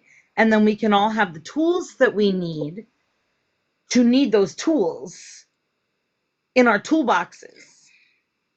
Yeah, and we cannot cower to people who are trying to dismiss all of these things by saying, oh, you must be anti-Semite. Fuck those people. They've been saying that every time you criticize Israel for any goddamn thing, and I'm fucking done with it. I'm sick of it. Fuck those people. Right. Fuck anybody that calls you an anti-Semite for criticizing a country. It's a country. It is not a people.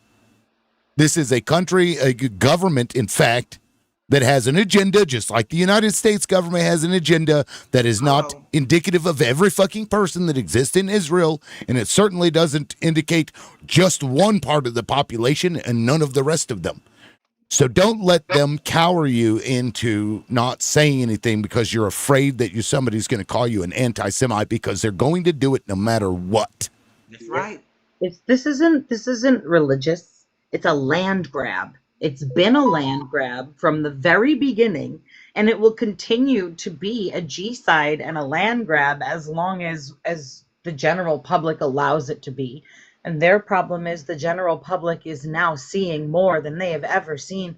We know what unalived kids look like in so many horrific ways now, right? Because we've seen it unwillingly or willingly, that they're not tolerating it anymore, and now they're starting to get scared and they're starting to collapse and they're starting to become violent. Yeah. When they call you an anti-Semite, just tell them you're anti-Zionism. You're anti-Zionist, and they won't have any comeback for you other than, oh, see, they can't use that on you anymore. Well, here's the thing. I'm an American. I just like Charlie Kirk. I agreed with what he was saying. I'm an American. I don't want any country. I don't care if it's Israel or fucking Uganda coming over here dictating to the politicians what we do or putting money in the pockets of my fucking elected leaders. I don't want anybody doing that. And it has that is fucking just a blanket statement for every country.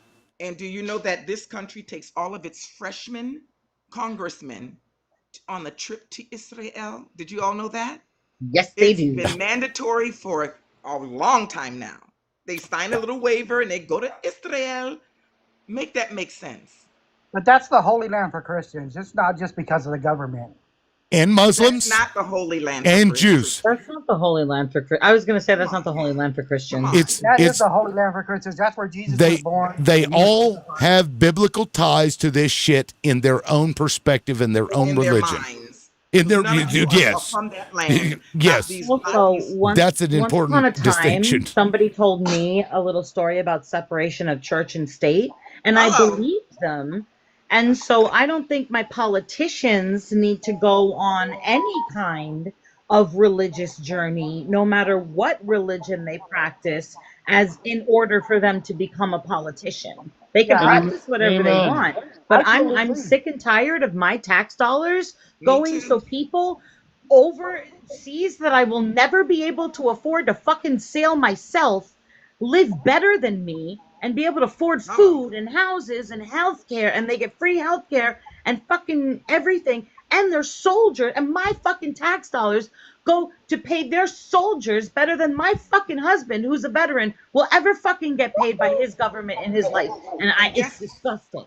And guess what you sound like? You sound just like Marjorie Taylor Greene, because she said the same damn thing. Isn't it weird how we have connections with some of the weirdest people I need now? to go do an egg cleanse now. Jesus Well, Christ. and see, like the other, now I played this clip the day before. Let me see if I still have it up here. This was the day before Charlie Kirk was pew-pewed. Do you have these secured? Because I don't want your computers wiped because you got too much evidence. I've got it. I've got shit everywhere. So this was the day before Charlie Kirk was pew-pewed.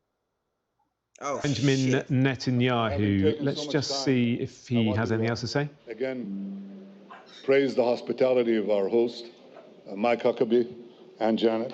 I have to say, if we had 5 or 6 more Mike Huckabees, Israel wouldn't have a Hasbara problem. Thank you. Hasbara is the word for propaganda.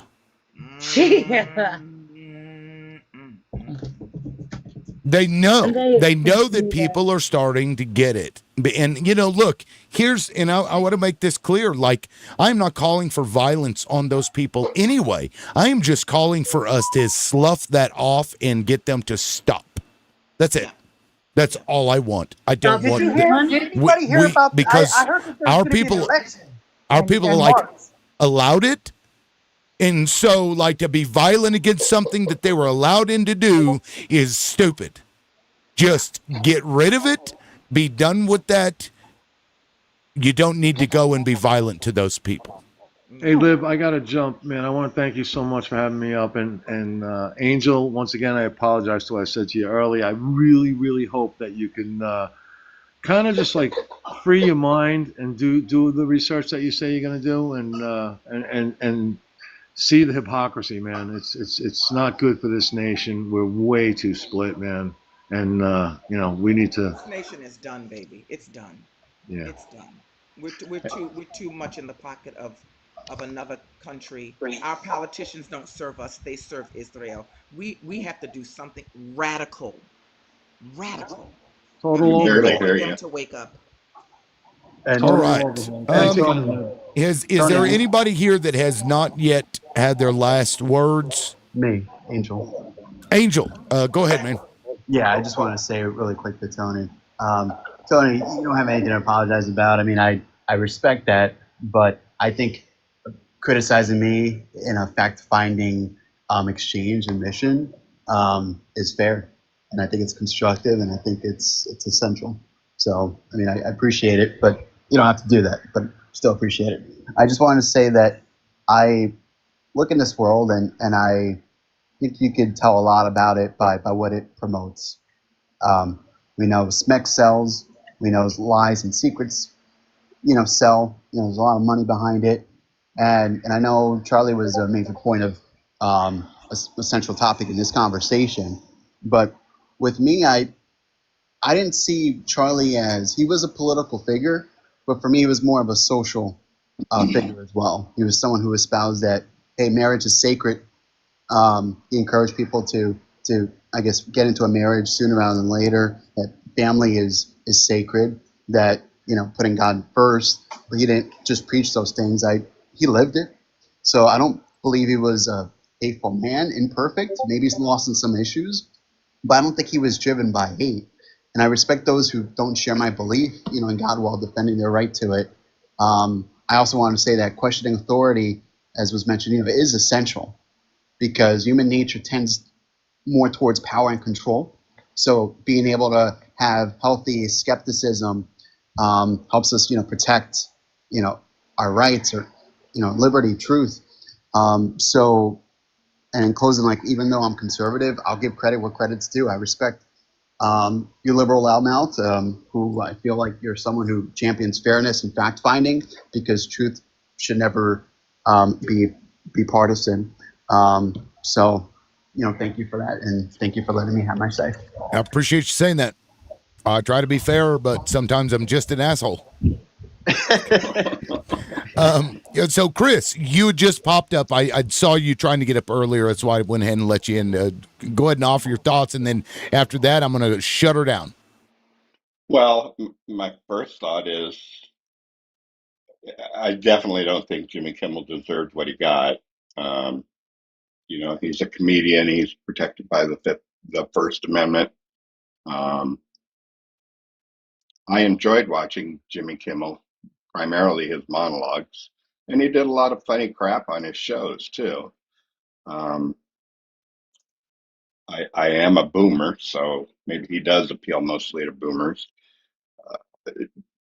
It's just a shame that the Ministry of Indoctrination, run by Stephen Miller, is taking over what we can see on TV, and we've got to unite and hit them where it hurts, and that's money. We got to boycott everything associated with Disney and ABC and all of that, and CBS too. And I'm sure NBC will be next. And the other thing I came up for was to ask you, just send me the link to your Discord. I sent you a DM. I put it in the chat. Oh, I didn't see it. Yeah. I put it in the chat. And I know it was at least seen because I had like 7 people or so. Yeah. If you could put it in there one more time. Yeah, I can do that. Grab it. Yeah. Okay. Thanks. Yeah, I can do that. No, was there anything else? Nope. Okay. Yeah, I appreciate that. And to its point, you're making a great point. You got to boycott them, but if you want information from people, you have to rely on independent people at this point, because as corporations they don't care about anything but money. They don't care about your freedoms. They don't care about what's right. They care about making money. So you have to support other people. It doesn't have to be me. It doesn't have to be Mojo or, anybody you see on TikTok. If some fucking YouTube creator with millions of followers, they are doing that without the backing of rich people. For example, Kyle Kulinski, he takes no money from corporations. As an example, he relies only on his donors. So you've got to start taking whatever money you were sending on a monthly subscription to them and find a way to spread it out to these creators. And to that point, if you would like to support this show, you can go to my bio on TikTok. I have a Beacons link tree, and you can click on where it says buy me a coffee. It'll take you right to the place you want to go. Whatever you have, all the support will help, because I get paid nothing for this, right? And I spend a lot of extra time, not just the 4 hours that I do the show for, spend a lot of extra time doing research and all of this stuff and coming up with these video clips and stuff. This is hours of work. Yes. And I can't sustain that without funding. And therein lies the problem. If you want people to do these things, you've got to put your money where your mouth is. You have to. Sucks, but that's fucking capitalism. We got to feed our families too. Before you guys I hear a rumor that Rachel Maddow, Joy Reid, Stephen Colbert are talking about having their own sort of network or online group together. Maybe now I'm sure Jimmy Kimmel's going to be involved. So we may have another powerful voice coming from these once network people, network talents coming together, merging to fight this evil together. And we must support all of if TikTok allows you to fucking get a subscription, because they're fucking with us too. We know that this is a right-wing crap deal right now, so we don't know what's going to happen. I'm hearing that once again, Donald Trump is playing games with postponing cutting it out completely. So now we're back up in the air of craziness. So whatever they decide to do. From what I heard, Oracle bought like 80% of the app, and then 20% is still Chinese owned. But then they're going to make the push with their own app that is strictly for Americans. So that way Americans do not have any contact with the outside world. Like a lot of people complain that they were doing in China, and they were like, well, look at all the freedoms they don't have over there.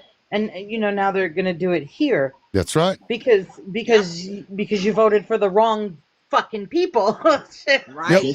Yeah. Well, Just and, I mean, when we and vote- Biden though is the one that put this forward in Biden's Congress, and that Congress put it forward. Right. So let's Yeah. not forget that. True.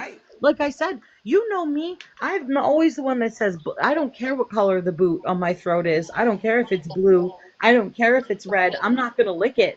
Regardless, I'm just going to try to get it off my throat. Yep.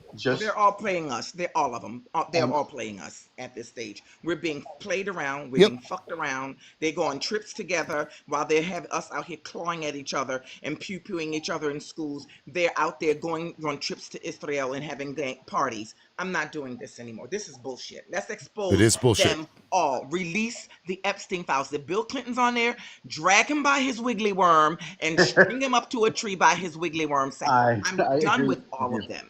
And overall, I know you said you're closing. I want to respect that. You'll find this interesting. So I work with databases and AI and tax. I have full visibility over any social media interactions by any employees and also their AI log.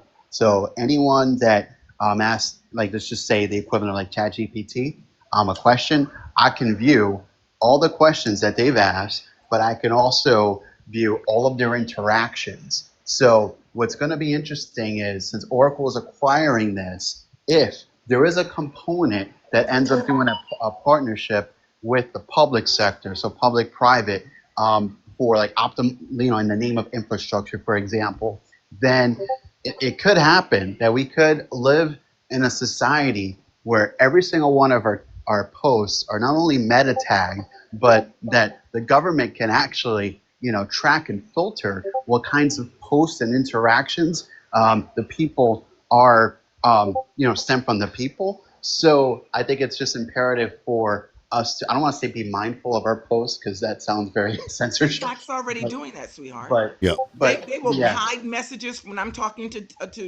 Lib, and they will hide messages when he's. They're already tracking us. They're doing that already. But what's different is employers there could be something that the employer buys. For example, hey, you can actually something to Because here's the thing: if the government gets corporations to do these things for them, the government can say, "Well, it wasn't the government that did it. You don't have a right against the corporation doing it, and if you don't like it, you can quit and go live in a content by the river." Right. And then, you can't do that. You can't trespass on this property. You cannot stay on public property, you fucking homeless person. We're going to Brian kill me the shit out of you. Right. The man said it with his mouth words on television, and he still has a job. Yep, and let's not forget that's literally what Schittler was doing. That was one of the first things he did, was start euthanizing those that were dragging the economy down. Fucking disgusting. Thank you all so much. I do appreciate it, guys. I'm going to drop that link to my Discord in there again. Again, if you want to support the channel, you can go to my bio. I've got a link tree in there. Click on where it says buy me a coffee. You can do that if you'd like. If not, support it in other ways by sharing, by talking to people. Share your favorite creators if it's a small creator. Share that with other people so that they can go and do those things. This is going to take a collective. Don't forget to check and see if you're still showing that on that disappeared account, if it's still showing that I'm Yes, I'll check. Thank you for reminding me. Yeah, I appreciate that. And again, guys, I'm sure that the banana will come. You can find this name on the YouTube and go there, because if it does get shut down, I will go there and you can actually join the panel on YouTube as well, the way I do it. You just click a link and you go in much the same way as this.